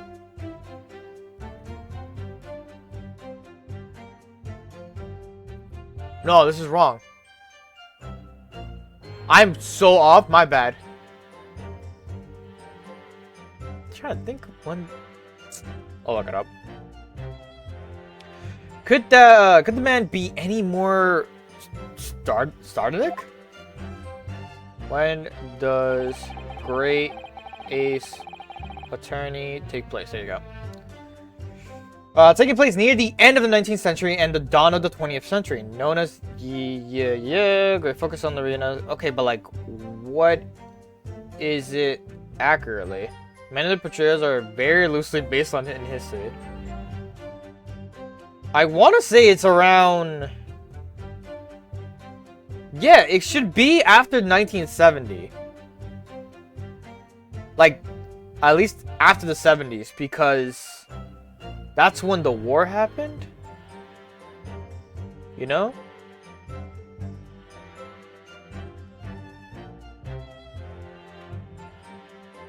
Known in Japan as the Meiji period and Britain as the Victorian era. Let me look it up. When was the Victorian era? Wow. 1901. Okay, so never mind. I'm fucking loosely basing this off of like what I'm understanding. But 19 to the... That's weird. If anyone has a clear-cut answer of when this takes place, I would actually accept it. He was on his way home from the Bourbon Books, a second-hand bookshop he patronizes. Patronizes? The new statement 5. Present the second-hand book recipe. Book recipe. Book receipt. See, discovered missing out from his room. Some kind of... Iggy Ari!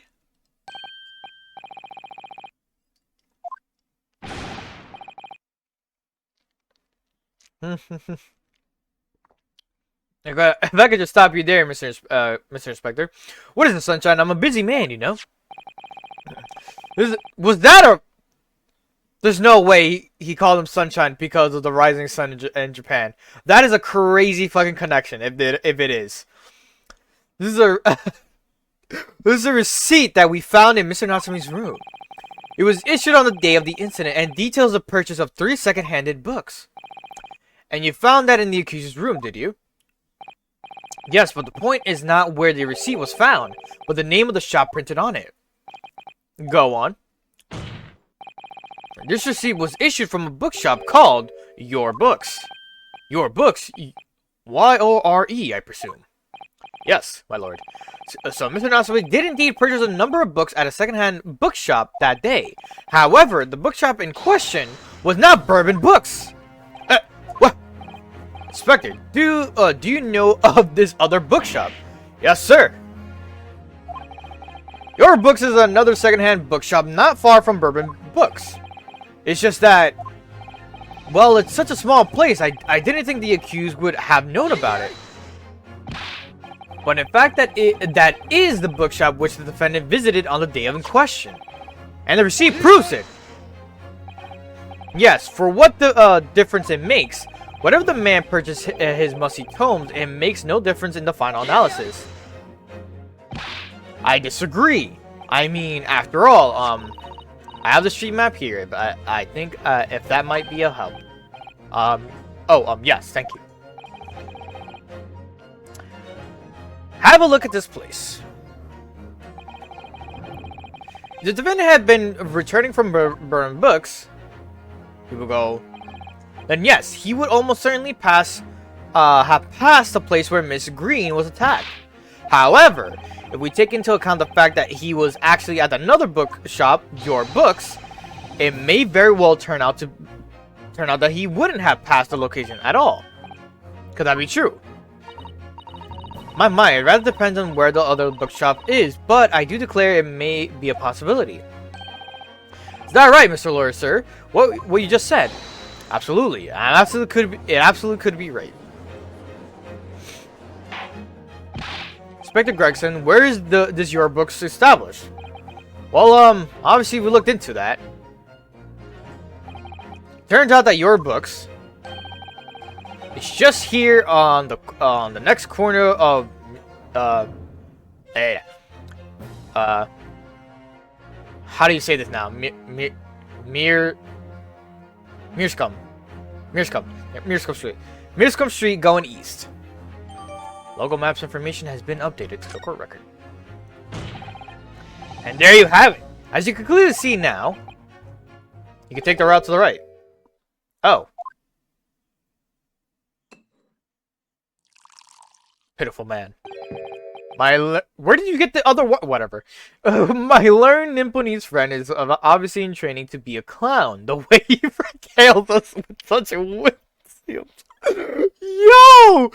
That is the fucking craziest bird to call someone a fucking clown. You could literally just go to your friend and just go, you're obviously in training to be a clown. The way you regale with such wittyisms. I'll just be like, yo!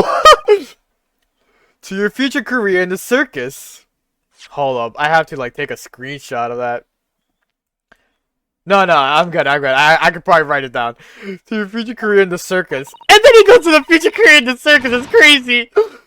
You put that glass down now, or I put it down for you. Didn't think I needed to spell it out, but here we go. And he had just like the right side too, though. The user was coming home from Your Books instead of Bourbon Books. It'd be a longer path.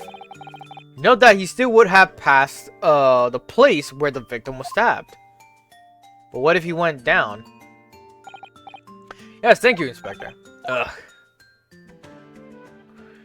Are we not, like, ideally thinking of the other pathway? They're both the same length at this point, considering they're in a corner.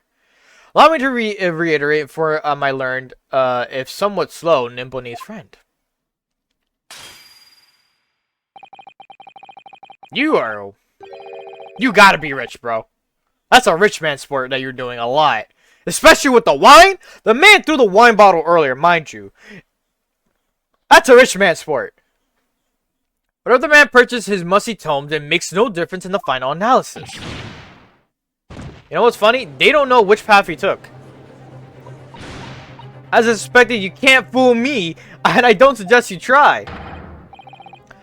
What did I say, eh? I've had enough of this now. Beg your pardon, terribly sorry, but would you mind repeating that? So not a hold up. You mustn't give up. What? What do you mean? If the prosecutor's assertion is correct, the members of the jury may very well decide that Mr. Natsumi is guilty. Ah, she's absolutely right. You must think. You must consider the assertion just put forward by the prosecution very, very carefully. The claim Soseki-san must have passed the location of the incident on his way home from your books, but raise an objection.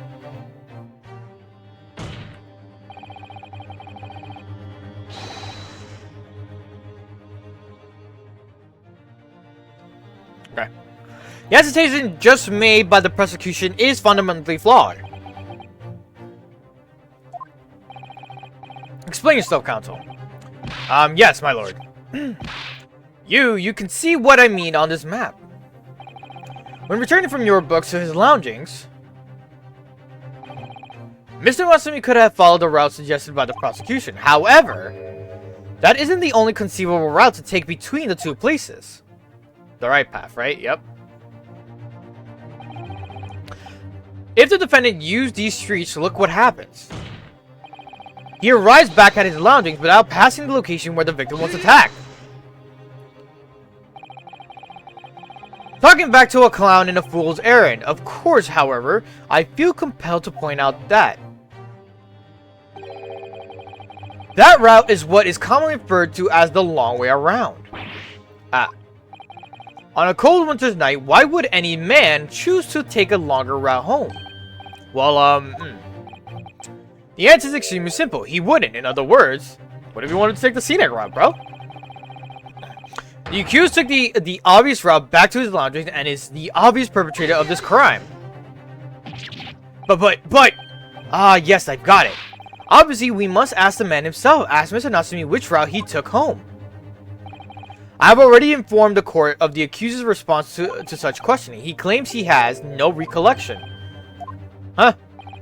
That's right. As I said, the bloke seems to spend his time outside wandering aimlessly from A to B. That day was no exception. He says he doesn't remember where he was or which route he took home. I don't believe this.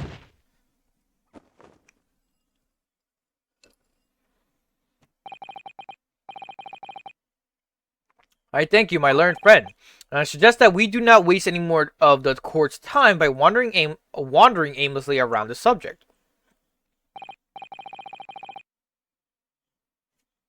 Pray, what say your insightful jurors?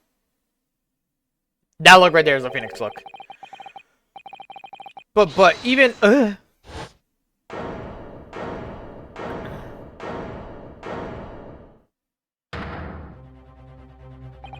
I agree with Lord Van Zieks, wholeheartedly and in every way. What? I don't believe it. Does this mean? We members of the jury are completely convinced now. Very well. In that case, I hereby call upon all members of the jury to present your findings to the court.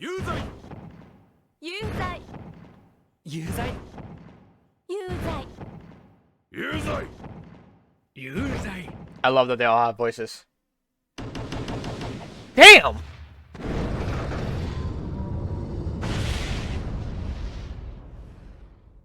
It would appear the jury's learning is unanimous. To the insightful members of the jury, I applaud your brave resolve. You serve Queen and country admirably. There's not a holdo. No, not yet. This isn't over yet. So I have one last chance to sway the opinion of the jury. I have to tip the balance of those scales the other way. I have to turn this around. Somehow. Those are the eyes of Query, not yet willing to give up and die. So I presume you intend to wield your rights again in this trial. Rights of the defense written in adequate British law that should have been buried long ago. antiquated if you will, but it's the defense's prerogative to carry out a summonation examination of its so chooses. Very well, counsel. In accordance with the letter of the law, we shall proceed with the summonation examination. Are the members of the jury ready, Mr. Foreman? Of course, we're ready. I am all too familiar with the Nipponese whippersnapper and his Onkus refusal to throw in his alley. Very well then. Ladies and gentlemen of the jury, you will each explain on what grounds you have determined the defendant to be guilty.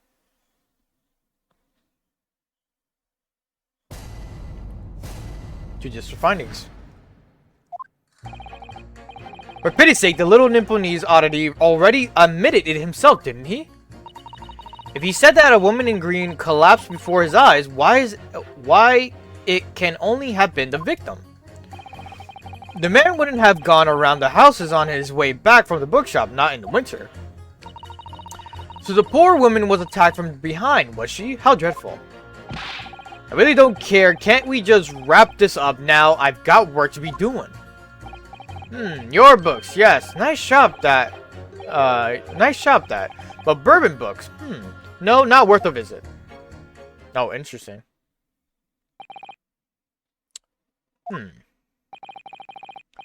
With only minor exceptions, the reasons for finding the defendant guilty are all too clear. When the stabbing occurred, the only two people at the scene were the victim and the accused. We're eventually gonna come to, okay, but who solved that fucking, who called this? Who knows about those two? If it was only those two people. This is still the fucking one thing statement that no one has brought up. The accused himself has admitted to seeing the victim in her green overcoat sink to the ground before his eyes. Furthermore, we have heard from the inspector that the defendant had then fled the scene. I must say, I would have ample grounds to convict this man already. Oh dear, even the judge appears convinced of Mr. Natsume's guilt now. Oh, why did I have to run away like that? And how are we supposed to believe in some phantom attack that nobody could see? This is impossible. How can I possibly make a case for the defense? This is not a hold. This is no time for grumbling. If we want to force the trial to continue... Yes, I know. I have to turn the tide. I must make the jurors change their minds. Well, four of them at least. Exactly. We have no choice but to forge forward. You have the floor, counsel. Begin your summonation examination. Yes, my lord. I just need to keep this trial going somehow, whatever it takes. Come on, Ryunosuke. You can do it.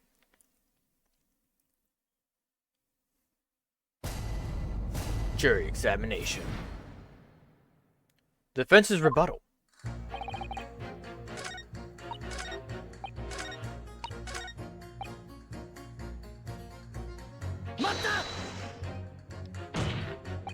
A man's life is on the line here, sir. This won't take as long as it takes.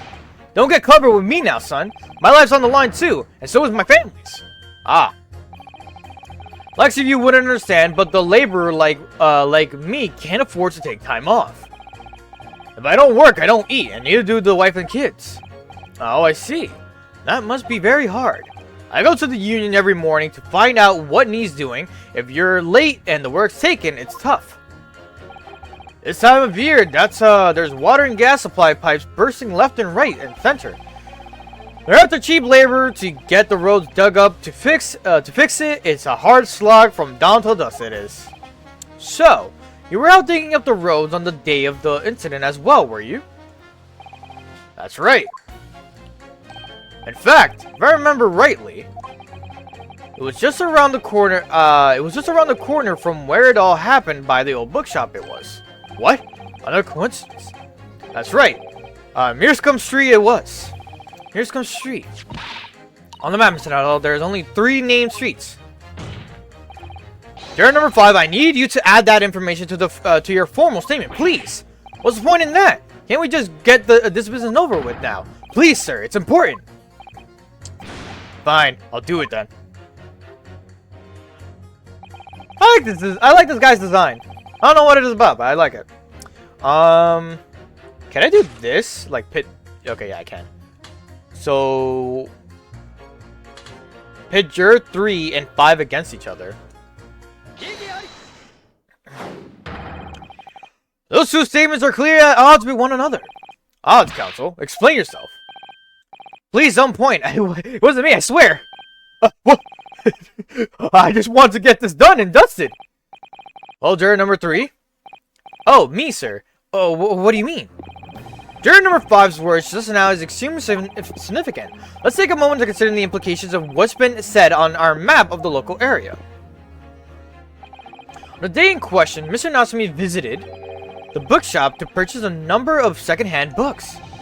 And on the same day, we now know that there were works being carried out on Mearscombe Street, making it impassable. Which means that the defendant's route home could not have taken him along Mearscombe Street and down Briar Road. Oh yes, of course. What do you think, sir? Well, yes, you can't argue with that, really, can you? We must have had good 2 yards of more of the pavement up. Every gentleman and gentlewoman that came along had turned back and gone the other way. So, the other conclusion is this. The defendant must have taken the longer route back to his loungings. Yes, I suppose he must have. I suppose that must be right, huh? Juror number 3, you said the following. The man wouldn't have gone around the houses on his way back from the bookshop, but we see now that he had no choice. Yes! My lord, my judge, my lord, Mr. Judge, sir, if I may. Yes. I don't think in all good consciousness that I can say the man's guilty now. I like how simple his design is too. I liked a lot of the character designs in Phoenix Wright, the Phoenix Wright series. Yes, I'd like to see this trial continue so we can't get to the bottom of what really happened.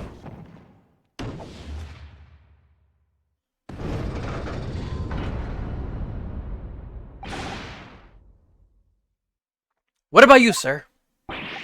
Who, me? Well, alright then. There's a hole in the prosecution's argument. It should be filled in. That's what I say. Glad you could see logic when it comes to it. Oh, well done, Mr. Nala. That was wonderful. Well, we managed to change a couple of minds at least. It strengthened our position somewhat. Yes, and it will prompt the other members of the jury to reconsider their stance as well. They'll be asking themselves if their current leanings are really right or not. Now, if only we could just identify one more clue of discrepancy that could make them stop doubting Mr. Natsumi. We might be able to tip the balance completely. That's exactly what we've got to do. Van Dix is looking to bring this trial to an early conclusion. That's what we have to prevent, but whatever means we have at our disposal. Thank you, counsel. On the summation examination, please. Yes, my lord. Alright. Up. We got a bot! Time to eradicate the bot! Imagine being a bot? Crazy.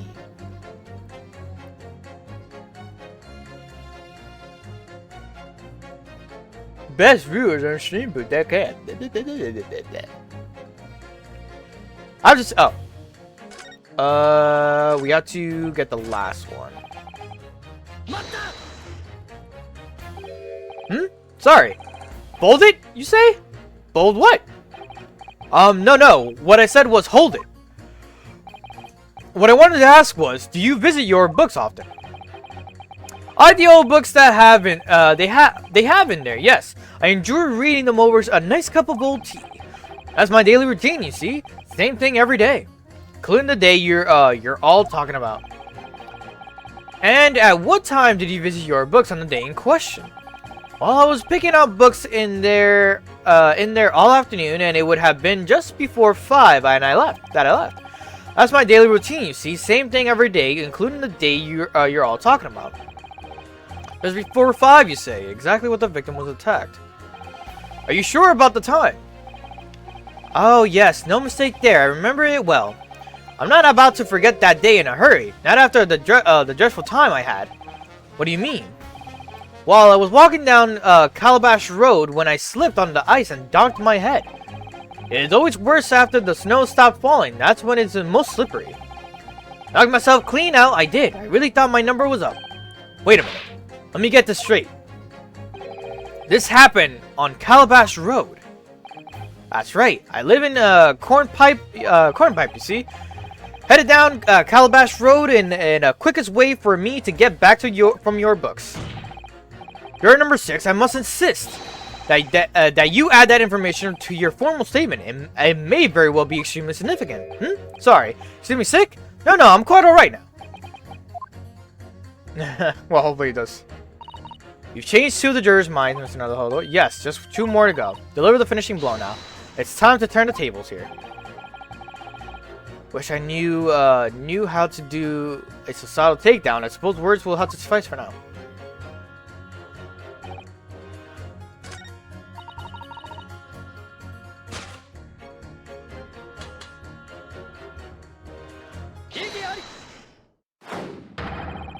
Also, so clearly show a flaw in the juror's reasoning. A flaw? What are you talking about, Consul? Well, juror number 2 and number 6. Whatever do you mean, sir? I think perhaps the old man didn't hear you. Unbelievable. It's not like I was loud or anything. Anyways, there's at least one fact of which we can be sure here. The bookshop receipt found in the defendant's room clearly indicates that on the day of the attack, I love that the old people just don't give a fuck. He had been to your books and purchased a number of secondhand titles. He then returned home on foot. But the man says he has no recollection of his return journey. That's correct. But what he does remember is seeing someone appear in front of him on the way. Someone in a green overcoat who suddenly collapsed on the pavement before his eyes. Yes, we are well aware of all this. The poor young woman who was stabbed, obviously. Can we really be sure of that, madam? Whatever do you mean? I'm sure you heard juror number 6's account on what happened to him that day.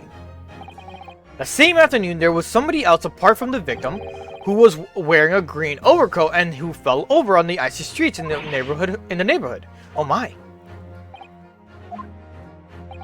My goodness, you mean? That's right. I'm referring, of course, to hard of hearing juror number 6. Are you really suggesting that the person in the green overcoat whom the defendant saw collapse in the front of his eyes was the jolly old gentleman on the end of the bench here with me today? That is entirely possible, yes. After all, the old man has a somewhat similar build to the victim. Well, look at that. My goodness me. Sorry, you need a pee? You need a pee? And crucially, you need a pee? And crucially, I do. And we know precisely where the old man in the green overcoat fell. On Calabash Road. Therefore, if the person who Mr. Natsumi saw collapsing in front of him was in fact juror number 6, it means the defendant must have taken the long route back to his lodgings. And if that's true, then clearly the crime scene on Briar Road where the woman was stabbed was not on his way home. Oh my.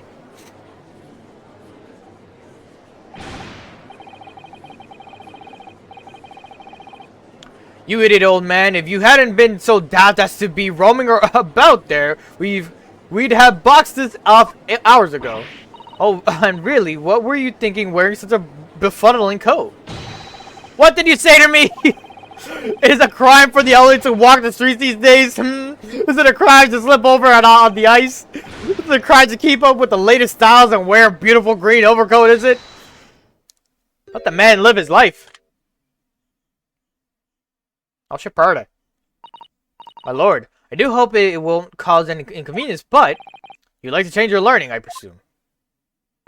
I do declare that I would. I should like to call for the verdict of not guilty. Thank you. I would too. What? It is a crime to change your mind, is it? Well, the hell with you. Fuck it.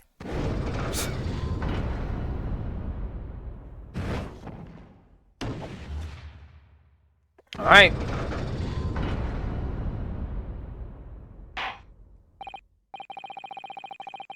Well, that summonation examination has concluded with a rather large shift in opinion. The the A's to the eyes to the nose 4. Oh, the eyes to the nose 4. So the nose have it. It's not guilty, they say, which means we no longer have a consensus among the members of the jury. The trial will continue.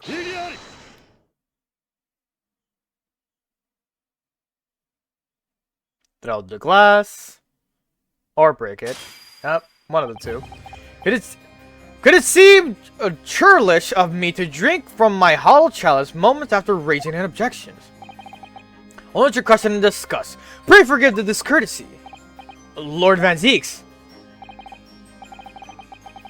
It seems I must retract my earlier remark. What do you mean? I mistakenly credited these jurors with intelligence by describing them as insightful. Yet we have just witnessed them falling for a cheap trick performed by an Eastern entertainer. Whatever do you mean? I haven't tricked anyone. Everything I said is the truth. Indeed. Stalwart juror number 5 was undoubtedly repairing the road as he claims. I believe you said it was a good 2 yards of the pavement which you have had excavated, sir. That's right. It took me the whole day and they paid me a measly tuppence for it. Now, my learned Nipponese friend, tell me. Do you have any notion of the distance that 2 yards represents? Well, if I'm honest, I don't have a clue, you know. 2 yards is a little less than 2 meters. Less than 2 meters. That's not much at all. In other words, a distance readily vaulted by anyone of a moderate vigor. Would you not agree, my stalwart friend? Me? Well, I can't say you're wrong, no. What? And did you perchance erect a sign to prevent pedestrians from passing the site of your works? I wouldn't dream of it. What a waste of time. No coaches would have had a hope of passing anyway, and we just turn any gentlefolk back when they come.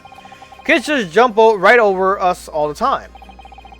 The accused is no gentleman, as far as I can see. I have little doubt, however, that he would spring over a 2-yard trench in his meanderings around town. Is that true, is it? The incontrovertible truth is that the books just purchased by the accused were found at the scene. There can be no doubt that on his way back to his lodging, Mr. Natsume walked down Briar Road. Crushed in a single sentence. An old man. Cold man, you can't, you could talk. You say that around 5 o'clock on the day in question, you slipped and fell on Calabash Road. Pray, was there a suspicious looking Nipponese behind you at the time? Oh, I can't say as I remember. You don't remember? How about a wager, my learned friend? You say it was this old man that the accused saw, but I could lay 1,000 to 1 against you being able to prove it. Ugh.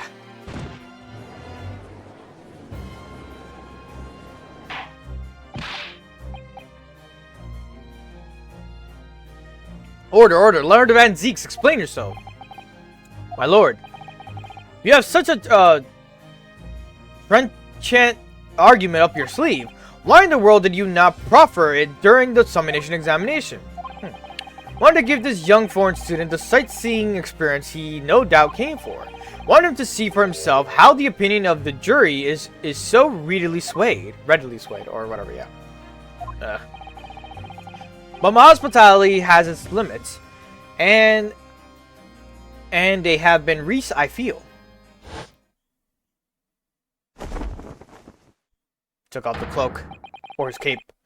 So, my learned friend, today's sightseeing tour of London is now over. What are you talking about? My lord. Prosecution requests permission to call its next witness to the stand. Granted, bailiff. Bring forth the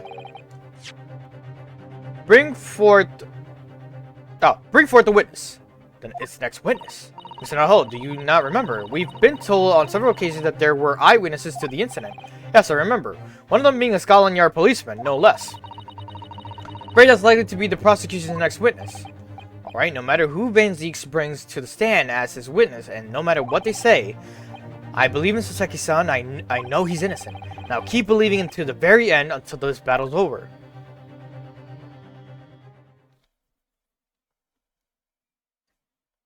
Kind of a weird transition here. Oh. Witness, please state your names and occupations for the court. Oh. Wow. Okay.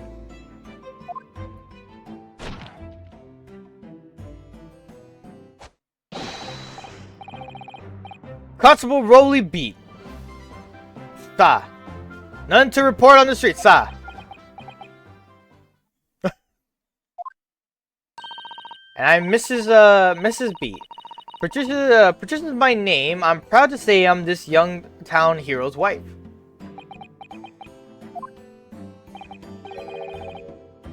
Rolly Patricia. What's the story here? Well, in truth, we've not been married long. In fact, we celebrated our I love her eyes. We celebrated our first anniversary only the other day.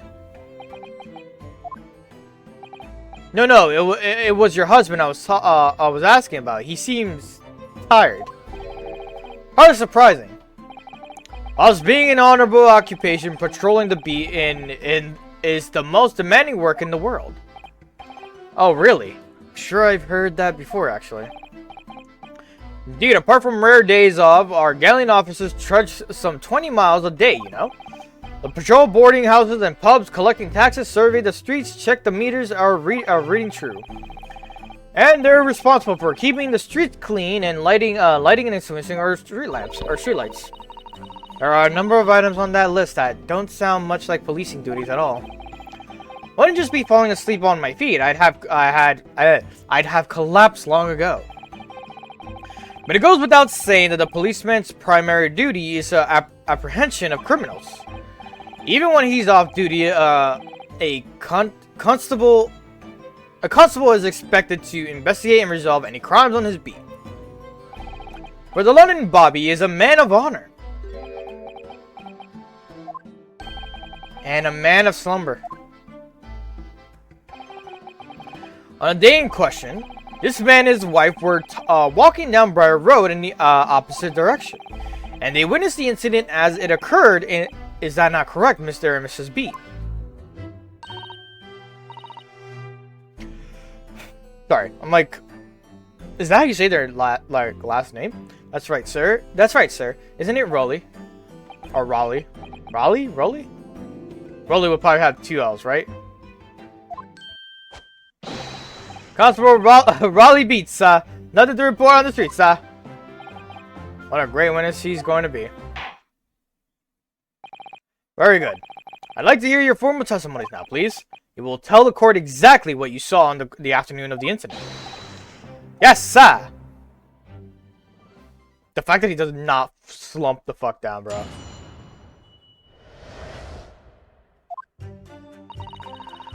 It was our wedding anniversary and Raleigh was taking me out for a meal. There was no time to change after work.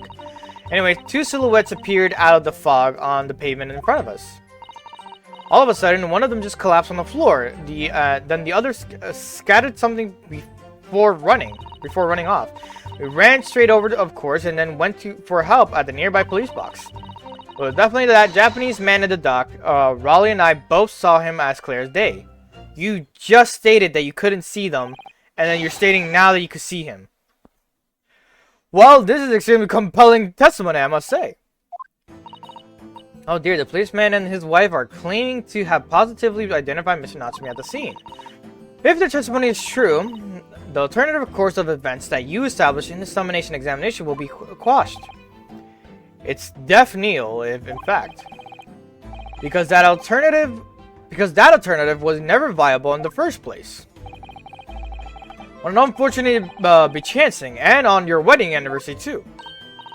Oh, I know. But I still managed to go out for the evening with my man. I thank the Lord for that.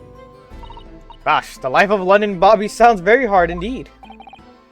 Indeed, however, this cross-examination will be over in minutes. you may well have time to rest this afternoon. What do you mean by that? My learned friend, the witness saw the face of a man fleeing the scene. They are testifying under oath that it was without a doubt the accused, Mr. Soseki Natsumi. Oh my god, under oath, it's almost like people can't lie. The fuck? That's so fucking stupid, the fact of like under oath exists. And it's like, you do know that people do lie. And you do know that people can't always tell the truth due to certain circumstances. Due to the fact of not remembering what actually happened. And they're just saying what they can remember. It's just so stupid, the under oath like, bro, what? Anyways.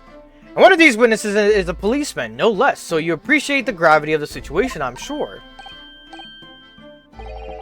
Except that the man's so tired, his wife has to do all the talking. No preamble. Counsel for the defense, commence your cross-examination, please. Yes, my lord. Alright, press first, fourth, and fifth statements. Alright.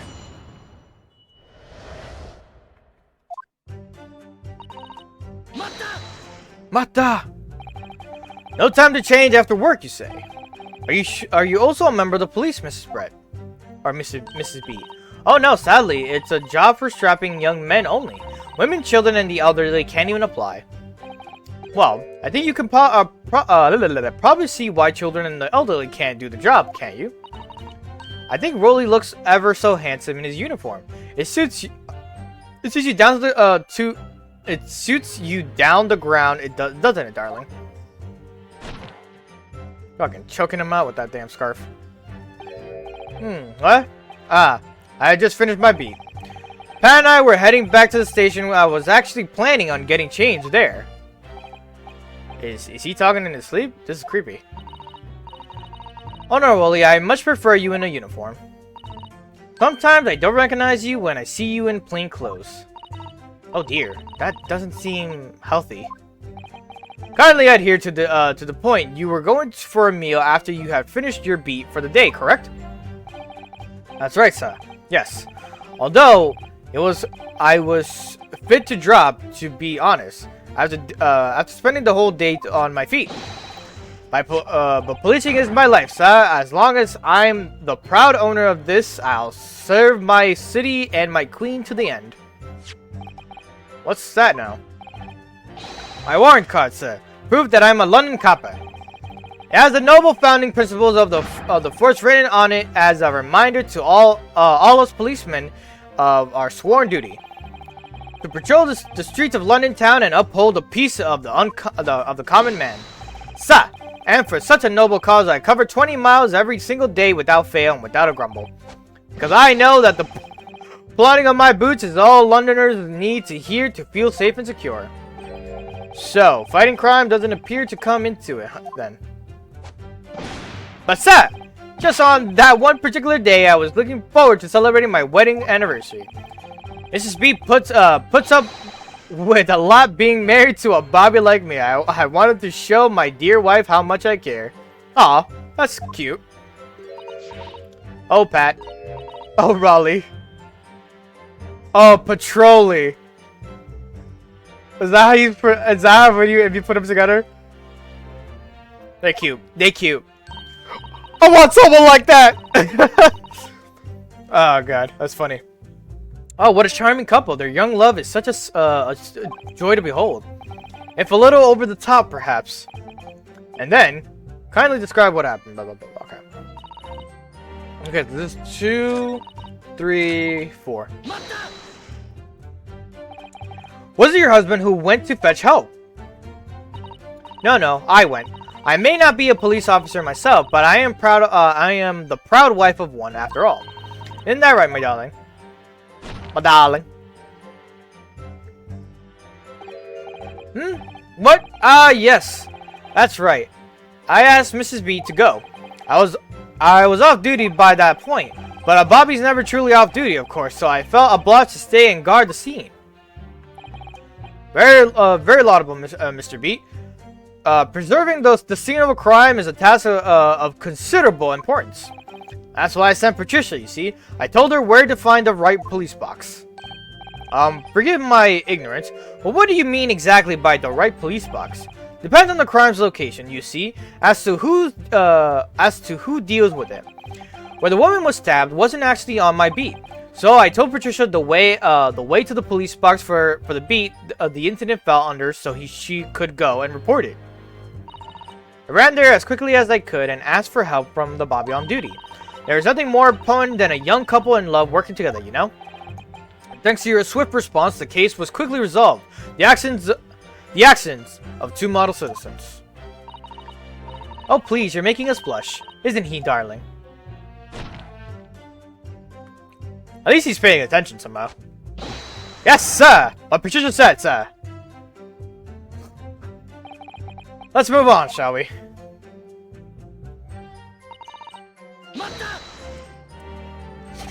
But surely you wouldn't have been able to see his face by the light of the gas street lamps, would you? Give me a second, I gotta sneeze. Ugh, excuse me. We absolutely could. Us Londoners have exceptional eyesight, I'll have you know. Right. The light from the street lamps was more than enough. And my husband already told you that the fog was only light, didn't he? Huh. Yes, and what of the fog? We're famous for it across the globe, I believe. But it's an absolute menace to those of us who have to live with it, of course. Oh, it is, it is. When it's thick, you can't even see the hand at the end of your own arm. Yes, alright, I take your point. Now, could you stop shaking your husband about? Constant fog makes our eyes very sharp, you see? That's why we can't tell you for sure and certain that it was a little Japanese man we saw. Can't we, darling?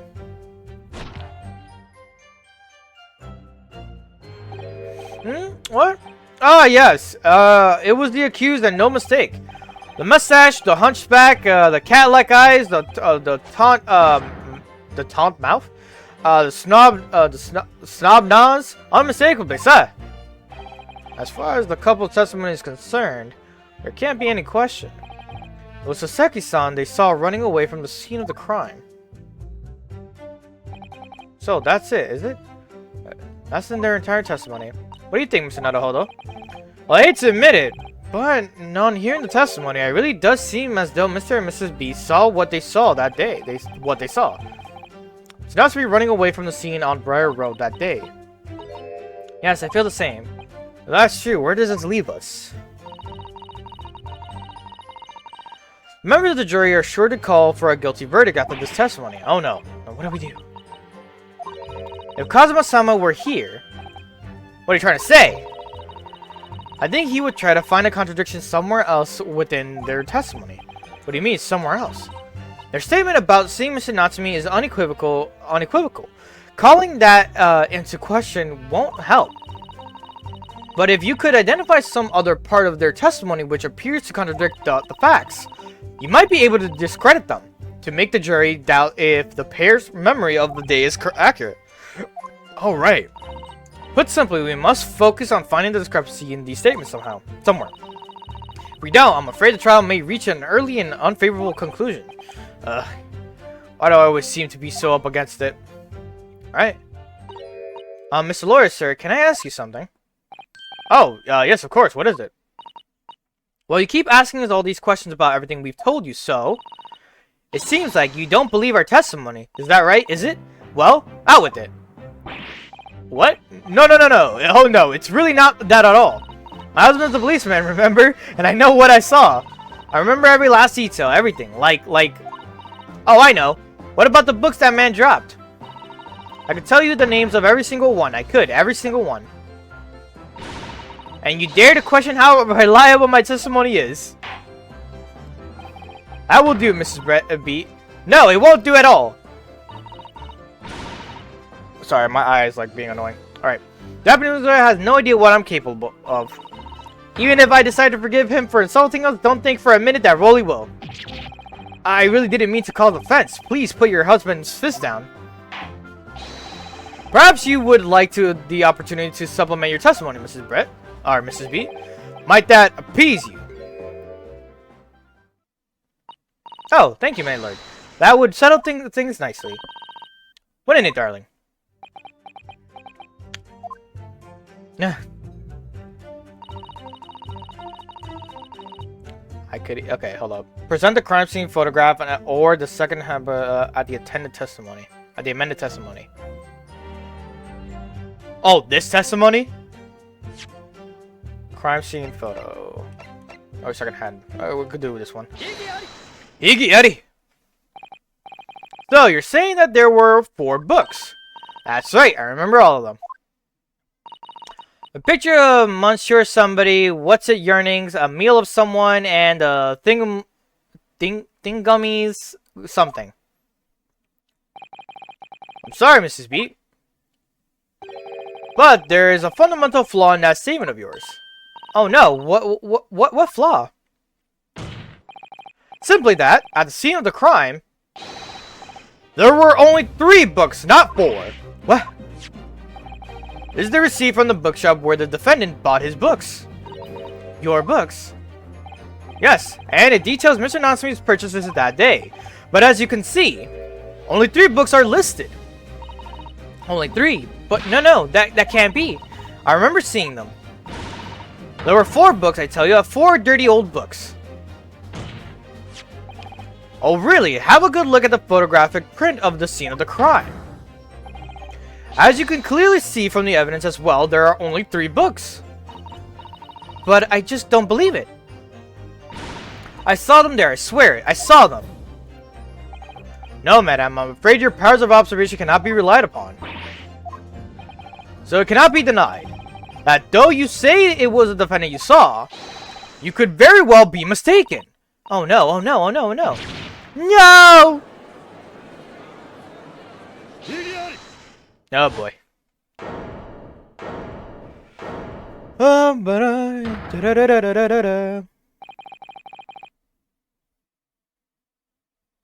my god, there's like so much like with these 2 things. It's plainly evident that is your that it is your powers of deduction that cannot be relied upon, my learned Nipponese friend. What? What cannot be denied is that these 2 witnesses saw the accused running from the scene, a fact that you know very well you have no hope of disproving. So you strive to avert attention from that by dint of some inconsequential discrepancies. What would that be fair? He sees right through me. But your plan has somewhat recoiled against you. What are you talking about?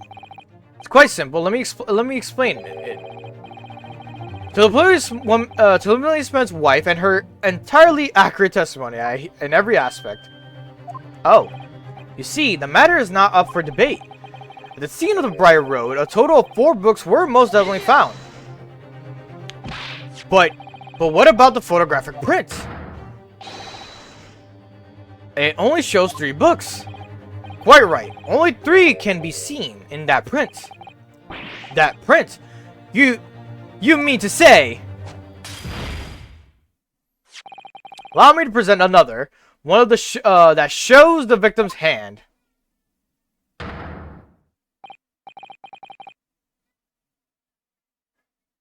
Why is that corner weirdly burnt? I don't believe it. It's the 4th book. As you will observe, the 4th book was hidden from view in the original print by the victim's torso. No!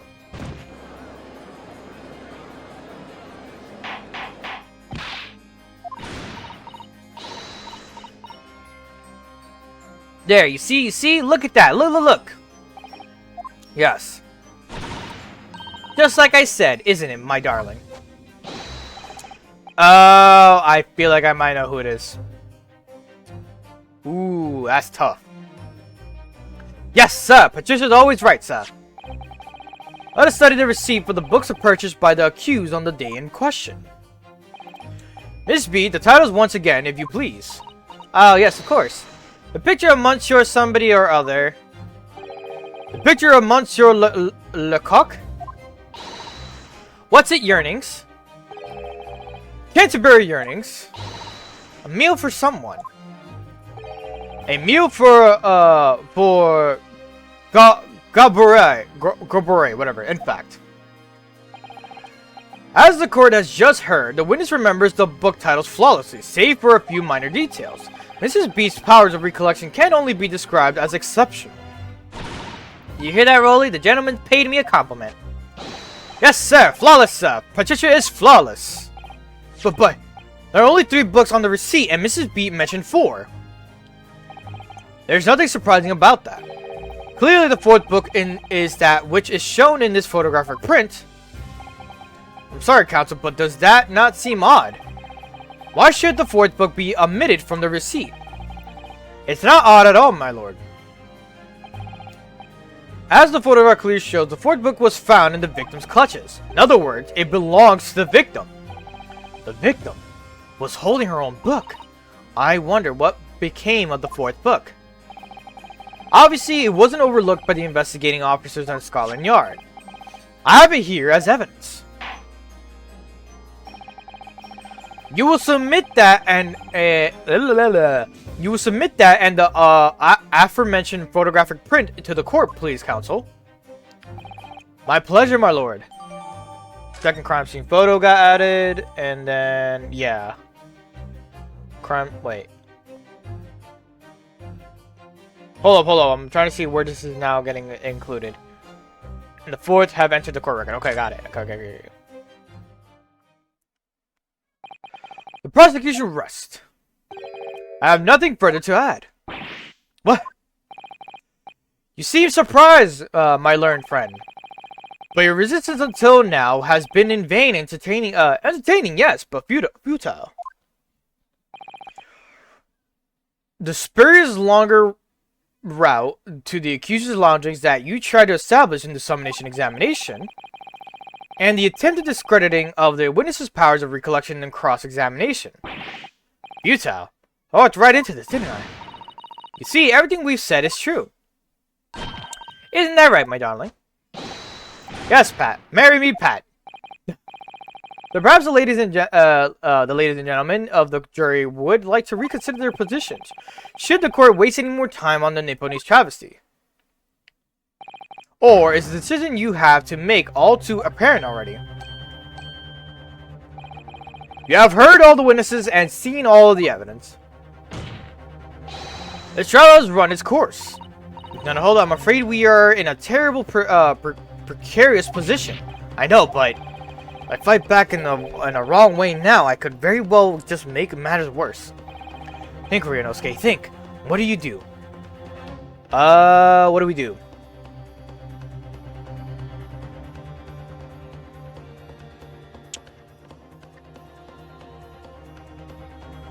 What do we do? If you presented the crime scene photo, even if the victim's body was obscuring the 4th book, purchase of the books at the day of the second-hand recipe, you won't have to present a crime scene photograph.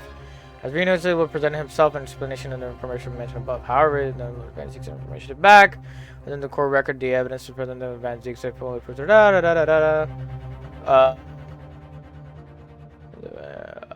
belonging to the victim, but is it really all there is? Examine the scorch. Okay. Hold up. We have to do an examination of something real quick. Jesus. Oh, look at this. The book has been badly burnt. You're right. You'd never be able to read it in this state, especially not the latter pages.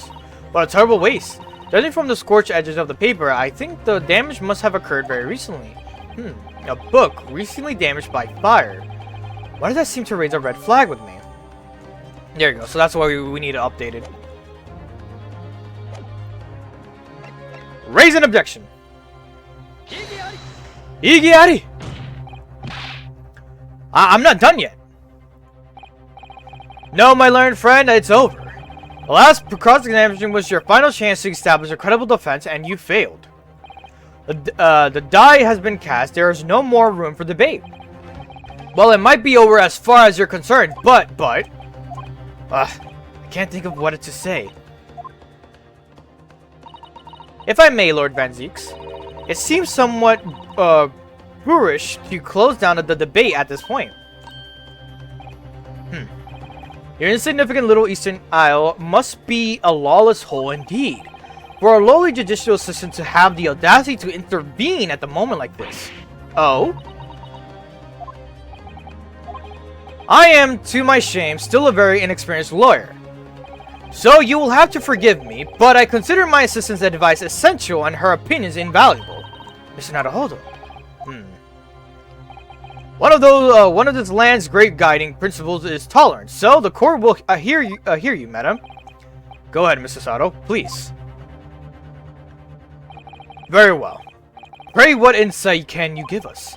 What have we all overlooked in this matter that you see fit to pursue further? Well, the court has been presented with new evidence, but only after the last cross-examination finished. I see. And you believe that this new evidence warrants further examination, do you? Mr. Naruhodo, what do you think?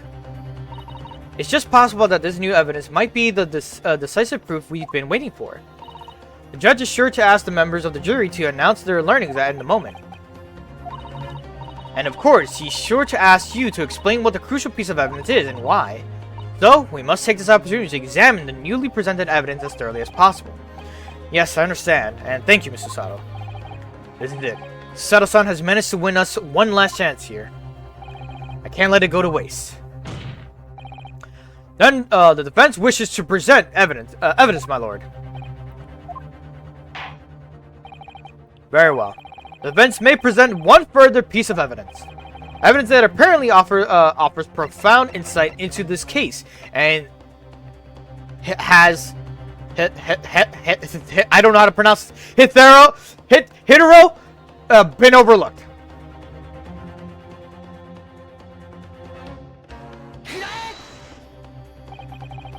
The evidence in question is what we can see from the newly presented photograph print of the crime scene. The food book found in the victim's hand. We have already discussed the fourth book at length. Other than it being in the victim's grasp at the time of the incident, no significance has been attached to it. Pursuing the matter further would be a flagrant waste of the court's time, as you well know. Yes, I'm afraid, counsel, I must concur with the prosecution on this matter. When I afforded you this opportunity, you led the court to believe that the evidence in the question contained a Hitaro undiscovered clue. So, I must insist that you elaborate, counsel. You will identify the clue at once. Do I make myself clear? Oh, yes, my lord. It's, was that hold up? I believe the prosecution is trying to avoid a thorough examination of this evidence, which means you may very well be on the right track. Yes, I think you might be right. So, counsel, precisely where is the vital clue to this case, which is the fourth book? Pretty much right here. Oh, meant to present. My bad. Would ask the court to observe the back of the book in question. The back? What do you? Good gracious! Has been burnt to a crisp. So we have to ask ourselves, why was the victim clutching that what is clearly an unreadable book? It's undeniable and extremely unnatural thing for her to have been doing.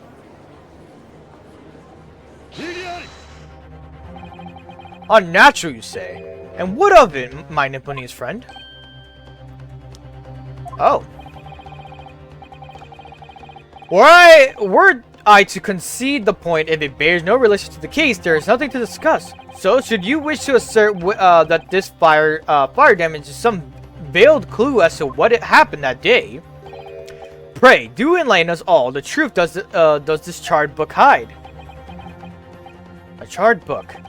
There's just one possibility here, which I can't quite bring myself to rule out. It's an outside chance, certainly, but worth a try. All right. I'll explain my theory. Don't keep us waiting any longer then, counsel. Explain your theory of yours. What are you suggesting that you can ascertain from the fire damage this sorry tome has suffered? Its owner. My lord. My lord. My lord, the burn on the back of the books reveals a startling truth about the book's owner. I beg your pardon? But we already know who the book belongs to. The victim was gripping it in her hand as she fell to the floor. After all, it's obviously hers. The question of how this book came to be in the victim's hand was yet to be answered. However, as to the question of who the book really belongs to and where it originated, the defense has very credible answers. Good gracious, how can you possibly? Very well, I'll play along with your futile attempt to delay your inevitable demise. But do remember, the members of the jury may well burn you if your little gamble goes awry. Counsel, the defense's response here is very likely to influence the final outcome of this trial. So tell the court, who do you claim is the owner of this burnt book? Where is he? Right here. Is it you could do either or, but yeah. The answer is that the book belongs to the couple who own the house where the defendant has his loungings. A certain Mr. and Mrs. Garadab, the landlords. And whether this is some extraordinary coincidence or some kind of fate at work, I don't know, but of all the people in London, one of the 6 chosen for jury duty in this courtroom today is none other than Mrs. Garadab herself. Oh my goodness. Me? I think you must be mistaken, sir. I'm not Mr. Garadab's wife. I'm his maid. Thing would be so much easier if you would just drop the pretense. Alright then, how about a simple question for you? Have you ever seen this book in Mr. Garadab's house? I would never presume to know all the books he keeps, sir. This is outlandish behavior. This woman is the accused landlady, you say? You implicate this hard-working member of the public. You besmirch her without a shred of evidence. Your actions are unforgivable.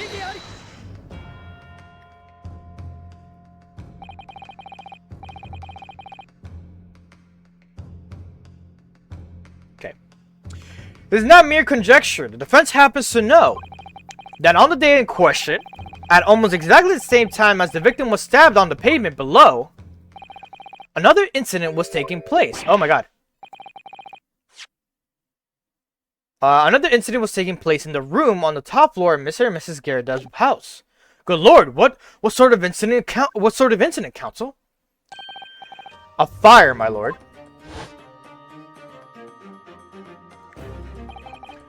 Afraid to say it happened in the blink of an eye, you know. The whole place filled with smoke, couldn't see a bally thing.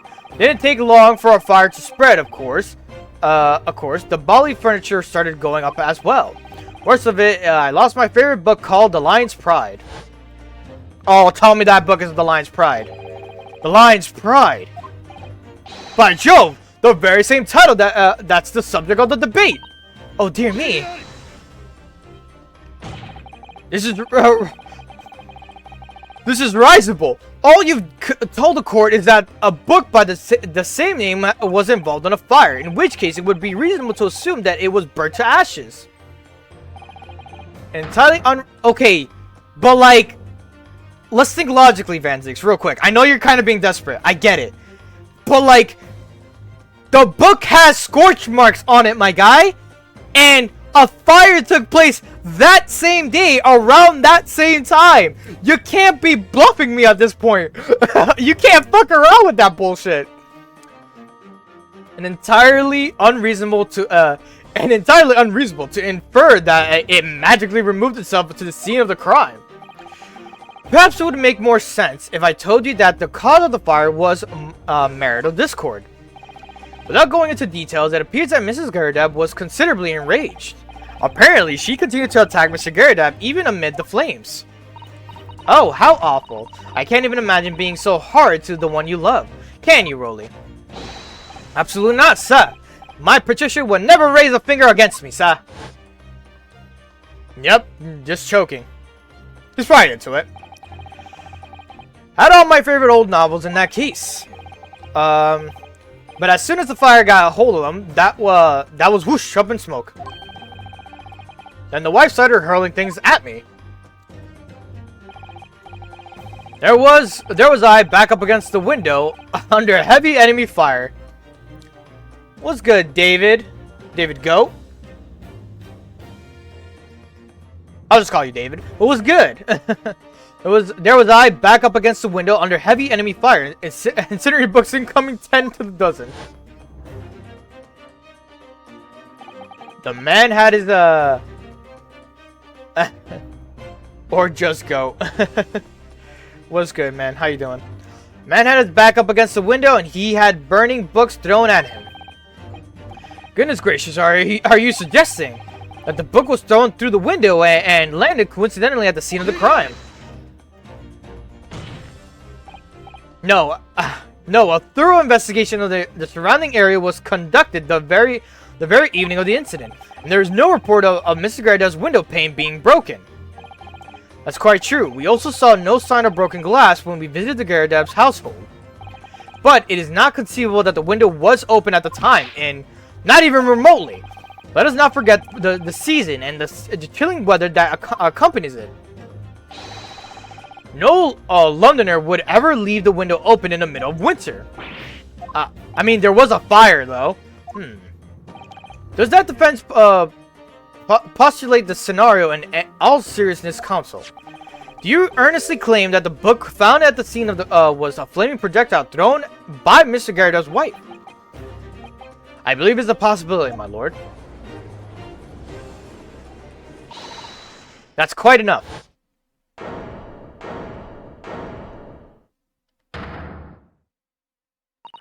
Well, I hope that everyone can see you for what you are now, you little foreign trickster. You call yourself a lawyer, but you're just a coward. I mean coward. Really. Claiming that our little tiff would set the whole neighborhood alight, honestly. Implying that I'm merely posing as a maid for appearance's sake. How could you? It's nothing to do with the beastly case, not any of it. All you've done is sully our family's name. No, I assure you that was never my intention.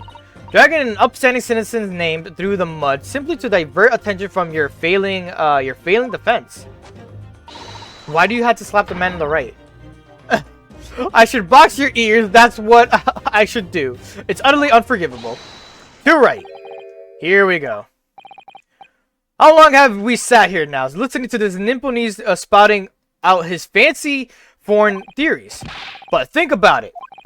At the end of the day, the only person who could possibly have stabbed the victim is that little hunchback with a mustache, and and he ran away from the scene too. I do declare you're right. It's true. Yes, what did I tell you? Makes sense to me. Sorry, what was that? Well, it would appear that the ladies and gentlemen of the jury are once again in full agreement. What is your position, Lord Van Zieks? In truth, my lord, I feel these have been unnecessarily protracted proceedings. But then one must always exercise patience in order to savor the best vintage. No, wait! The mystery of the fourth book still hasn't been... books are your pure delectation? He's spitting. My learned friend, study them on your own time. What? No forgive the discourtesy this time? In that case, ladies and gentlemen of the jury, you will now state your individual decisions regarding the defendant's culpability for the court to hear.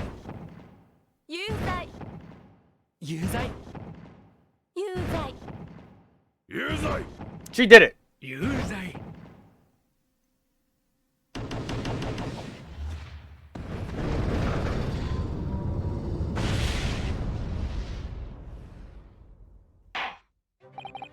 Thank you for that unambiguous response.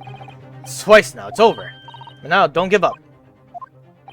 Miss Sato, have you forgotten? The battle isn't over yet. You're not suggesting... Of course, the defense has the right to another summonation examination at this point. You can still convince the jurors to change their minds. You have one more chance. My lord, the defense asks to exercise its right to a summonation examination. Huh. You believe you still have tricks up your sleeve. I don't intend to trick anybody. I intend to uncover the truth. There's no time to be downcast. As long as there's a chance, I have to stay strong and be determined.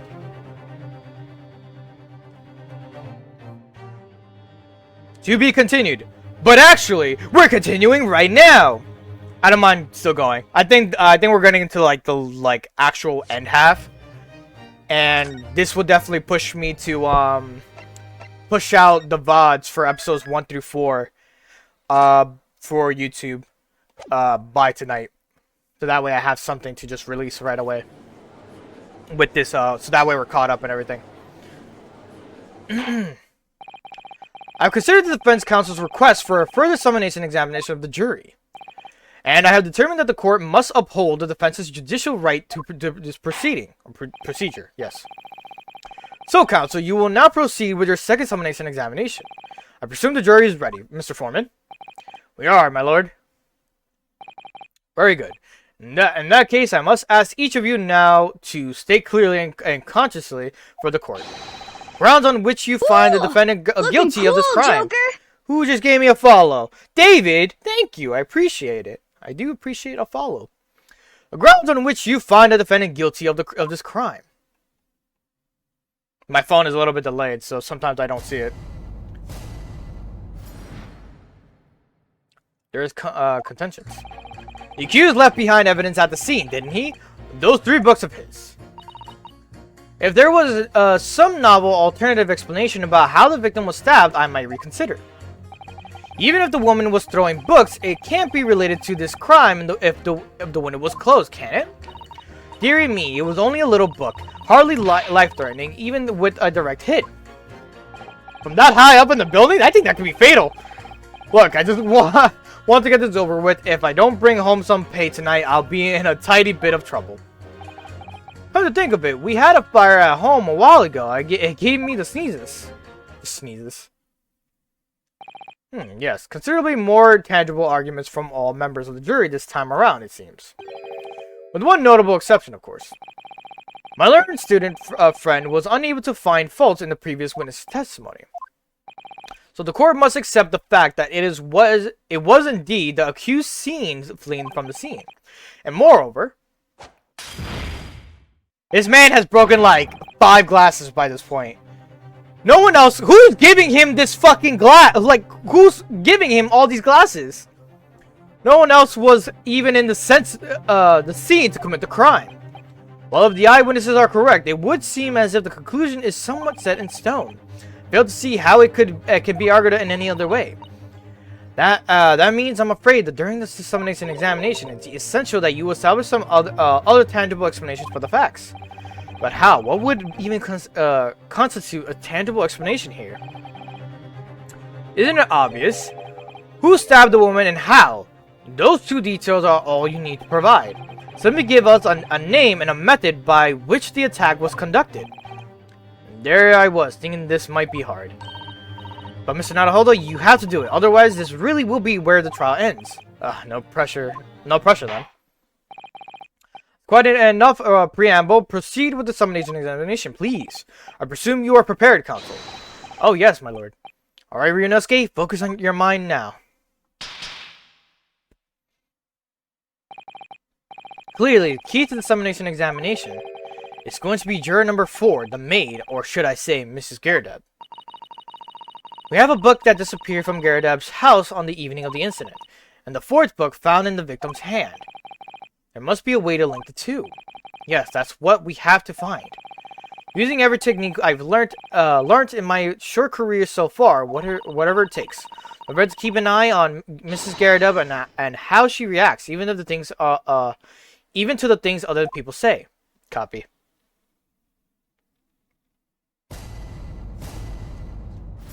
Alright, here we go.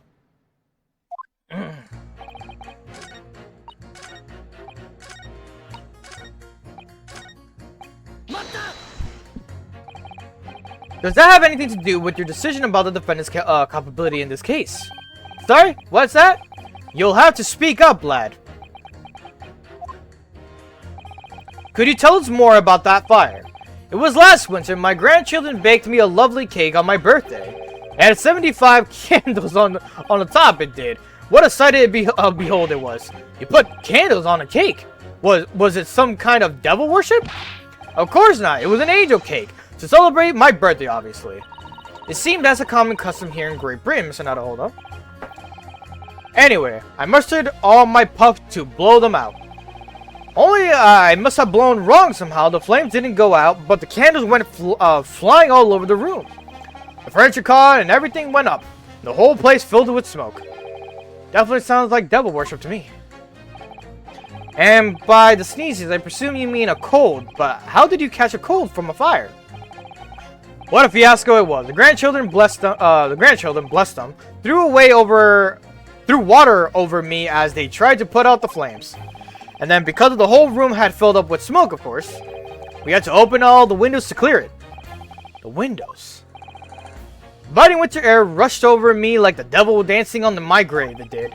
I caught a terrible cold from it. It put me in the hospital for a while. I won't forget that birthday in a hurry. I knew it was devil worship all along. But something about this old man's story is playing on my mind for some reason.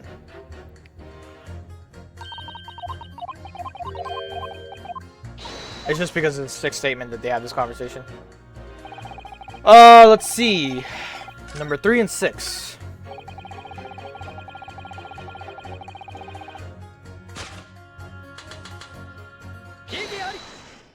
Igiari. Those two jurors' statements clearly contradict one another. They do. How exactly, counsel? Don't point at me again. I told you, it wasn't me. What was you say? Speak up, lad. Speak up. Juror number 3, do you see? Oh, me? Yes, see. What, sir? Did you hear your juror number 6's account of his birthday celebrations last year? It seems, despite being a Londoner, he once opened his windows in the middle of winter. Well, yes, of course, because of it was an emergency. I mean, obviously, if the room was filled with smoke from a fire, then you'd be mad not to open the... Oh! Dawned on him. Exactly. On the day in question, at the time of the incident, there was a fire in Garadeb household. Mr. Garadeb had a following to say about it. The whole place filled with smoke. Oh? Pursue. Oh, my hat. Is that what he's saying? Yeah, that's what he's saying. Pursue. Which one is pursue again? A. Juror number 4. Do you have something to say about that? Yo, she going crazy with that tea. Miss Garadeb. Or Mrs. Garadeb. Oh, dearie me. What is the meaning of this? How dare you imply that I'm hiding who I really am? It's imperative that you confirm something for the court. So please, it's time to drop the pretense now. What is it? When the fire started in your house that day... Oh, fuck. When the fire started in your house that day, did you or your husband open the window? Well, I beg your pardon, what are you insinuating? The room would have been thick with smoke after the carpet and bookcase caught on fire, as they did. In a situation like that, it's inconceivable that you wouldn't have opened the window. And what if we did? Alright then, yes, you're right.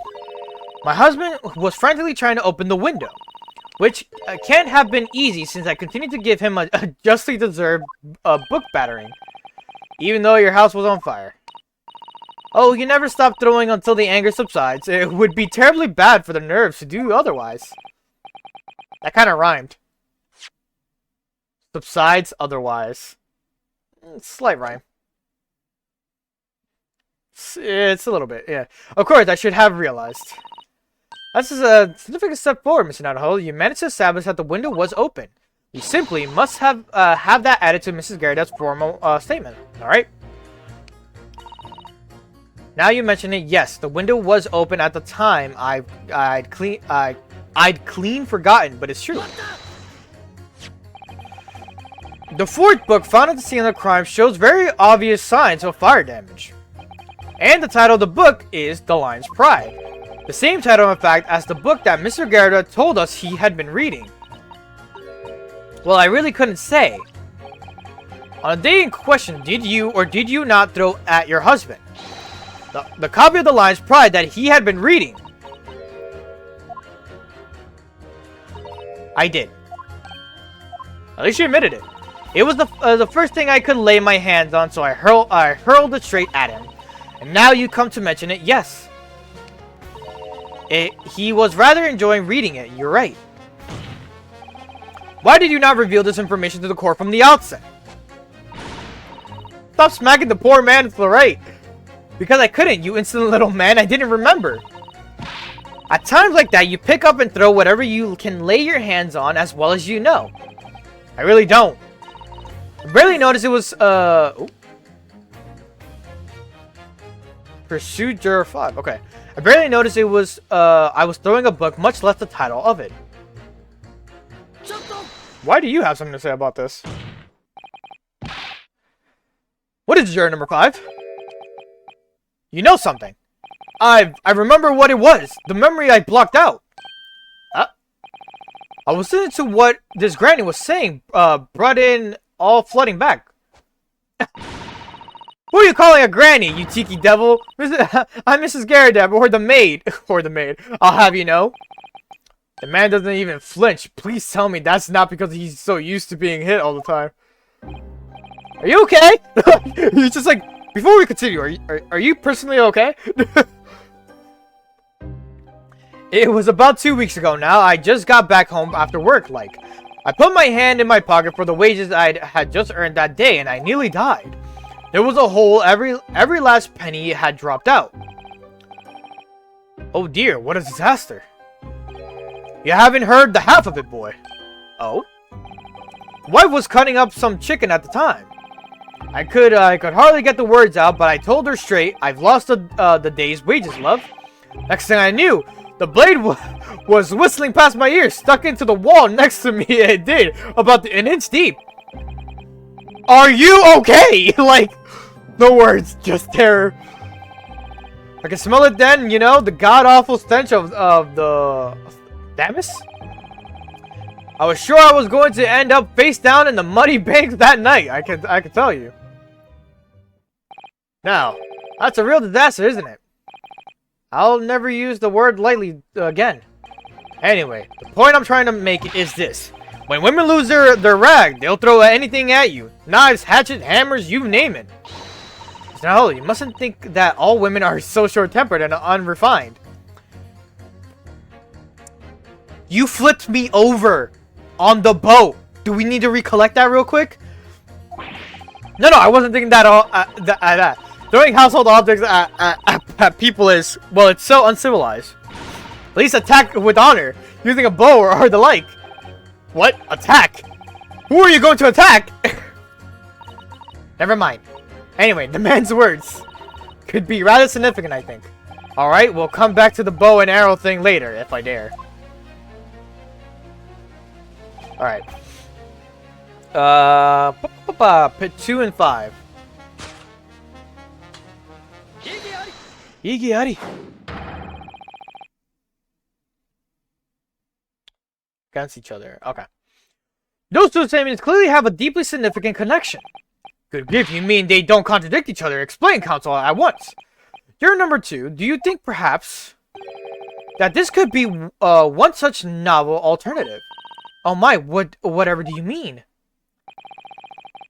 An alternative explanation as to how the victim was stabbed in the back. What are you talking about? We demonstrated that the fourth book, The Lion's Pride, that was found at the scene of the crime, originated in Mr. Garrideb's room on the top floor of his house. Therefore, it's equally possible that some other object besides the book could have found its way from Garrideb's household to the street below. Oh, excuse me. Was that now? After all, Mrs. Garrideb could have thrown any number of different objects at her husband. Isn't that right, juror number 4? What are you insinuating now, you little beanpole? I'm beginning to think that, ever since the true origins of the book came to light, perhaps she's had a feeling that this might be what happened. Now you listen here, you Eastern Galal. As a foreman of this jury, I demand a straight answer. Again, Galal? He's just like barely like stuck on that word. You give us this yarn about some other object making its way out of the house, but what is it? I'm really taking a big gamble here. That was a bold accusation to make, but I haven't any real evidence to back it up. But I'm certain that at the very least this warrants further investigation. Alright, Mr. Foreman, I'll try to explain the defense's theory. The other object that was found its way from the Garrideb household to the scene of the crime was the jackknife. Great! Juror number 4, Mrs. Garrideb. What now? I must apologize in advance for this. I like that they gave her cheeks jiggle physics. It's so funny, but also like too real. But like also cool and nice. I don't know, it's like a whole mix of bags of emotions for it. But I need you to confirm something else for the court. This knife. Have you ever seen the knife before? Good lord, counsel, what on earth are you doing? That's the weapon that was lodged in the victim's back, man. My lord, remember that when the victim was attacked, Mr. and Mrs. Garrideb were in the throes of an argument. Mrs. Garrideb was hurling anything she could at her husband, who'd been backed up against the window. A window that had been opened to clear the smoke, and through which a book sailed to the land at the crime scene. You can't seriously believe that the book was found in the victim's grasp. Are you saying that it flew out of the window and across the street to land neatly in her hand? Huh. Even the missus hasn't got an aim like that. Yes, I admit, there are many details we don't yet understand, but that's the point. That's precisely why. We must not allow this trial to end, not right now. Oh my. Mrs. Garrideb, your answer, please. Have you seen this knife before or not?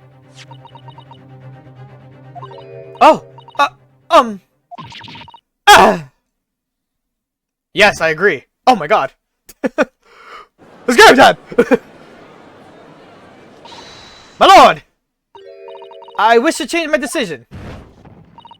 I'm a woman of my word, after all. Thank you, madame. Yes, I agree. I certainly didn't see this coming, but I just don't think it would be right for the trial to come to an end now with so many unanswered questions. Mr. Foreman! I have to agree. Not that I think the granny did it, mind.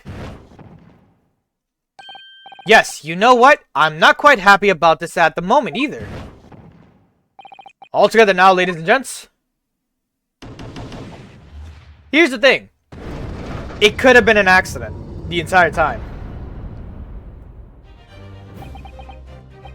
We did it! Oh, congratulations, Mr. Naruhodo. So, as a result of the defense's summoning exam, a number of jurors' learnings have changed. 2 jurors called guilty against 4 now calling innocent. Accordingly to the opinion of the court is divided, and this trial will continue. Fuck you, Van Zieks! He just points at him. Jesus Christ, we are now in a harder situation.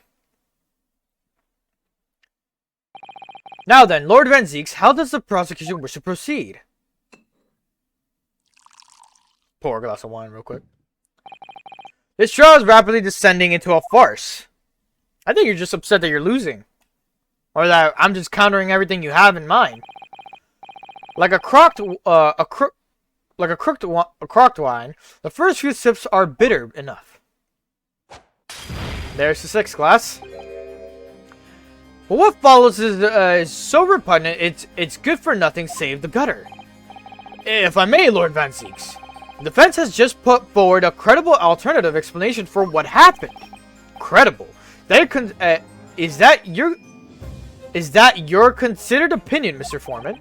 The defense's argument is a joke to which I barely know how to respond, but let me start by insisting. You must all familiarize yourselves better with the relative positions of those places being discussed. What do you mean by that? What's his angle this time? It should already be more than apparent that between the crime scene and Garrideb household runs a rather wide street bare road, which means that the distance from Garrideb's house to the scene is 15 yards. Let me see, 15 yards. That's around 14 meters. 14 meters. Oh, that's a little farther than I imagined. Now, as you, ladies and gentlemen of the jury, rightly noted as having pretentious significance, the fourth book was found in the victim's clutches. Couldn't it just have landed somewhere or near her, and she's just like, what is this doing here? In other words, a smoldering book, wantonly heard by the lady of the house, traveled some 15 yards to land on the opposite side of the road, nearly between the collapsed victim's hands and thumb.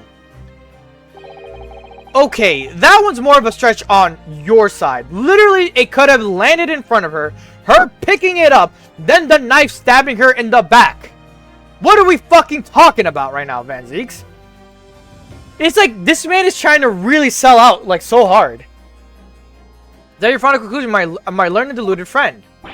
And did the jackknife follow the near identical trajectory to plunge into the middle of the victim's back?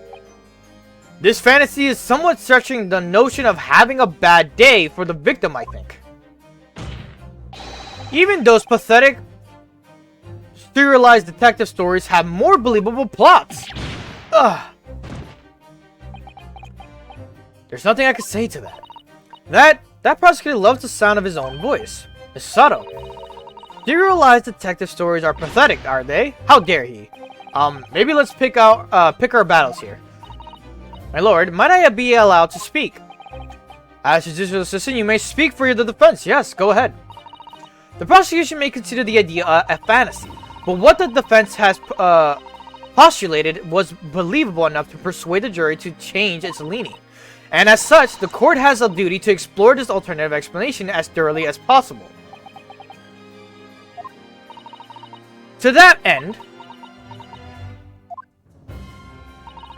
juror number 4, Mrs. Joanne Garadeb, must be called to testify and submit a cross-examination. Saints alive! Cross-examination of a juror! I mean, what else can we do? Order! Well, this is highly irregular. It's unprecedented for a member of the jury to be summoned to the witness stand. There goes the second wine glass. Oh my god. The way this man loves to throw money, and in ways to not throw money. It's like, he's legitimately not throwing money, but at the same time he is. He's broken 6 fucking glasses that are like a nice like design, so I would assume those are very expensive. And 2 wine bottles. Motherfucker. Like, damn. And unnecessary. Lord Van Zieks.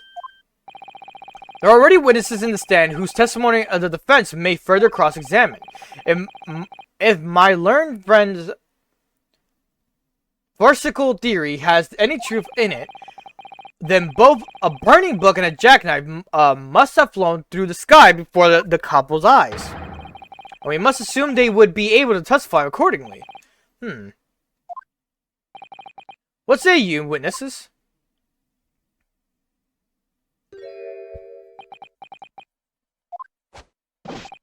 Yes, sir. Constable Rolly B. reporting for duty, sir.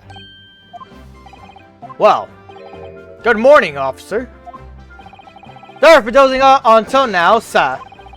I haven't slept for a month on account of a villain who's appeared on my beat, sir. Oh, they're so heroic, these London bobbies. Patricia, my darling, I've been neglecting you, but no more. Oh, Rolly, my hero, you make me swoon. Very well, I hereby reject the defense's request. Oh. And order the witnesses in the stand to testify again. State forthwith before the court any details pertaining to the defense's alternative explanation of events. Yes, sir. Yes, sir. Yes, sir. Alright, now he's speaking. Okay. Oh, we got some things to kind of play out here. Okay. The case has nothing to do with me, with Mr. and Mrs. Garadeb. Believe me, a London Bobby is good for his word. You see, sir, the windows on the top floor of the Garadeb house are top-hinged casements. Obviously, if anything had been thrown out of the window, we would have seen it. I did leave the scene to go fetch and help, but but my trusty Rolly was there to make sure nothing was disturbed. I didn't take my eyes off the crime scene for a moment, sir. Nothing strange to report on the front, sir. I don't know what voice I'm really giving him. I'm just kind of giving him this weird voice that I just kind of went off on. Well, this is quite startling. Top hinge casement windows. That detail was not in the police report, Constable. Yes, sorry about that. I must have been a little drowsy. You cannot excuse your sins with drowsiness every time, Constable. No, sir.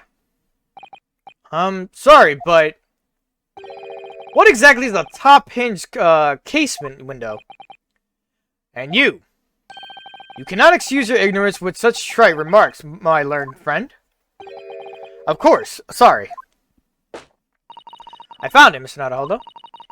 Cast your mind back to the windows in Mr. and Mrs. Garredeb's room. Alright, I'll try. I did it.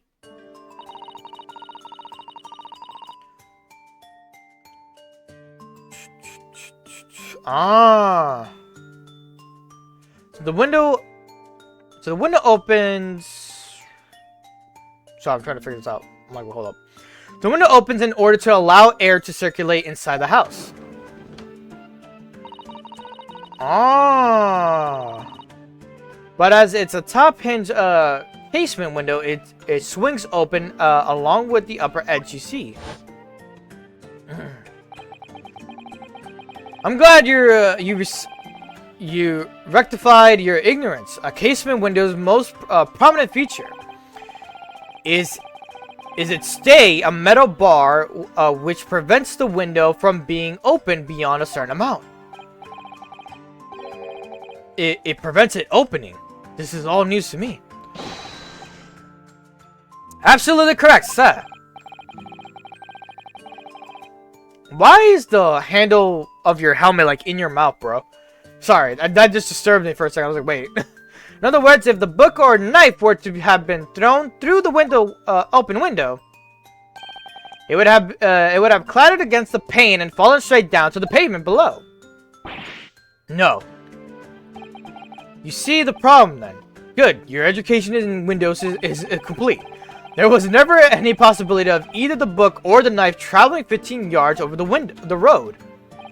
That is, unless the window pane had been shattered, something we've discontinued already. Discounted. My bad, I said discontinued. Believe! This can't be! Do you see that, Roller? The young Japanese man just collapsed in agony. Oh yes, my darling, I saw it. I saw how it crumbled before me. He crumbled before me. Oh, Roller, you're so strong. How is this happening? I haven't even started the cross-examination yet, and now already my argument's been destroyed. Counsel, if you could drag yourself up upright again, the court awaits your cross-examination. My lord. Oh god, another desperate situation.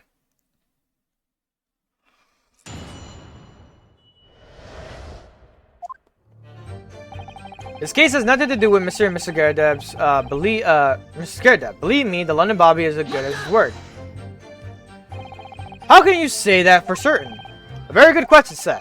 And the answer is this. It has the noble founding principles of the force written on it as a reminder to all us policemen of our sworn duty.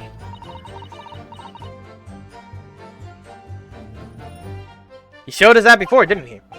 Did he? I can't say I remember. To patrol the streets of London town and uphold the peace of a common man. That's what the job's all about. That's why I can't stand here today beside my long-suffering wife and tell you Bobby's good for his word. While rubbing my tired eyes, admittedly, sir. Oh, Rolly, you're so manly. Of course I am, my darling Patricia. Oh, Pat. Oh, Rolly. No, none of this is what I meant. I meant, how can you say for certain that this case has nothing to do with Mr. and Mrs. Garredeb? Ah, I see, sir. You should have said so earlier, sir. Yes, well, could you answer the question? Oh, my bad, hold up. Yes, well, oh, that was a waste of time then. Oh my god. Absolutely, sir, I will answer it to the fullest of my abilities, sir. There's a surprising reason why Mrs. and Mr. Garadeb's domestic dispute can't be related to this case. But before I get into that, sir, just one thing. Yes? I'd very much like you and all your countrymen to understand the great British institution of Scotland Yard. So I hope you'll take back some tales of us London bobbies and how we uphold our guiding principles. I wasn't planning on going back just yet. I've only just arrived here. So to that end, sir, I'd be happy to lend you my warrant card for your what? Your perusal. Perusal? Bleh. But I must warn you, you won't be able to get through it without shedding a few tears. Thank you. I'll try. Alright. The second statement.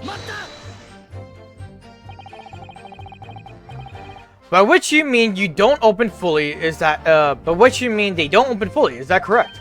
Yes, sir.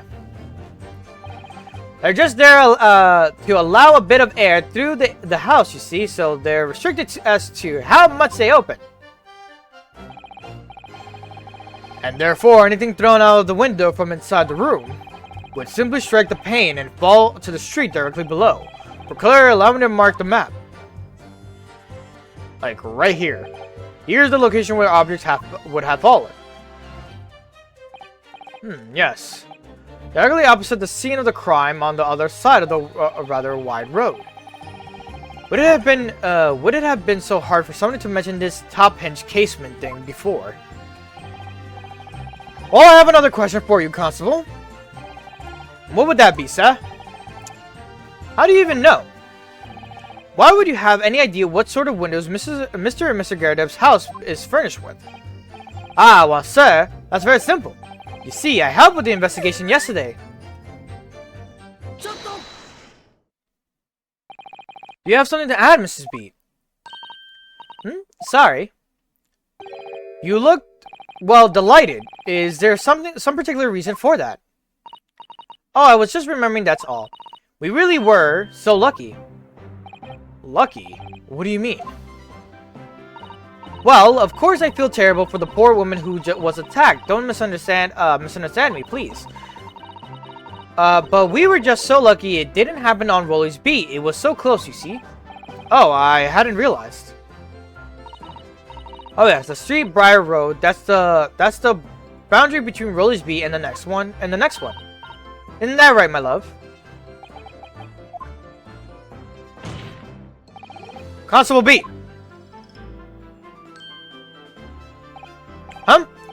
Yes, that's right. That's the reason I was helping out with interviewing the occupants of the Garadeb household yesterday. Their house is on my beat, you see? You see, sir? I really was cutting it close then. Constable, I wonder if you could clarify something. If the Garadeb household is on your beat, does that mean that the pavement next to it is as well? Outside Mr. Garadeb's house. Yes, ma'am. Yes, ma'am. The pavement on that side of the road is part of my beat. I see. I was unaware of that. Just think, if the woman had been attacked just on the other side of the Briar Road, we would never have been able to go for that meal to celebrate our wedding anniversary. But that's the life of a bobby, after all. Extraordinary people are bobbies, tirelessly working for the benefit of all Londoners. Do you know what I think? I think it was the good Lord's way of rewarding my Rolly for all his hard work. Don't you think so, my darling? That must be it, Pat, my love. That must be it. I think perhaps we should make sure we have that information officially on record. Leave it to me, Mr. Naruhodo. I'll take care of it immediately. The case file's information has been updated to court record. And now it's my turn, I think. Fifth statement.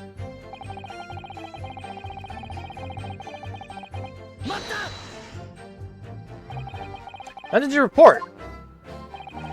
That's correct, sir. That's correct, sir. I had my eyes wide open the entire time. Never looked away for a second. No one else approached the scene and nothing was removed from it. I can swear to that on the yard's honor, sir. Really, that seems a little strange. Beg your pardon, sir. Strange, sir. Seems altogether regular to me. This burnt copy of the Lion's Pride was originally in the Garadeb household. The question remains, how did it find its way into the hand of the victim? Can you shed any light on that, seeing as you were on the scene of the crime the entire time? Aha! Could it be a different copy set, one that just happened to be burnt as well? Even if that were possible, why would the victim have been gripping the book like that in her hand?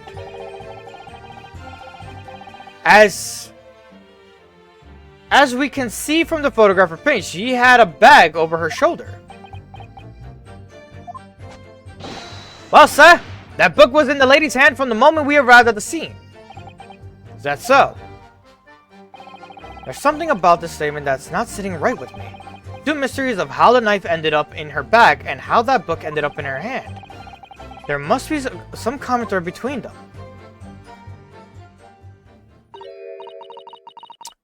Can I say something, please, Mr. Lawyer, sir?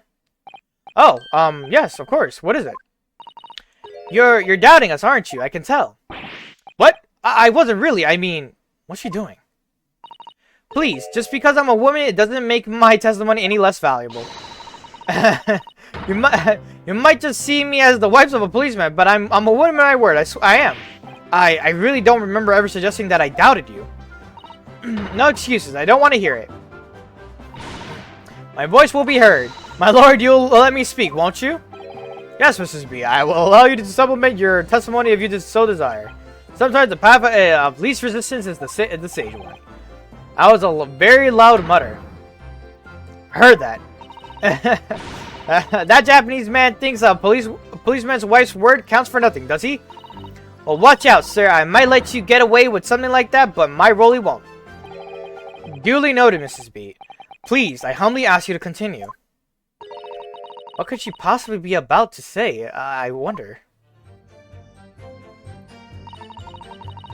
I know what I saw. My eyes never let me down. My sense of direction is a little off sometimes, though.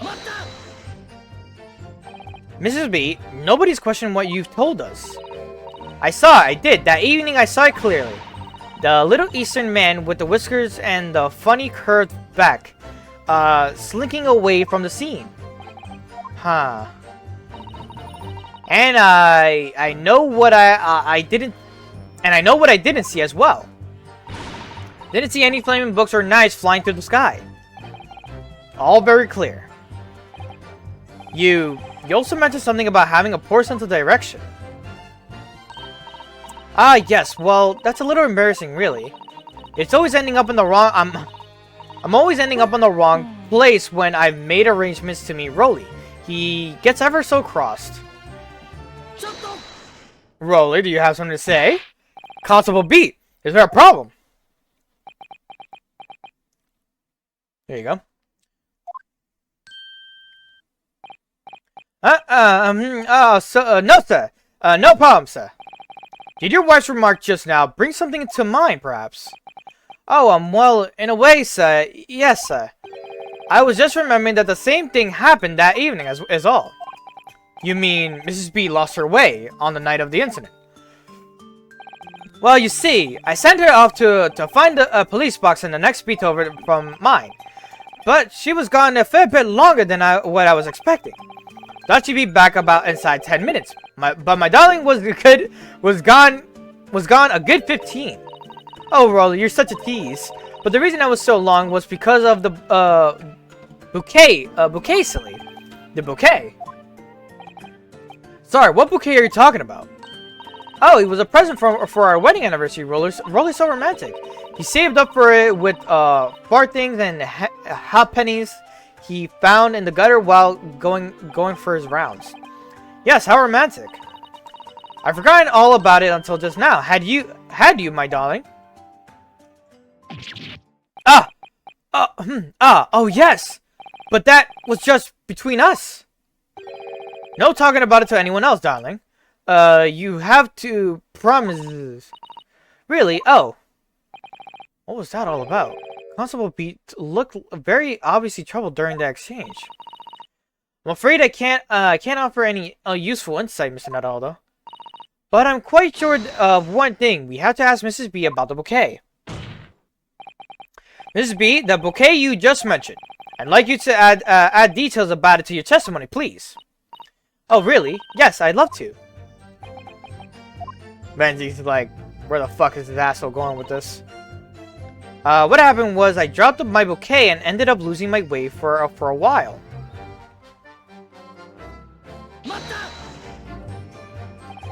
You mean you dropped the bouquet at the scene of the crime? Yes, that's right. Oh, I was so upset. When we ran over, I saw it was a woman with a knife in her back. I was so shocked I dropped the bouquet Rolly gave me. It was a dark spot. It was in a dark spot where the street lights weren't casting any light, so I didn't notice it at first. And then you went to the police box to report it to the policeman whose beat it was on. Yes, and I came back to the scene together with the other constable you see. That's when I spotted my bouquet again, but the funny thing was, when I went to pick it up, it was nowhere near the victim's body at all. In case you need reminding, Mrs. B, the victim is not deceased. I was all flustered for a moment before I heard a voice calling me from the other side of the road. Your husband, presumably. That's right, silly me. I'd gone over to the wrong side of the street. Although I'm going to blame the bouquet this time, I can't think how it got there. I really can't. So the bouquet somehow moved from one side of Briar Road to the opposite. Curious indeed.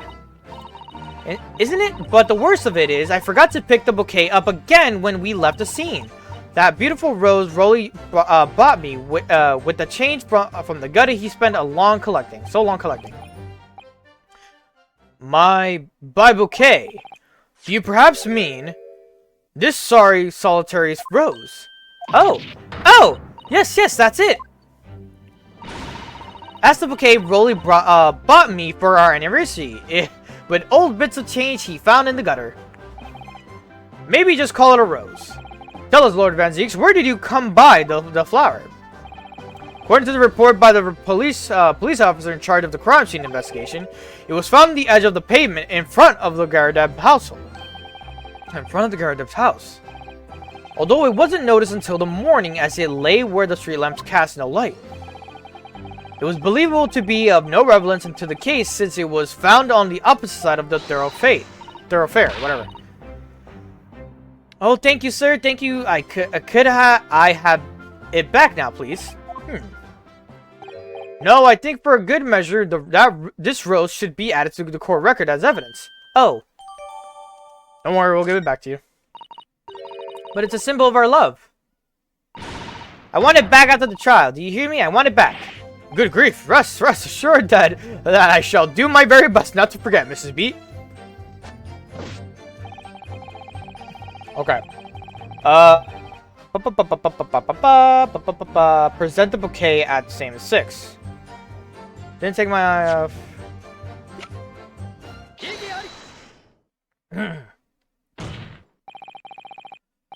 You claim, Constable Beat, there was nothing to report in the 15 or so minutes you were guarding the scene. But that cannot be. What? What do you mean to say?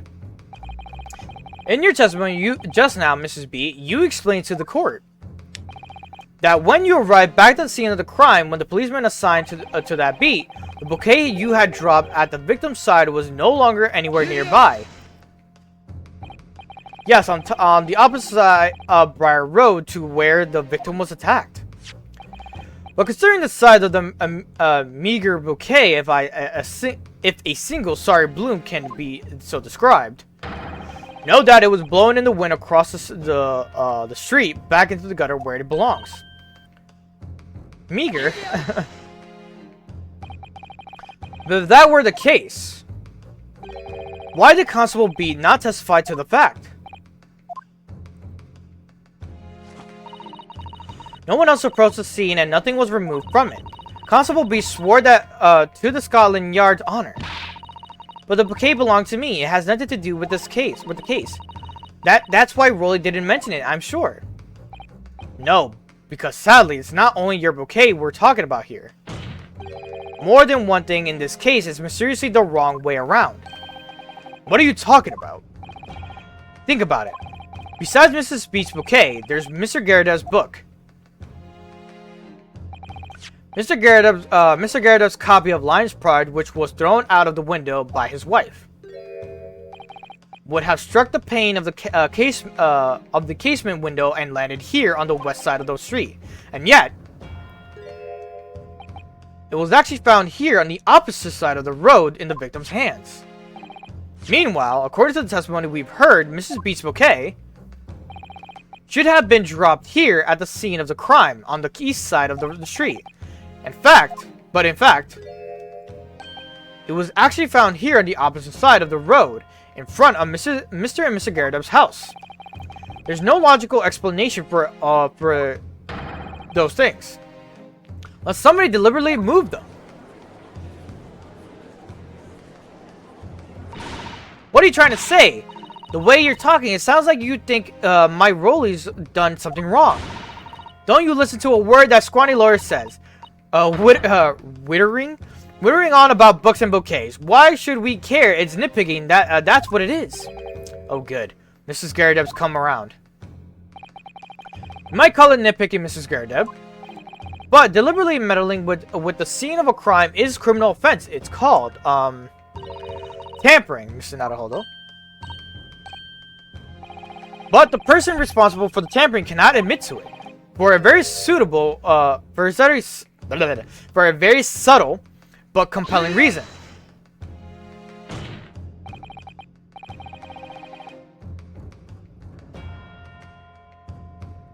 Tampering. You barely heard the term before. Tell us, my learned friend, who would possibly have had cause to carry out such an elaborate deception? Yes, there's someone who tampered with the scene of the crime that evening. All the evidence of and all the testimony points to that one particular person. Counsel, I must demand that you substantiate this conjecture. Who are you saying is responsible for tampering with the scene of the crime? Obviously, there's only one person it could have been.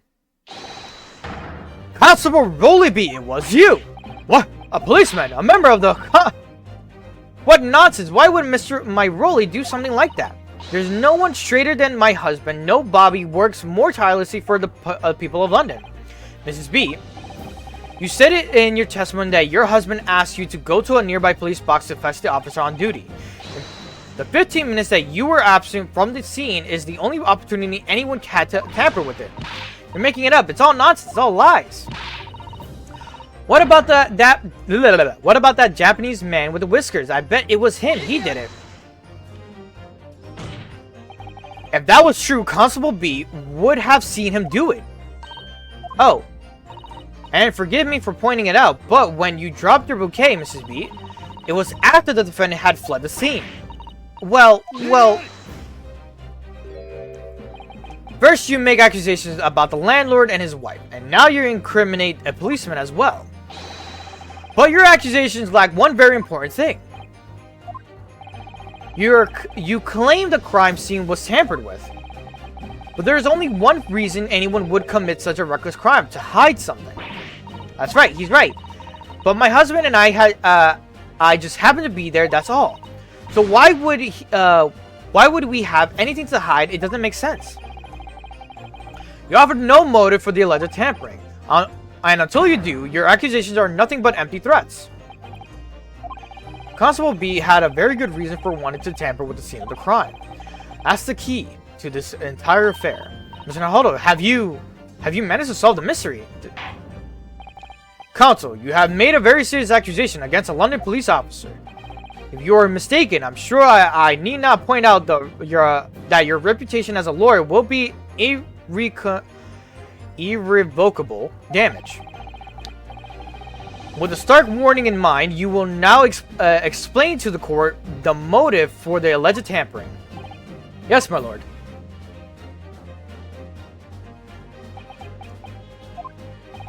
Constable B's motive for tampering with the crime scene was to hide where the victim fell. Right? Yep. Whoops, my bad.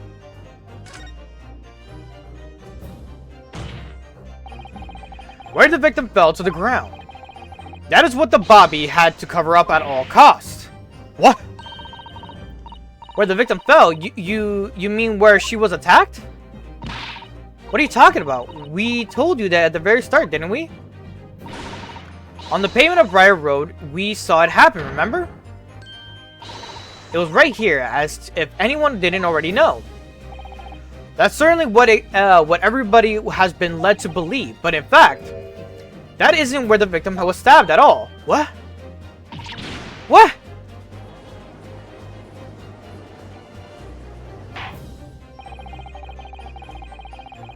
I'm beginning to wonder whether the what is this word? Tumultuous trial will end, counsel. That's your hesitation, then the court is dying to know, my Nipponese friend. Where are you proposing that the crime actually took place that evening?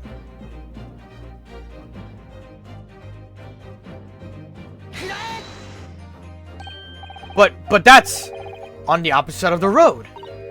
I don't understand. On the evening in question, Mr. Gyarados' book fell directly down from the open window above, and your bouquet, Mrs. Beaton, never moved at all. What did you move was the scene of the crime itself. Good gracious.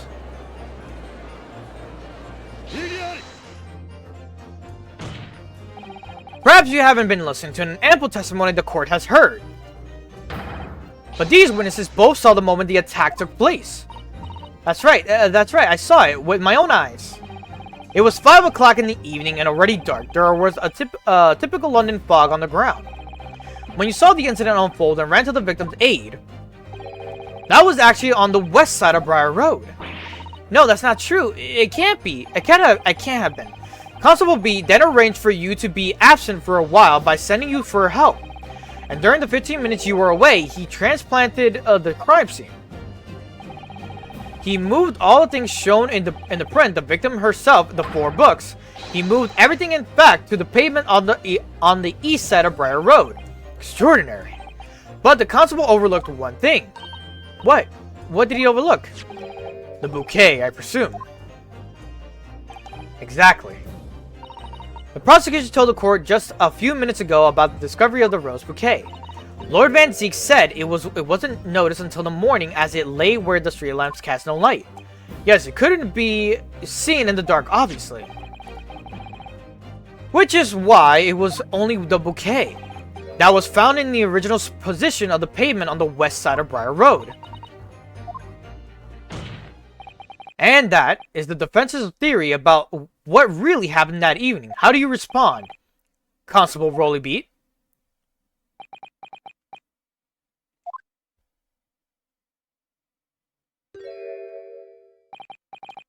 Well, I'm very sorry. I didn't mean to nod off again, but I haven't slept properly in a month. Did I miss anything important? Oh, Rolly, it isn't true, is it? What that lawyer said is all lies, isn't it? I know it is, because you're the most upstanding, righteous man I know. I had a dream. A terrible dream. All the things I did that night. Everything. Come out, everything exposed. Only, it seems, it wasn't a dream at all. Good golly!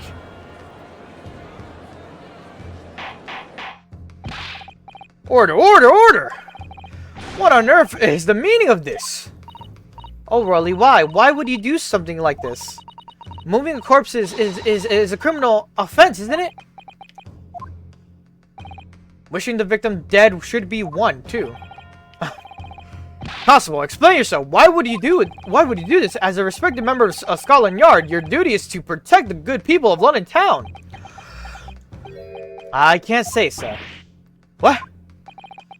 I really am ever so sorry, but about all this. For damaging the Yard's reputation, for everything. I have a possible explanation. For why on the particular evening, Constable B felt compelled to move the scene of the crime. I can think of one reason. What? How could you possibly know? You, a foreigner, presuming to understand the mind of a Scotland Yard policeman. And yet, Lord Van Ziek, it is It is this foreigner who has uncovered the startling truth of the matter thus far. Yeah, eat shit. I believe it would be beneficial to you and your good looks, you hot man, you. I believe it would be beneficial to the court to hear this extraordinary young lawyer's theory. Counsel for the defense, if you please. Yes, my lord. Now then, I think you had better show us some evidence. At once, my lord. England, Japan, it makes no difference where you come from. Human emotions are the same. And I think I have a fairly good idea of the feelings behind this man's actions. What gives away the motive for Constable Beat's unthinkable actions?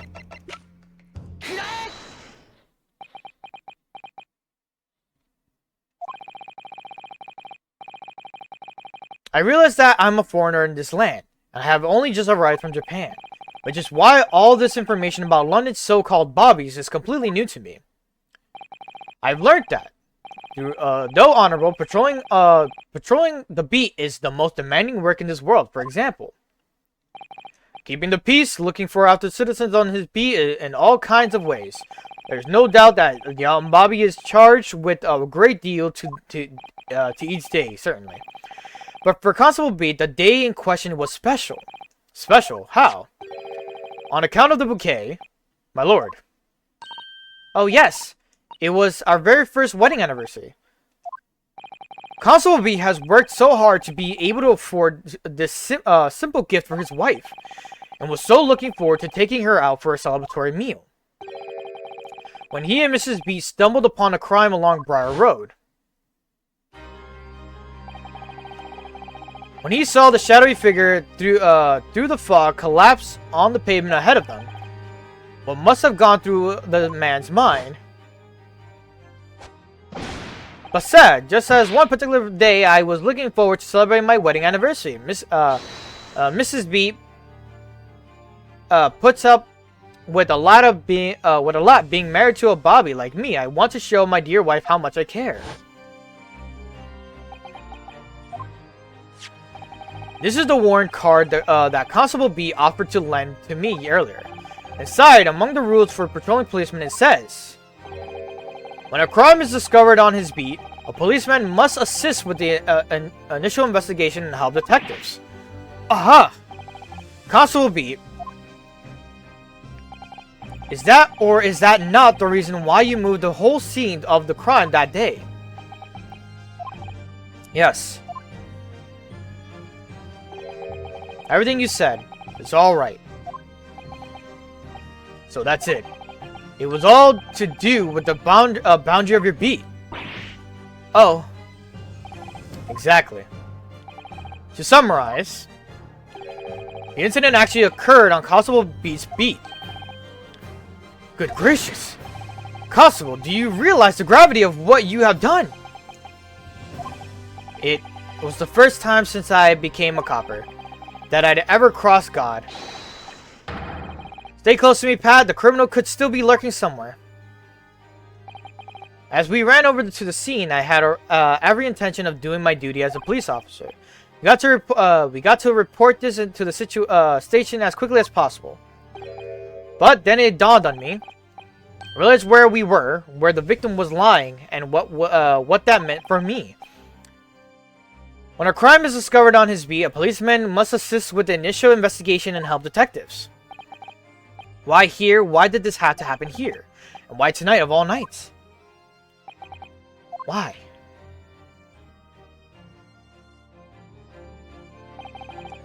It's a copper's job to guard the scene of the crime, so I told Pat she'd have to go to the nearest police box and fetch whoever was on duty there. It was then when I opened my mouth to speak. It just came out. I couldn't believe the words that were coming out of my own mouth. This is the next beat to mine, Pat. So you'll have to go to the police box that covers it. Turn right along Mearscombe Street and then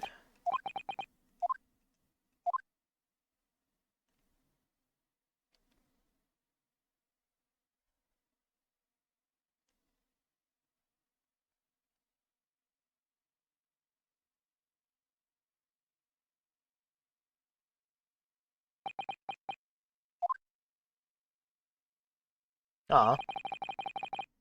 I'm... Oh, shit. I'm sorry. I'm so sorry. Oh, Constable. I just wanted... just that one night to take my Patricia out for dinner. Oh, Rolly. Just the one night. Honorable man, in every way of the word. You knew that if the incident was on your beat, your evening of celebration would be ruined. And so you decided to move the entire crime scene outside your jurisdiction.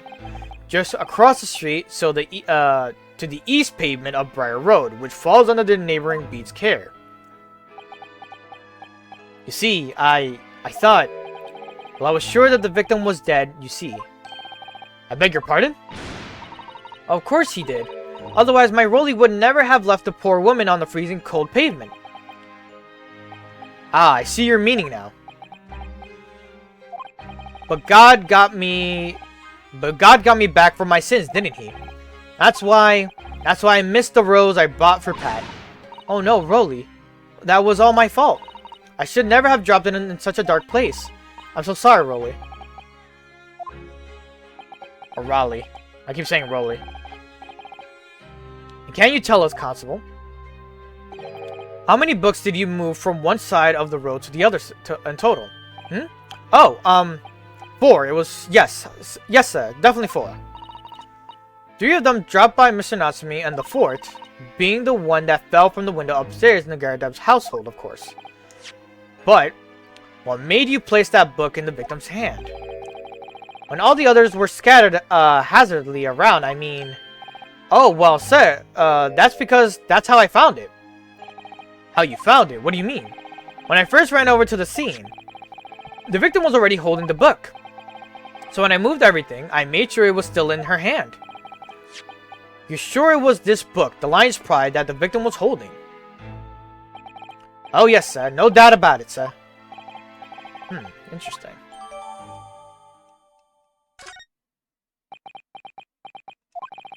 I thought it was an open and shut case at the time, you see. There were only the 2 people at the scene, and Pat and me both saw it happen.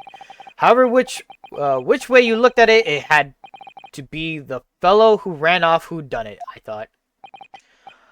I couldn't see the harm, really. I didn't think moving it all over the road would make a jot of difference. I suppose this is it for me now. I've had it. My lord. Yes, Lord Van Zieks. I believe that concludes the cross-examination of the witnesses. Constable, you may withdraw. Yes, sir. Mr. Prosecutor, sir. What will become of my Raleigh? What will happen to him? For now, you are free to go home. The police will contact you in due course. Please, don't punish my husband. This was all my fault. It's because I'm always moaning at him for coming home late. Leave it now, Pat. Let's go home. I'm tired. Alright then, my love. One last thing, Constable. Sir, let this be a lesson to you. In a criminal investigation, every detail matters. However insignificant it may seem to you. Yes, sir. Carve that lesson in your mind. And never again make this mistake of tampering with the scene of the crime. Never again, sir. You mean to say? Leave, now. This trial is not yet over. Sir! He does have a heart. Holy shit, man. Sorry, just stretching a little bit. Well, quite a stunning revelation, I must say. Whoever thought of a third party transplanting the entire scene of the crime like that? Indeed, my lord. Nevertheless, there are some immutable facts here, principally. That the accused, Mr. Soseki Natsumi, is the only person who could have committed the crime. You're still on this bullshit, huh? No, I disagree. Now that we know the true scene of the incident, there is someone else. Another person who could be responsible for the knife in the victim's the victim's back. What? No, whatever. Forgive me for being presumptuous, but I believe the prosecution is probably all well aware of this possibility already. Lord Van Zieks, is this true? Very well. Name the person if you will. And if further investigation is warranted, the prosecution has no objection to the trial continuing. You will name the other person who could have perpetrated the crime.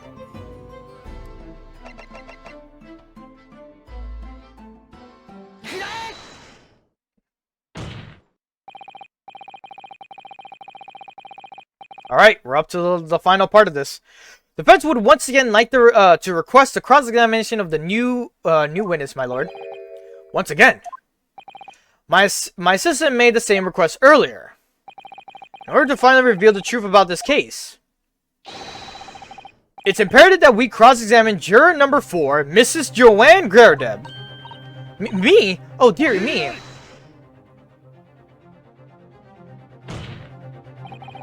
That request has already been denied.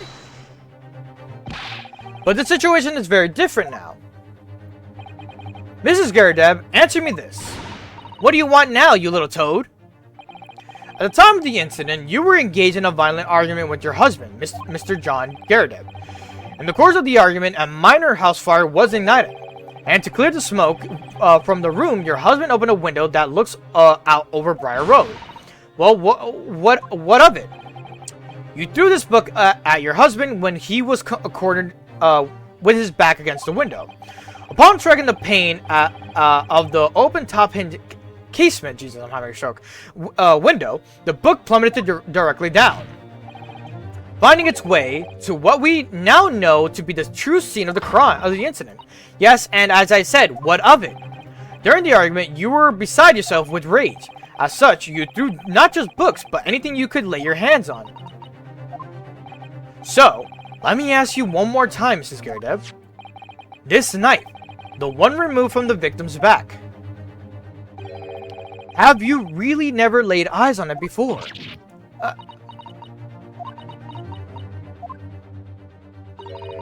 I don't recall it. Seriously. Am I supposed to remember everything I picked up and threw at my husband? And anyway, the man over there in all that regalia said members of the jury needed to testify, didn't he? Conveniently, yes. No, I have no recollection of saying that at all, juror number 4. Oh? Make no mistake, you jurors are not special in any way. You are not immune to the judicial process. If you know something about this knife, madame, let the truth come out. But that's just a common or garden knife. It could have come from anywhere. We have several like that at home. If one went missing, how would you expect me to know? Was that? Are you joking? What are you saying? Please, Mrs. Gerdeb. Now you listen to me. I refuse to believe all this nonsense. I couldn't bear the thought that I'd injure someone. Do you hear? I couldn't bear it. Oh, the poor woman. So, yes, I want evidence. I want to see hard evidence if you're going to insist on being my fault. You're going to have to prove to me that I threw that knife, if that's what you think. Come along now, chop chop. Well, Mr. Naruhodo, if I had evidence like that, believe me, I would have thrown it at her already. And take the stand, juror. Oh? The prosecution does not object to the defense's request to cross-examine this woman. Thank you, Lord Van Zieks. I'm going to have to testify. Juror number 4, as I'm sure you will appreciate, having observed it with your own eyes today, witnesses' testimony can lead to the most extraordinary truths behind being unearthed, truths of which the witnesses themselves may not even have been aware. Oh, dearie me. I demand your full and unadulterated testimony, Mrs. Gerdeb. And mark my words, in this court of law today, we shall extract the truth. In like, maybe 10 to 20 more minutes. You concur, counsels? Certainly, my lord. Oh, that's what I'm hoping for, my lord. It's interesting that that Van Zieks is actually now a little bit siding with us. It's such a strange feeling. For the first time since arriving to this country, it actually feels real.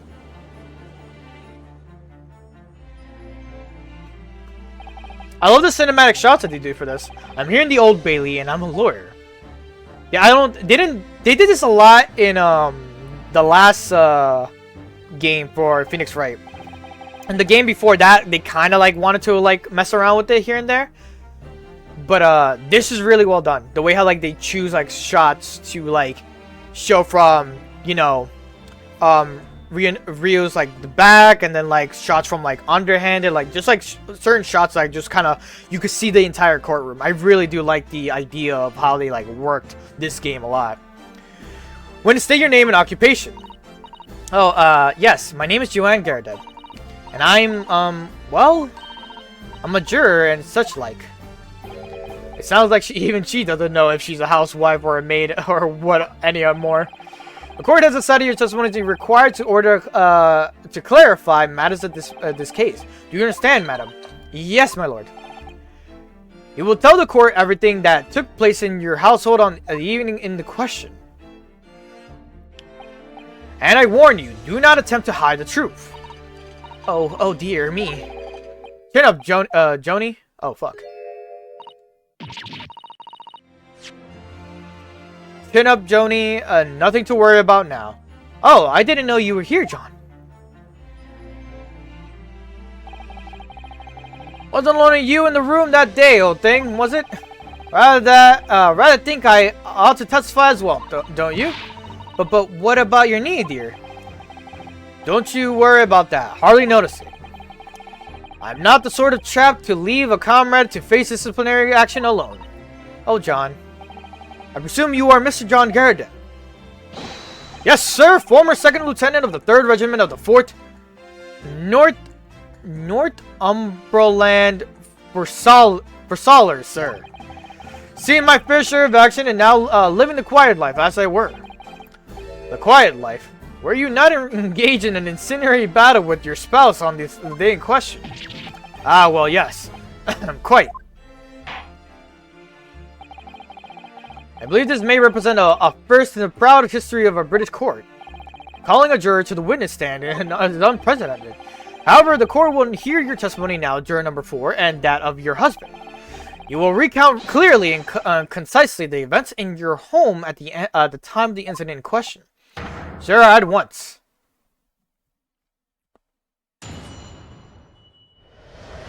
My ears are like weirdly being annoyed. Yes, on the day you're referring to, the wife and I did have a bit of a skirmish. Can't recall the reason now. Knocked the candlestick over and set fire to the carpet. Soon had it out, though, and got the window open. Meanwhile, I was picking up whatever I could find to throw at him. Plenty of knives around our place. Can't say I noticed if 1 or 2 went missing, I'm afraid. That bally thing in the victim's back really was one of ours. You'll have to a job at proving it, I think. Sounds as though it was quite the battlefield in your household that evening. Although an entirely one-sided assault, it seems. The enemies caught us on the hop, sir. Had no choice but to dig in and take defensive measures. To be honest, if the enemy had kept shelling us for another minute, we'd have been toast. Of course, a veteran such as myself is only too aware that on every battlefield you're just a gnat's whisker from death at any moment. Are we still talking about the marital quarrel here? Well, I must say I'm dubious that the testimony will shed any light on the origins of this jackknife. In combat, one's focus narrows such as surroundings and are barely noticeable. These witnesses may not be able to offer anything more than they have testified already. This may be a dead end. Van Zieks may well be right. Well, what are the chances? We only have the last cross-examination to uncover the truth, Mr. Naruhodo. Yes, I'm afraid so. Very well, Counsel. Begin your examination, your cross-examination. Alright.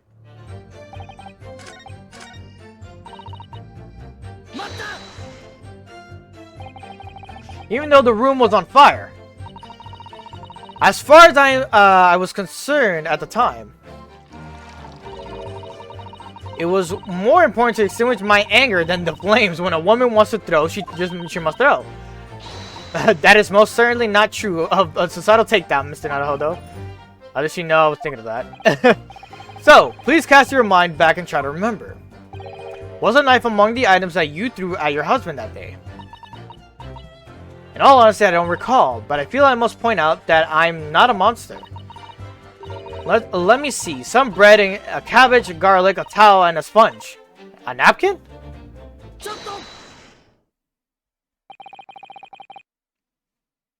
Sorry, I was like... Do you have something to add, sir? I'm scared, Deb. Don't shoot. Oh, sorry, I beg your pardon. Did your wife's remark just now bring something into mind? Nothing of any significance, no. Just that the barrage of projectiles the old thing launched in my direction was somewhat more solid than she implies. Books, bricks, fire poker, I seem to recall. Ouch. Good grief, woman, we're not at home now. This is a court of law. Oh, dearie me, ever so sorry, dear. What's she even doing with that teapot in here? Honestly, John, I would never have thrown such things at you, obviously. Well, take a look at this, then. How do you suppose that happened? Your pipe, sir. I had this thing in my hand, as usual, at the time of the onslaught.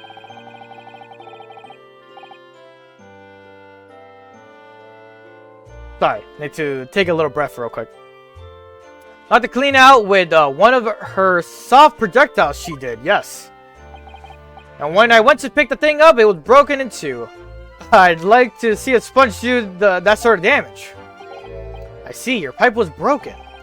It would never have been sent flying unless it was hit by something pretty solid. Anyway, I managed to bandage the thing up for now. You are one to exaggerate, aren't you, dear? Wonder what we should make of the account. It could be important. The bench believes Mr. Garredub's remarks just now is to be of great significance. This war veteran's words only tell us one thing. Betray a fiery wife and pipes as well as hearts may be broken. Sentimental wisdom perhaps, but hardly worthy of adding the formal testimony. Indeed, common sense one might say. Might one. In that case, would you at least permit us to examine the pipe, sir? Well, I don't see why not. Oh, dear me, there you go again, trying to irritate yourself with the young lady. Aggregate, whatever. Very well. The court will accept the gentleman's pipe as evidence. I really wish I woke up earlier to actually have streamed this more early. I hope I didn't speak out of turn, Mr. Naruhodo. I was just feeling rather disappointed for you that your request was turned down. Oh no, it's fine. Thanks to Susato-san, we have some new evidence to work with. We should examine it carefully. Well, thank you for that rebuttal, Mr. Garredub. Now we could return to the crux of the matter. What can you tell the court about the knife used at with the victim?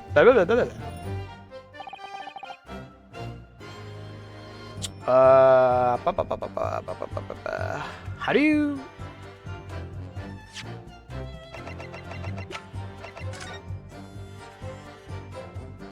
Oh.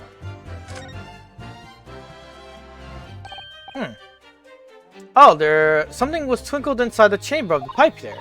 Yes, I saw it. Something stuck in it, I think. Let's turn it over and give it a shake.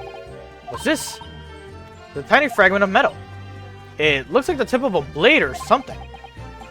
The tip of a blade surely it couldn't be. Examine the jackknife. Whoop!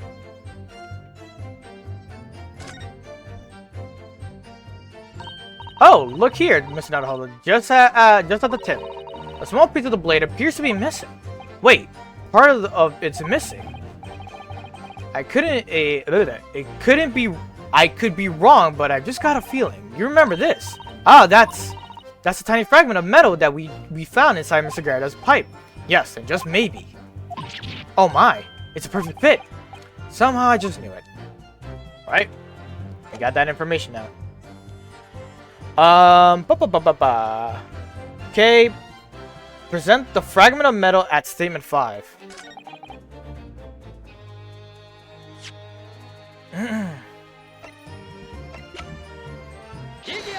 Iggy Mr. Garredeb, could I ask you to take a good look at this, please? You can ask, but I can't see a Bali thing. You can't. You used to call me Dead-Eye Deb. Back in the regiment, of course, but that was some time ago now. Even when I'm trying to enjoy a large print book by the fire these days. I struggle to tell a B from a D and a P from a Q, to be honest. Oh, he does.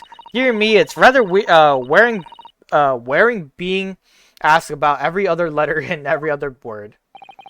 You must be very dizzy. Very big stretch on that one. What is that? A tiny scrap of metal? Yes, almost certainly from the tip of a blade. And what may appear to be at first to be just a tiny scrap, it's in fact a crucial piece of evidence. Interesting. And where did the defense come by this evidence? It was lodged in the chamber of the Mr. Garrett's pipe. My pipe, you say? But by Jove, I wonder how that got there. And what precisely does the fragment of metal signify, counsel? Are you suggesting that it was some way related to the matter of the stabbing of Briar Road?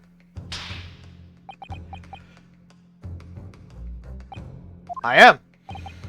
What? When put together with another piece of evidence already in the court record, I believe this tiny fragment of metal will unravel the whole truth of the case, my lord. My lord! Oh. You appear rather confident in this extraordinary statement, counsel. Very well done. Present the pertinent evidence to the court. What evidence, when paired with this fragment of metal, allegedly reveals the truth of the entire case? Whoa. Good thing I pressed A and not Y. This is the knife that was found in the victim's back. If you look closely, you will see that there are a small piece at the tip of the blade that is missing. A common issue with the inferior blades sold at unsavory street markets. Criminals who use them regularly leave the tips lodged in their victims' bones. And with this particular knife, no doubt as the tip has suffered a similar fate, now languishing somewhere near the spine of the victim. No, that's not the case.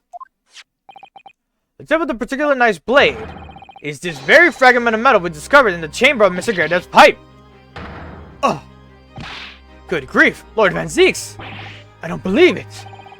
A knife from the crime scene and this fragment of the metal are a perfect match.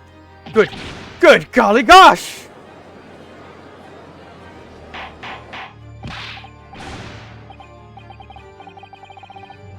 Alright. Is this some sort of recent sorcery? No, this is no magic, my lord. This is a miracle. A miracle. So Van Zieks has figured it out, has he? Counsel, explain the extraordinary coincidence at once. Yes, my lord. A crucial point is when did the fragment of metal find its way inside Mr. Garrett's pipe?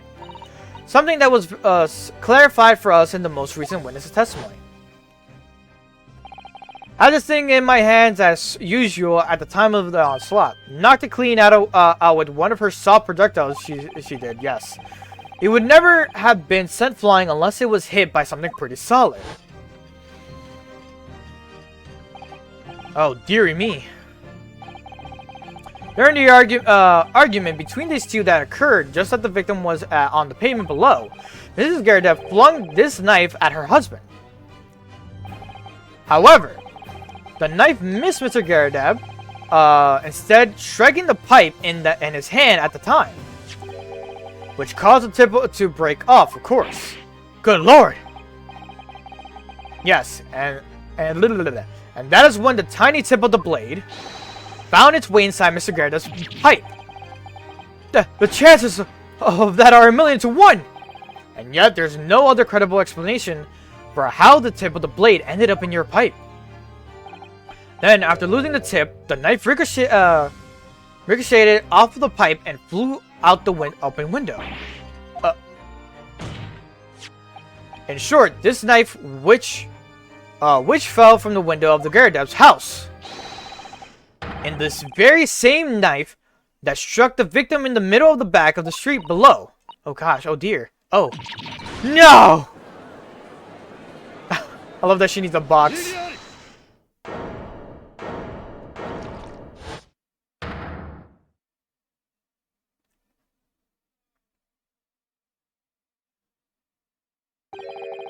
A full body theory, I will give you that.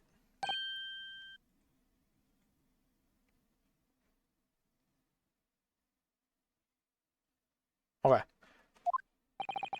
complex bouquet of seemingly trivial points possible arranged to create an almost passable vantage. Allow me to toast my learned friend's characteristically Nipponese approach to bottling his argument. Sorry? But after all, it is just a theory. The bottle, I fear, is corked. Because you see... Alright. It's spoiled by the insurmountable inconsistency. An insurmountable what? Or if it's explain yourself. What is the inconsistency you claim to have identified? An inconsistency of the simplest nature, my lord. The victim was found with a knife planted in the middle of her back. Yes. Yes, and her... The slap. That's right, you silly little man. Now, Joanne, old thing, what are you getting so excited about? Let us consider the basic facts of the case once more. The victim was walking along the pavement before being stabbed in the back and falling to the ground. If the knife that struck her had fallen from above. Number 7. There's no possible way it could have planted itself in the victim's back.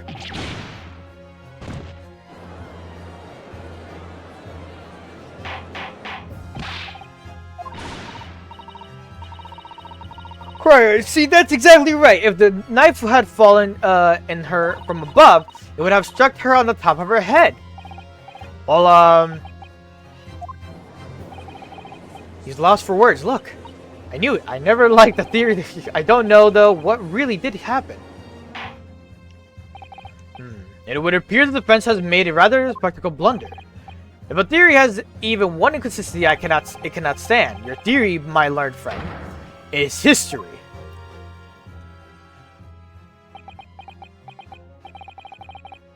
We were so close. I could see the truth. I was so sure we were on the right track. But now the way has been blocked completely by just one simple inconsistency. Or in other words, we simply need to eliminate that one inconsistency, and the theory will stand. Mr. Sato, you mustn't worry, Mr. Naruhodo. You were just caught off guard, and that's all, and your mind went blank. But if the path you were on is indeed correct, then a way will present itself. The key to this court is the court record. I'm sure all the information you need is there.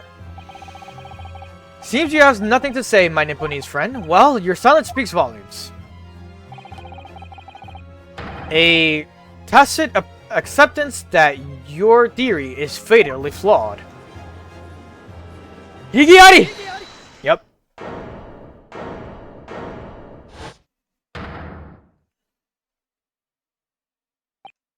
This doesn't mean sharpen my mind to dig deeper into the truth. It's a test. Yes. If the knife fell on the victim from above, there's no way that it would have hit her in the middle of her back. Under normal circumstances, that is. What are you implying? Counsel. There is a piece of evidence in the court record that can explain the inconsistency.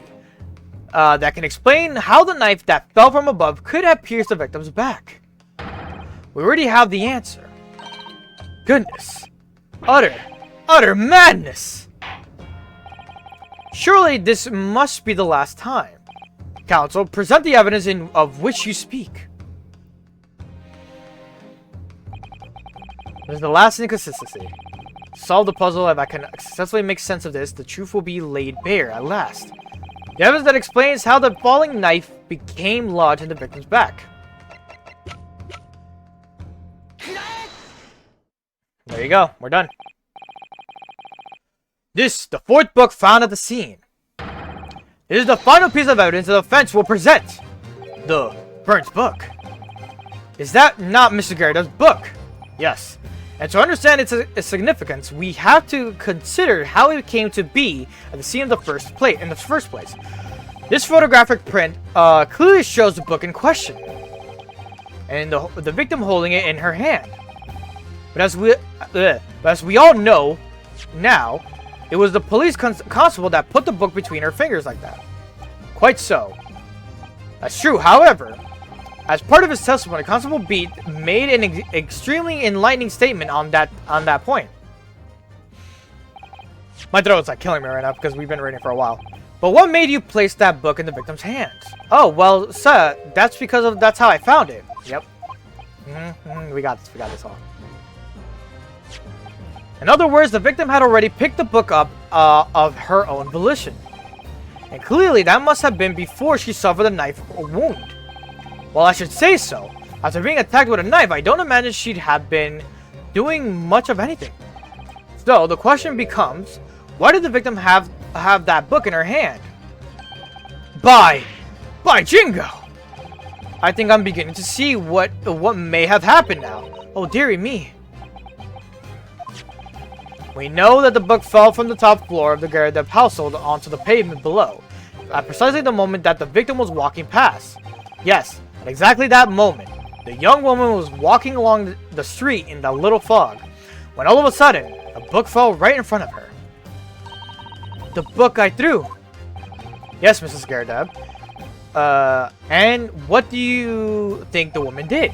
What would you do if you were walking along and suddenly a book landed in front of you of the pavement? Well, I really can't imagine it, but I suppose she might have reached down. Yep, just like that, and picked the book up. Yes, that is exactly what the woman in fact did. She picked it up. She picked up the book. Oh heavens! When the woman reached down to pick the fallen book up, what position would her back have been in? That's right, facing the sky, completely and utterly defenseless. Then, in the very exact moment, while the woman was still bent over picking up the book, the next object fell from the room above and then jackknifed straight into the back of her back. Whatever. And at the same time, walking by chance directly behind Mrs. Green, was the defendant, Mrs. Fuseki Natsume. Well, I never! It appeared to Mr. Natsume, the woman simply collapsed on the floor. In the dark and the fog, he didn't see the knife falling on from her. And from the other direction, the constable and his wife saw no one but the victim and her apparent attacker. But there never was a real culprit to run from a scene in the first place. No, this was nothing more than a series of unlikely events that culminated, in an unfortunate accident. And that is the real truth behind this case.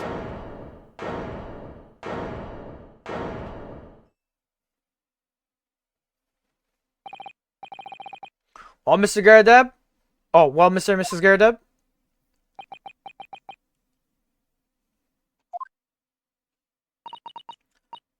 The very first time you showed me that knife, I had my suspicions. I wonder if perhaps it might have been something like that. There, old bean. Poor Mrs. Garredab. Of course, I never meant for anything of the sort to happen, but it was all my fault, wasn't it?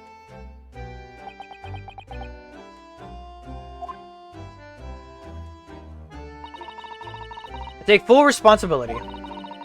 Let my anger get the better of me. I threw that book. And I threw the knife as well.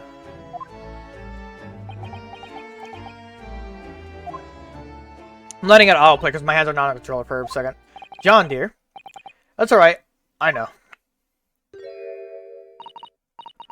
I'm ever so sorry. What? Truly. I'm sorry!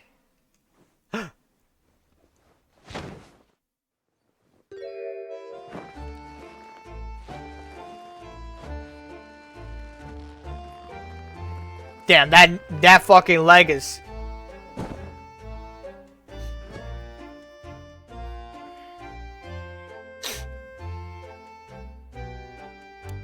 His leg was trying. Lord Van Zieks, what news of Mrs. Garrett? She's been taken to the infirmary. It would appear that today's events had left her in an especially flustered state. However, I believe she will recover in due course. There's no cause for concern. Yes, unbeknownst to themselves, they caused what could easily have been a terrible tragedy. They shall have to prepare themselves for the consequences of their actions. There is some good news, however, my lord. I've just had word from the hospital where the victim is being treated. Her condition is improving steadily, and the doctor believes she will regain consciousness soon. It's strange. We've been talking about the victim all this time, but we never once met her. How wonderful. The woman is out of danger, it seems. Yes, that is good news.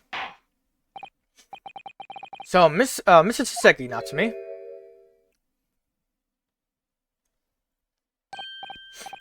Yes. On behalf of my fellow countrymen, I would like to take this opportunity to beg your pardon, sir. You came from your distant eastern homeland to study our great British culture, and have been repaid with immeasurable unkindness. Please accept our heartfelt apologies.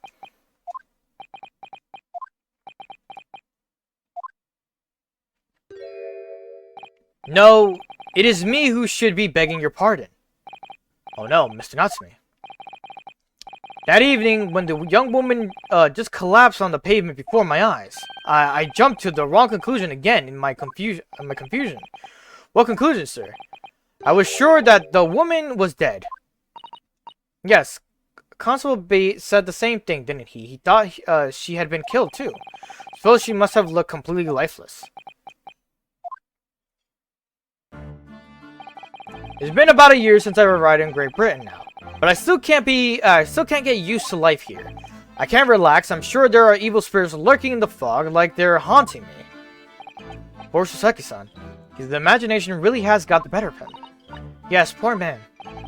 So when it happened, I thought the young woman had been taken by the fog spirits. I should never have dropped my books like that and run away. I should have called for help, for a doctor, for the police. Instead, I managed to create a rift in the relationship of trust between our two empires. And for that, I am truly sorry.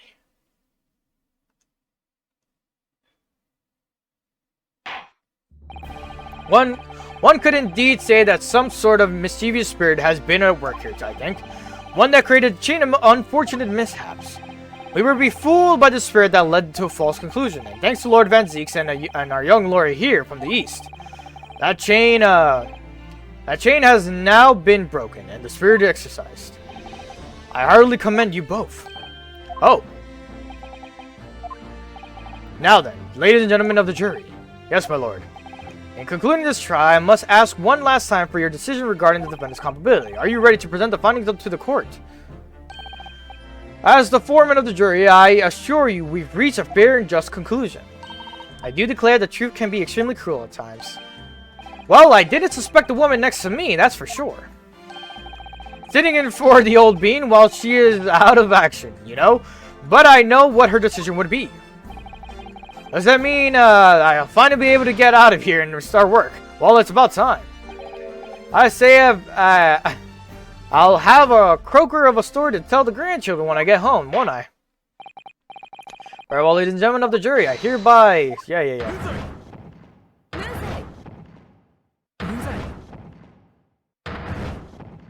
Oh, he doesn't have a voice?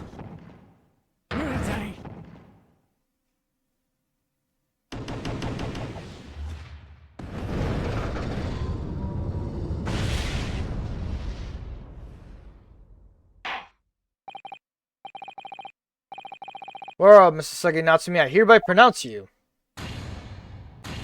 Hell yeah. This trial was much longer than anticipated. I should have split into two, but it's okay. We got it out of the way, so that means episode 4 could just be like submitted out today instead of having another week to like wait on it. Ah, my back. And finally, Mr. Natsumi. Oh yes, Lord, sir. You are now a free man once more. It is my hope that you will continue to further your education to British culture, and may you never again... Okay. And may you never again be brought before me. Oh, yes, sir. Of course. On my life, I swear I'll never set foot in the courtroom again. I'm transported to tears. Thank you, counsels. Court is adjourned. I need this chapter to finish. My throat is killing me, and I'm, like, lightheaded. From talking so much. Oh, Locum. Wait, you mean me? Of course. Is there another Locum here? There even one? Compared to the original Locum student, Mr. Holder Esquire, your name has become rather short, hasn't it? What's wrong with using my actual name? Oh, at last, I'm free, I'm free. Joyful, joyous, jubilant, jubilation. Heady, hearty, happiness, hurrah!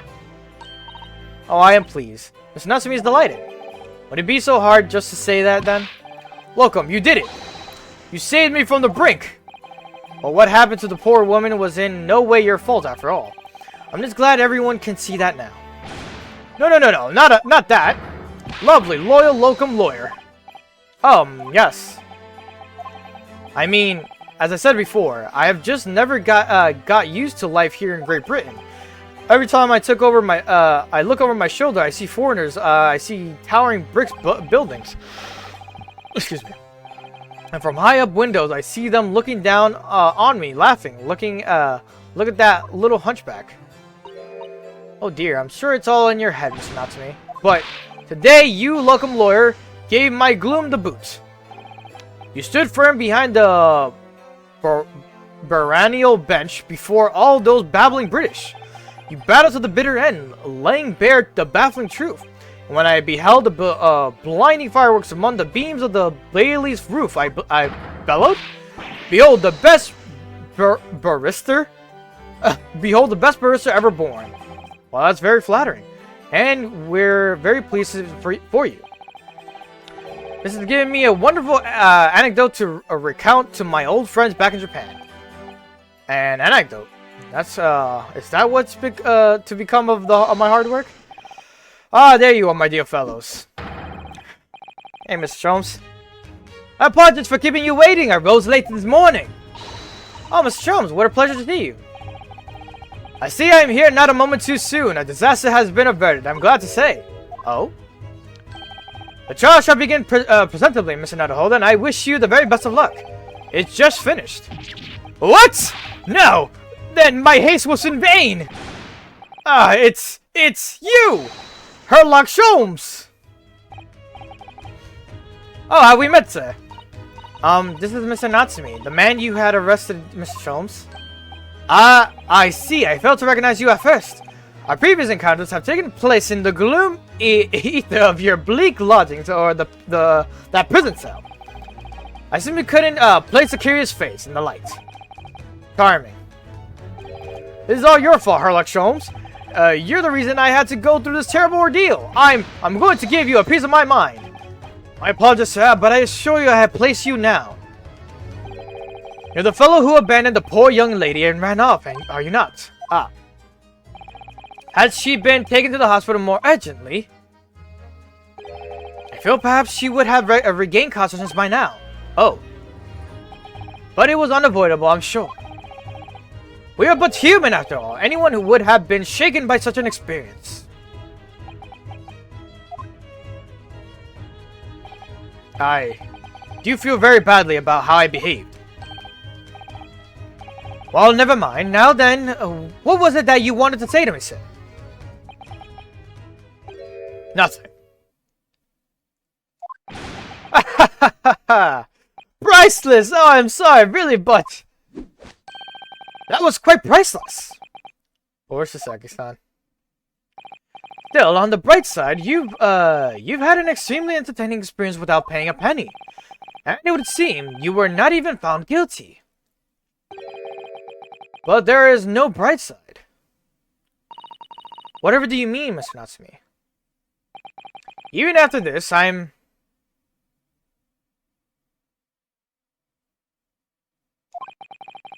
still cursed by the spirits and... Oh. And now by the Reaper. Ah, Lord Van Zeeks. I haven't forgotten, you know, what facing that man in court means. Even if you're found not guilty, you're still doomed. It will be alright, Mr. Natsumi. If the Reaper appears trying to make trouble, I'll protect you. Yeah! With a perfect executor to settle takedown. He's just like, oh. Much as I like being turned on my head, a bit of warning might be nice next time, Mr. Sato.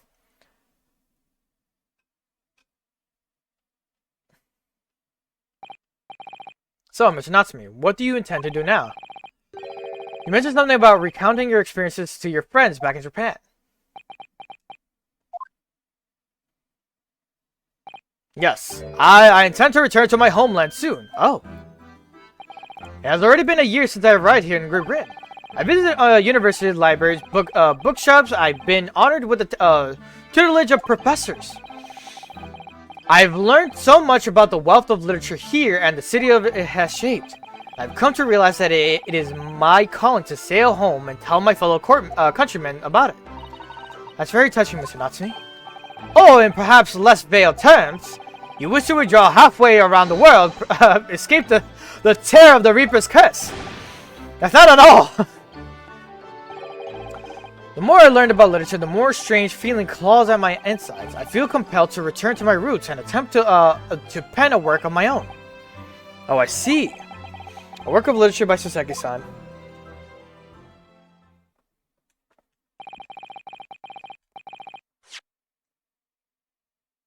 A work of literature by Saseki-san. Could be an interesting read.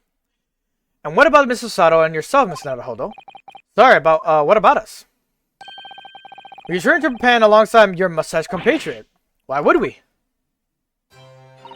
A week has not yet passed since we arrived in London. Only now does it feel as though we have finally found our feet. And you accommodated in the hotel at present, are you not? That's right, but we need to find lodgings before it bankrupts us. I've calculated we can only afford another 10 nights before our entire budget is exhausted. Well then, you could take my lodgings. Oh, the windowless room. Ah, but what it lacks is windows. It's more than makes up for the floor and the ceiling and walls. Great. And of course, I'd happy to leave behind the accursed evil spirits. Oh my, an evil spirit. Oh yes, it tries to suffocate you while you sleep. It's infallible wake up. It's an infallible wake up call. We'll think about it if that's all right. Perhaps I can offer a more welcome alternative. Would you consider taking lodgings with me? Really? Well, a vacancy has conveniently presented itself. Though it's up in the attic, I might add. Are you sure it isn't just a storage loft? I spoke with the landlady this very morning on the matter of price. Iris is cleaning the room as we speak. You must come at once. I presume you have no lodging to speak of. Oh, it's simply wonderful. What an honor to be invited to taking lodging in the great detective's office attic. I'm too overcome for words. Suggesting you look elsewhere is out then. Then it's settled. Iris will prepare a welcome dinner for this evening. And you must come too, Mr. Natsumi, I insist. I don't know what to say, but thank you, and yes. Wonderful.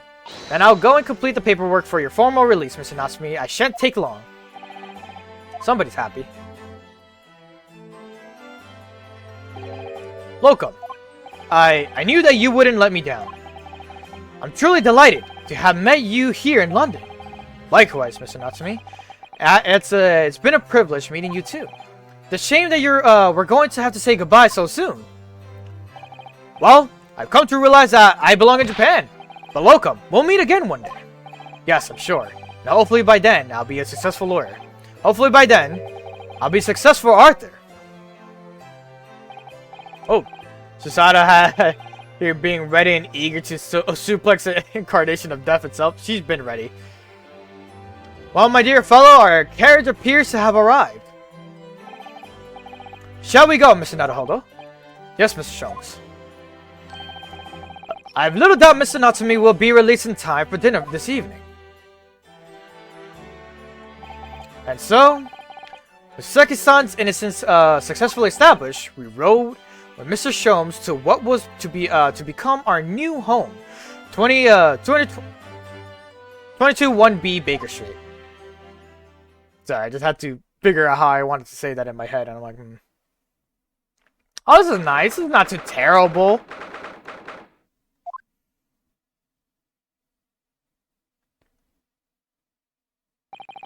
So this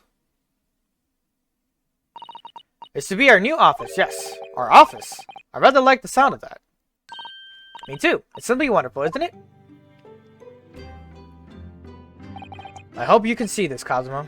It's only a small step, but I'd like to think we're getting a little closer to your dream now. So, my dear fellows, do you like the place? Ooh, I like that attire. Without his jacket and the hat. Ah, Mr. Sholmes, yes, thank you so much. It's a delightful room, Mr. Sholmes. I simply adore it. Good, I'm pleased to hear it. Iris and I are delighted to welcome you. I hope everyone's hungry. It's nearly time for dinner. We'll eat as soon as Mr. Natsumi arrives. We have a lot to celebrate. Iris, you must let me help you. Alright then, Susie. You can be in charge of the salad. Splendid.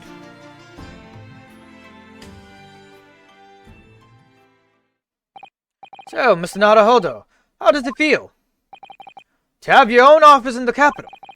It's very exciting, actually. Can't help wondering what adventures await us. Those were precisely my sentiments when I first established my office at these premises. Until I discovered the dark truth about the city of London, that is. Sorry. And it is a glorious place, full of wonder, opportunity, and prosperity and merit. But the brightest of lights casts the darkest of shadows. Shadows? What do you mean? Well, I believe you are well aware of the murkiness that lies behind London's facade already. So once again, Mr. Naruhodo,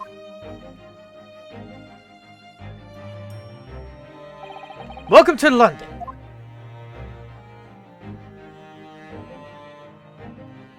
Mr. Sholmes has been one of my favorite characters throughout this entire game, bro. Of course, at the time, I had no idea what the significance of those words Mr. Sholmes just casually spoke. But it wasn't long before my turn came, to lift the facade and see the true depth of the murk that lay behind it. The end? There you go. Whew! That was a good, long trial part. But I will be able to release this along with today's VODs for the rest of Great Ace Attorney. Yes, please. Ooh! Looking cool, Joker! Who followed? I can't see. It doesn't want to show up on my feed. Who followed? Gioma. Gioma? Is that how you say that? Gioma. Hope I'm saying your name right. But thank you. I appreciate the follow. I really do appreciate any type of support. Ooh. Yes, overwrite it. Sweet. Alright. Ah, perfect. And this will be where we leave off for the next week's, hello. For next week's episode, or next week's, stream.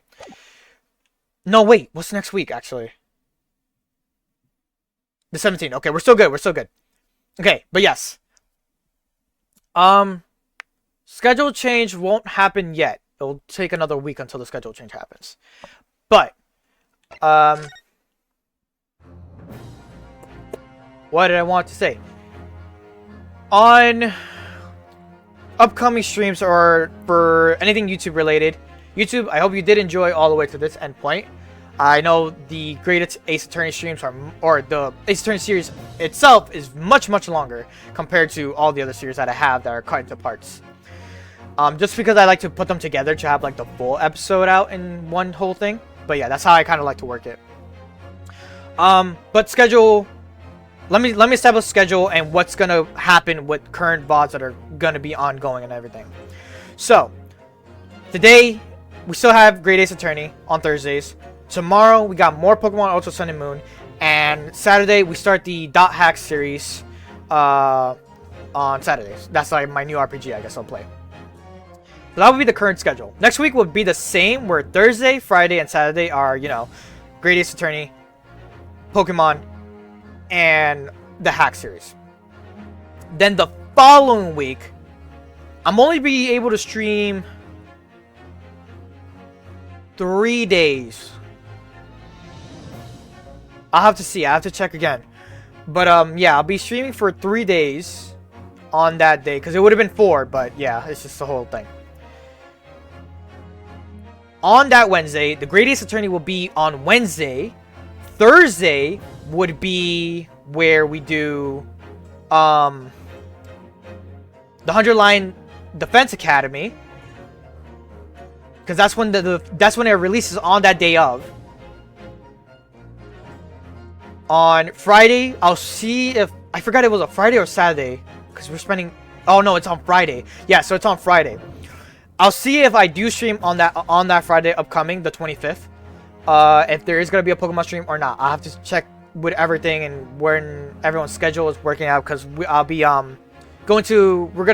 me and the boys, the Midnight Crew, we're gonna go out to an Airbnb to celebrate Invicta's bachelor party for his upcoming wedding that's coming up in 2 months. So that's pretty much why the weekend is off. And then Saturdays would be more Hack series. But on those 2 days, the 25th and 26th, I don't know if I'll be streaming those days. That's just a heads up on that whole situation. But the following week should follow that whole schedule that I just mentioned. Now, for VODs related to YouTube related stuff. Today there should be a kind of a couple. Crisis Core, X and Y, and the Great Ace Attorneys are all coming out today, by at least tonight. I have to render out everything for the Great Ace Attorney to be together for one whole thing, like just to be one whole thing. But that's the whole premise of what I'm working with. Then, tomorrow, I'm gonna also release everything for what happened on Ultra Sun and Moon, but as well as I'll try to see how I feel about releasing Final Fantasy VII Remake on that day of, because it would be weird to release it with the Hack series. So I was just like, you know what? I'll just do it like this. But if it doesn't happen tomorrow, then we'll do it, you know, the rest on Saturday. And then Saturday, the first VOD of Hack will just be there. Like, it will just be uploaded right away after I stream it. That's the whole schedule for that. On the week of that I mentioned where it was, you know, the schedule changed entirely. On Tuesday is when I'll release the first VOD of when we played the demo to the 100 Line Defense Academy. So that way, it's a little preemptive, like already released. And then once we get to on Thursday to play the actual game and continue off of the demo, it will be like right off from where we last left off.